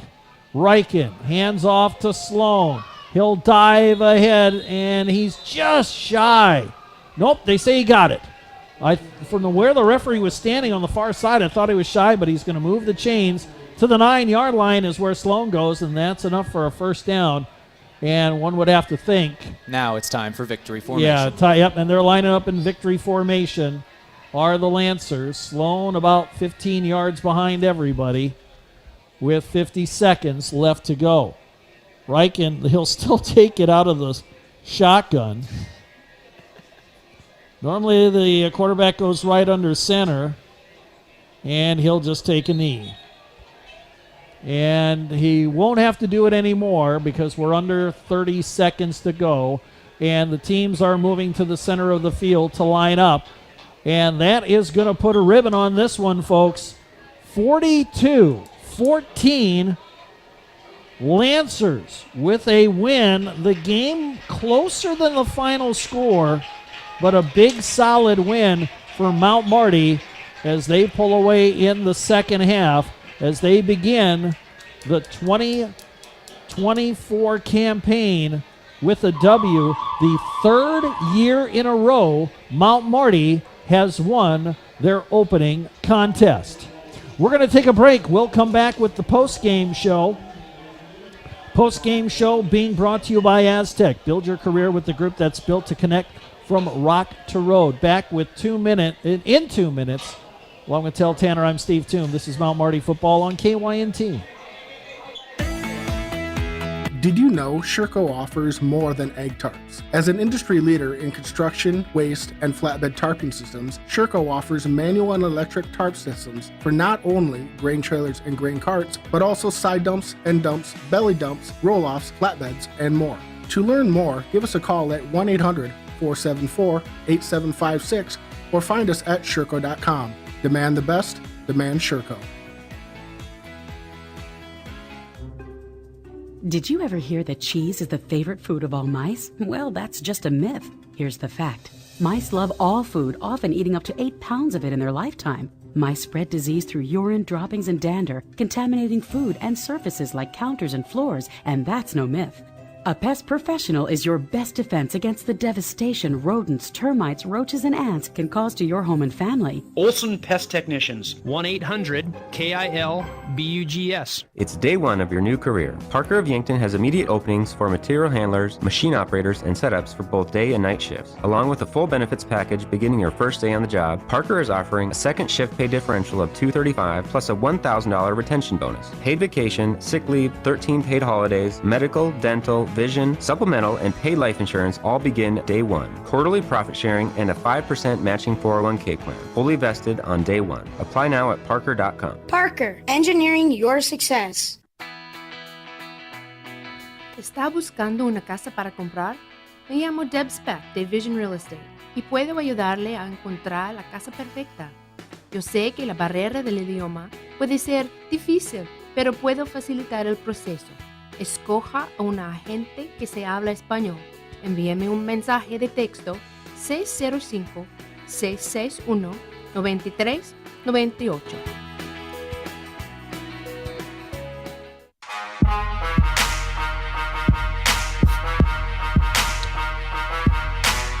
And welcome back to Ellison-Polton Stadium here in Canton, Missouri, home of the Wildcats of Culver-Stockton. Mount Marty defeats the home team here today, 42-14, the final score.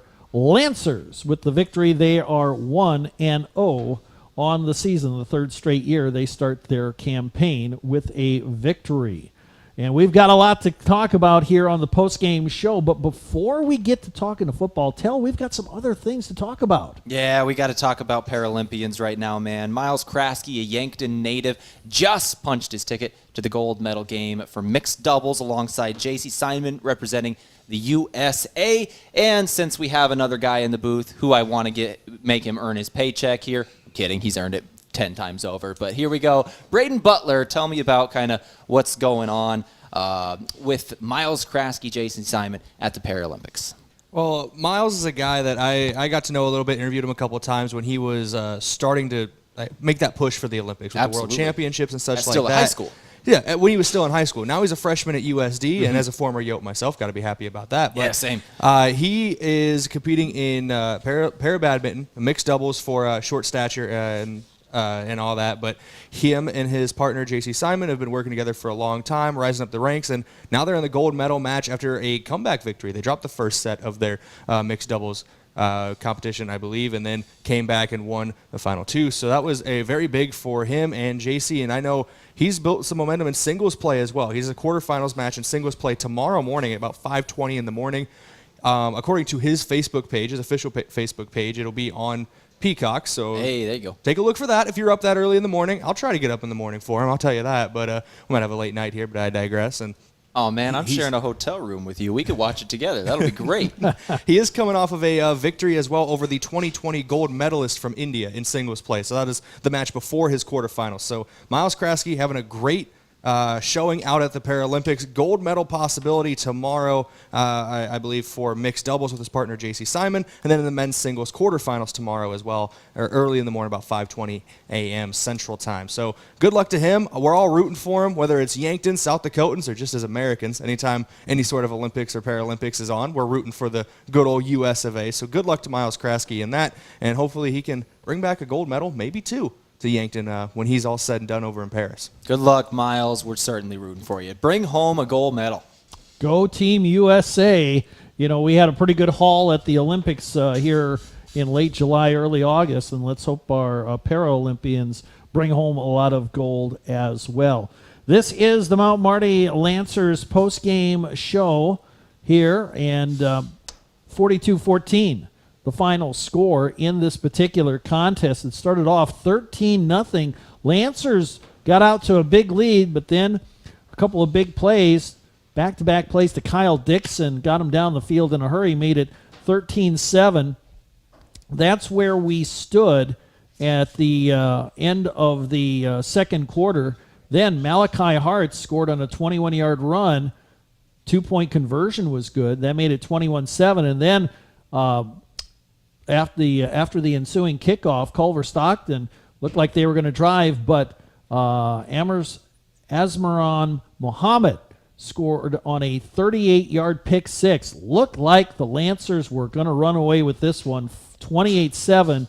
But after the ensuing kickoff, that man again, Kyle Dixon, caught a 75-yard pass on the first play from scrimmage after the kickoff. All of a sudden, it was 28-14, and that's how the game went into the fourth quarter. Then Kyle Hirsch scored on a 4-yard pass from Rugby Riken, made it 35-14, and then late in the game, Rugby Riken on a 1-yard touchdown run made it 42-14. And that is the final score. And now we're going to get some words here from John Micheletti, the head coach. Our post-game coach interview brought to you by Conklin Distributing. Are you ready for a hydration revolution? Try Ghost Hydration, the ultimate drink to keep you feeling refreshed and revitalized. It's packed with a unique blend of electrolytes and vitamins, and it gives you the perfect balance to conquer your day. Check it out from Conklin Distributing. Coach, congratulations on the win here today. I hadn't had a chance to talk to you before the game, but boy, this game had a lot of ebbs and flows and momentum swinging back and forth. How did you view that from the sideline where you got out to a big lead, but all of a sudden then they pop off a couple big plays? Yep, that's obviously first game stuff that goes on there. You got to understand that there's going to be highs and lows, especially in the first couple games of the year. So that's one thing we talked about all week is being able to not getting too high, not getting down on ourselves and be able to handle adversity. I think our offense did a great job coming up and established the run game, exactly what we wanted to do. And being able to have multiple backs to be able to run, that helps a lot. And a running quarterback, too, so that looked pretty nice. But then our defense was doing good except for those big plays. That's the one thing that we're going to be talking about, minus the celebration penalty, which will be addressed on Monday morning. I had a feeling that would be addressed at some point during the week and early in the week at that. But I tell you what, that first drive where you guys were running the football and then that pass play, little screen play worked so well to Hirsch. And it seemed like the blocking out on the perimeter on some of those screen passes really was effective today. Yeah, and not having Rex Riken today, that was one thing that how are we going to be able to block on the edge, because he is, if not the best, one of the best blockers, especially on the edge there. But Fitzgerald, Trey, Rodney, all those guys did an excellent job, stepping up. Nick Heath, Austin Vigance, all those guys stepped up, and we wanted to physically win the game today, and that happens. You got to win your blocks, one-on-one blocks. So very proud of those guys. Now, you had Lionel Whittingham. He's new on the offensive line. A couple times he got up a little slow, and you're kind of wondering, a hot day like this, a big 300-pound guy out there. But he kept coming back time again. I thought that offensive line, up and down the line, I thought they played really, really well today. I agree. Lionel's been a big part. And you look on the other side, you got Big P, a little less Big P, I should say. He looks a lot better. And, that offensive line, you could tell they've been working together for some years now. And, they're putting it all together, operating on all cylinders, game one, which you like to see. Malachi Hartz, tell us about this young man. Yeah, he's special, huh? he had a dynamite day. We'll go over that when we cover stats. But I tell you what, his ability to stop, start, find a hole, and shift his momentum and then accelerate quickly, that's pretty darn special. Yeah, it's elite. I'm glad that we're not playing him anymore. That's what I told him. I'm glad I'm ready for somebody else to try to tackle you. It's a headache every day when we try to slow him down and things like that. But very talented back, as you guys can all see. He's strong, got great vision. He's explosive. Exactly what you want. And he's humble as they come. So. He's awesome. Great job of complimenting with Kyle Hirsch, and then Ishmael Sloan coming in there a little bit too. So, Malachi Hartz, though, he's a special back. And as I was talking to Tehl earlier this week for the pregame, we got 5 backs that can squat over 500 pounds, and you can see a little bit of that today. That's fighting for those extra yards. Even Rugby, he might be a 500-pound squatter after today. Let's talk about Rugby. Yep. He had a lot of screen passes today, a lot of short passes. But, then he started throwing down the ball down the field. He missed a few where the guy was open, but then later in the game, he seemed to be finding the range on those longer passes. Yeah, you expect a little bit of nerves. He's a ultra competitor and all that stuff, so he's going to handle that and just come out of it. And we just got to continuously show our trust and faith in him, and that showed. Especially in the second half, he got real comfortable playing his game. Came up there after one of those runs in the first half there with a bloody nose, and I'm like, "You ready?" He's like, "Oh yeah, I'm ready to go now." So love it. Very excited with his performance today. And you got a pick 6 today. Yeah. Tell us about this young man. Yeah, Asmaran Muhammad. He transferred from UMary, but we recruited him out of high school, out of Sioux Falls, Roosevelt. Excellent kid. He's a kid. He's growing up. Yep. But he's everything you want. Another humble guy that's just going to work, wants to be the best he can for the team. Whatever it is, if it's painting the porch, is it taking the water out, taking the garbage out, or is it taking a pick 6 to the crib? Yep. He'll do whatever he can to help the team out. The one issue I have is just the guys getting too excited about that, which I always tell the guys I want them to be happy for success, just not causing penalties. So we'll make sure we clean that up. Yep. Now, what else did you see defensively that really stood out in your mind as far as players having a good game? I know Jacob Lambeth had a dynamite game today. He is an elite player. Just the mind he has of the game and can be able to communicate to everybody, getting everybody on the same page. He is our quarterback back there. Excellent. He was calling out the plays hey, watch counter here. Hey, this is going to be inside zone just based off what he saw a year ago, which is tough. A lot could change over a summer. So, but keeps ease, constant reminders of the guys where the guys aren't panicked, especially in a game like today where everybody's emotions are really high because they're excited to, play some football. But he brings the ease to the defense and, hey, guys, we're fine. On to the next one, and hey, whether it is, if it's a pick, hey, we're excited, let's go out there. So great leader and exactly what you want as a coach to be able to have out there on the field and shoot a couple sacks and things like that. Excellent game for him, too. Hold on. Here we go. All right, Coach, congrats on the win. Sorry I'm late to this conversation here, dealing with something on the back end. I don't know if you've talked about this yet, but if you have, we're going to talk about it again because it's special. Third down percentage today, 15 of 18 for your squad, 83%. Their side, 0 of 8. They did not get a first down on third down. The money down today was your bread and butter. Can you walk me through what was going on there? Yeah, it's one of the things we talk about. We have a thing called the plan, and that's one of them. Hey, we got to win on third down. It obviously helps when you're in short down situations to be able to help convert those as an offense, and defensively the exact opposite, putting them in a third and long. It's a little comfortable, making them one-dimensional. And our guys really got to take advantage of that. Putting some pressure. I was like to seeing a couple sacks and forcing some fourth downs and even a way to get a turnover that way. It looked like there was some extra pushing and shoving out there at times, and we noticed that last year and this year. It's like, it almost seemed like this was a rivalry game between you guys. I mean, there was, it seemed like a little extracurricular activity out there. But I tell you what, both these teams are fired up to play today. I mean, how did you see that from the sidelines? Yeah, obviously the guys put a lot into a game. It takes a lot to win a football game. It's very hard, and leading up, fall camp, summer, spring ball, end of last year, there's a lot that leads up into this game. So. The emotions fly high.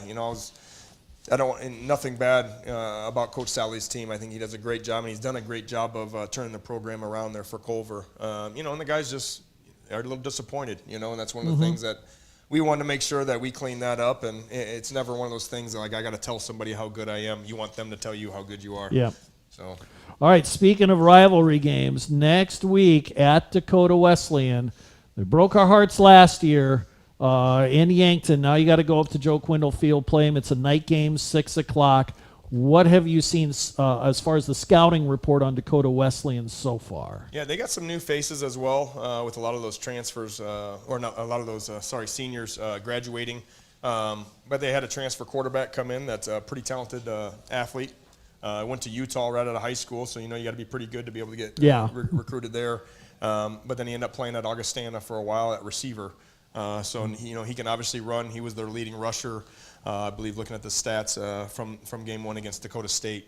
They have a little bit of a different defensive look with Coach Simple not there in that role anymore. I know they brought in Coach Bessler from Doane that runs a 3-3 stack. So that part is similar to what we saw today out of Culver. Exact same shell and all that stuff. So. That's nice for us to be able to go against a team that's exactly like that we saw this week. So, but no, we expected in a game that is a rivalry game, a game that now it's a traveling trophy. There's going to be some emotions. There's going to be some extra, trick plays, things like that. We're going to have to make sure that we clean up some of the stuff. Obviously, what I talked to the team afterwards is, obviously you've got to cut the turnovers out, the big plays on defense, and then a few of those botched plays on special teams with the kicking the upright and then kicking it out of bounds. Can't happen. Yeah. So anyway, Coach, thanks for your time today.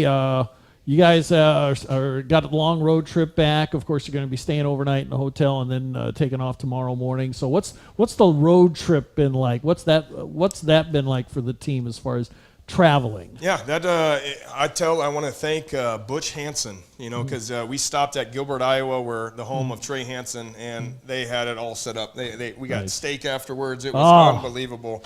Unbelievable setup. So our guys definitely ate like kings. So definitely nice. We will actually. We're going to try to drive back through the night tonight. So, you are driving back tonight. Except for those guys that got the penalty, they're walking back. I'm just kidding about that. I don't want any phone calls. All right, Coach. Thanks for your time. Yes. We'll talk to you next week. I appreciate you guys. You bet. Thank you. That's Coach Micheletti from the Mount Marty Lancers. 42-14, the victory for Mount Marty tonight. We're going to take a 2-minute timeout. We will come back. We'll have the stats run down. We'll check scores from around major college football. We'll also have our player of the game, move of the game as well. We've got a lot more to talk about. Stick with us here. Back in 2 minutes right here on KYNT.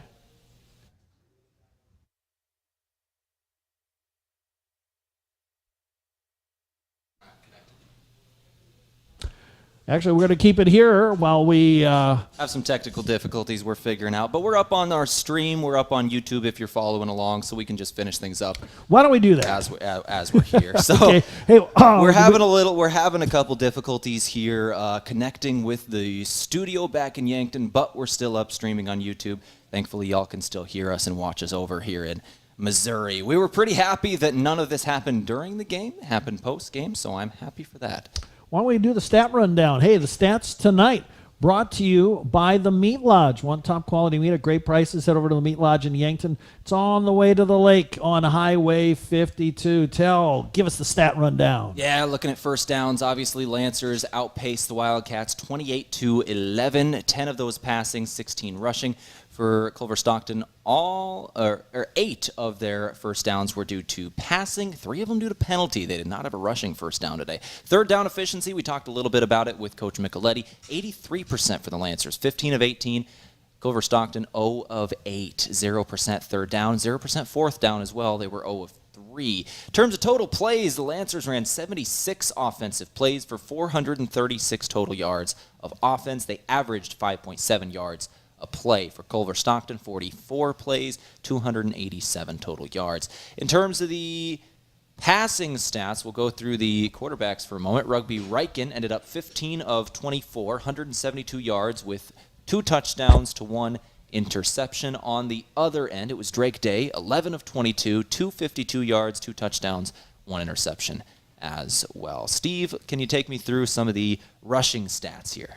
I sure can. Malachi Hart's 24 carries, 151 yards, 2 rushing touchdowns on the day, averaged 6.3 yards. Rugby Riken had 10 carries for 41 yards. Kyle Hirsch, 9 carries for 28 yards.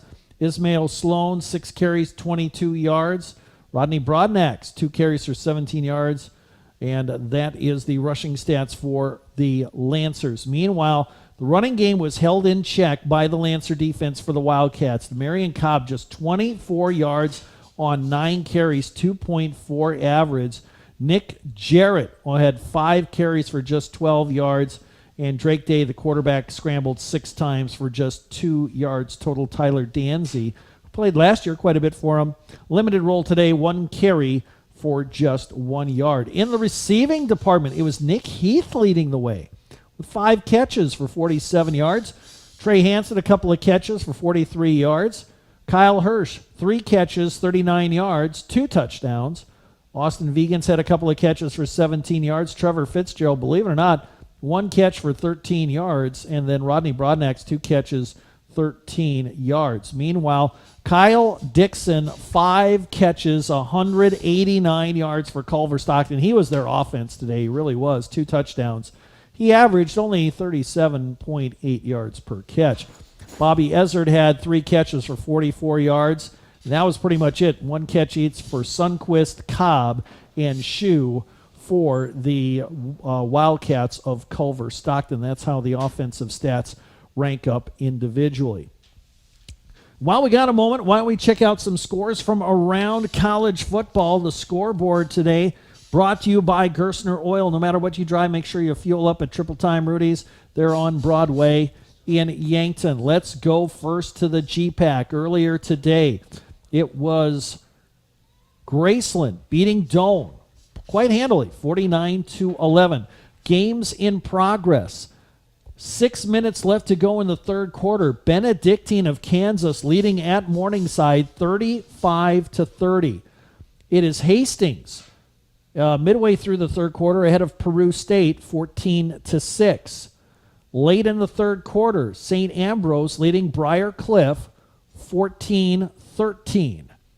And a game that is underway now. They're nearing halftime. Concordia all over Waldorf 38-0. Those are the GPAC schools in action today. Let's move on to major college football. Some games in progress. Everyone's watching this game, or a lot of people are interested in this game. Texas A&M hosting Notre Dame, tied up at 6, halfway through quarter number 2. At halftime, Michigan leads Fresno State 10-3. Games in progress. Oregon ahead of Idaho at halftime, 14-0. Kansas State ahead of University of Tennessee Martin, 20-6. That game in the third quarter now.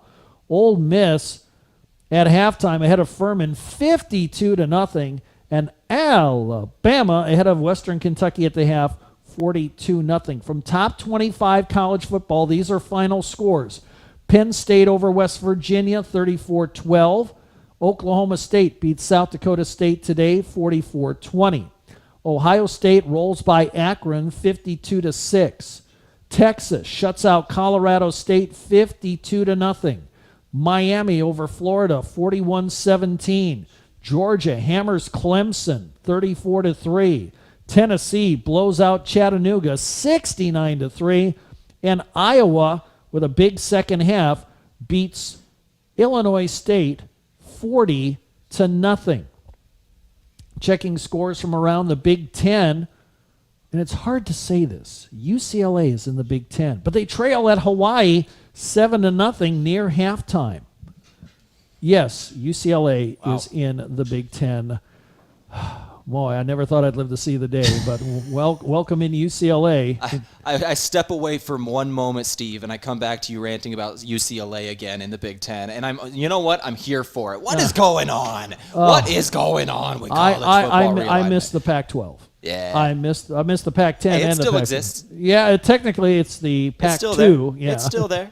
Hey, we got scores from the Big 12. BYU at home ahead of Southern Illinois. There it's a 14-0 game. That's late in the second quarter. Texas Tech at halftime ahead of Abilene Christian, 32-21. UNLV ahead of Houston, 17-0. That is in the third quarter. Baylor ahead of Tarleton State, 35-3. And Kansas State ahead of UT Martin, 20-6. So that scores that we have from around the regional, quote-unquote, regional conferences, I guess you could say, because every conference is now a coast-to-coast conference, it seems. College football has changed, folks. It has changed mightily. Yes, it has. It's going to be an interesting year. I'm definitely looking forward to some of the games that are coming up in the future. One next week that I'm certainly looking forward to. Texas and Michigan going to be playing Saturday at 11 a.m. That's going to be a lot of fun. That's number 4 versus number 9. A couple other games next week, and obviously our game, Mount Marty rivalry, the Dakota Railroad rivalry versus Dakota Wesleyan. That'll be a lot of fun. And before we wrap up tonight, we got a couple of more items to take care of. First of all, our move of the game. That's brought to you by Mason Schramm. Are you buying or selling? Move with Mason and the Move Group. I am going to vote for the pick 6. I was just going to say it. Normally, we'll peel back the curtain a little bit. Normally, we'd take a break right before post-game, and Steve and I kind of debate a little bit of what we want our post-game, a move of the game, and player of the game to be. We don't need to talk about it. We know both of them today. The move of the game has to be the pick 6. What a play ended the comeback from Culver-Stockton. There was a point where they had got it back down to 2 scores, and they were driving. Pick 6 ends that. That was really the haymaker. Yes, that was. Really was, because Culver-Stockton really never rallied for that. Asmaran Mohammed, the pick six, 38 yards. That made it a 3-score game, and the Lancers were able to keep the Wildcats at arm's length and then pull away for the game. So Asmaran Mohammed, the move of the game. Now let's talk about the Lancer player of the game. That's brought to you by Avera. Moving health forward, Avera. I'm going to go for Malachi Hartz. Oh, yeah, absolutely. It's got to be the running back for the Lancers today. 24 rushing attempts, 151 yards, 6.3 yards per carry, along a 27, and 2 touchdowns. That's player of the game right there. Averaging over 6 yards a carry, 150 yards, and 2 scores. And I tell you what, Rugby Riken was very solid today. And the backup running back, Kyle Hirsch, played a good game. Absolutely. And Nick Heath, got to give him a shout-out with 5 catches on the day. And the blocking of the wide receivers, very solid on the day. They were running wide receiver screens on every single drive, multiple times a drive, because the blocking was so good on the outside. You can't run those screens if you don't have wide receivers that can block. And obviously, the Lancers have wide receivers that can block. All right, 42-14, that's the final score as we put a wrap on this broadcast, our initial broadcast of Lancer football. We will be on the road, 6 o'clock kickoff at Dakota Wesleyan, 5:05. The pregame show will begin. And again, the Dakota Wesleyan, that will be a tough game. It was an overtime matchup a year ago, won by the Tigers, and that was a heartbreaking game last year at Crane Youngworth. And Double overtime loss. Yeah, and let's see if the Lancers have some revenge in mind as they try to go to 2-0 on the season. They've never done that before, so let's hope that they can get that job done next week. Thank you to Braden Butler. Thank you for our engineers back at the studio in Yankton. And thanks to all of our sponsors for making this broadcast possible and the broadcast of Mount Marty Athletics possible here on KYNT. Anything else you want to say before we sign off? I just got to say thank you to everybody here at Culver-Stockton. This is a beautiful facility. They provided us with absolutely everything we could ask for, and it was certainly fun to come out here to Missouri. Now, here's to a good night's sleep. Yes, it has been a long day. We've been up since about 6 o'clock this morning and driving all the way here today, so we're going to get some food and get a good night's sleep before heading back home We'll tomorrow. be ready to do it all again next week. I'm looking forward to that. It should be fun. Dakota Wesleyan, 6 o'clock, the kickoff, 5:05, the pregame show. For Braden Butler, for Tehl Tanner, I'm Steve Thum, signing off from Canton, Missouri. Our final score, once again, 42-14. Lancers with the win over Culver-Stockton. We'll talk to you next week. Good night, everybody.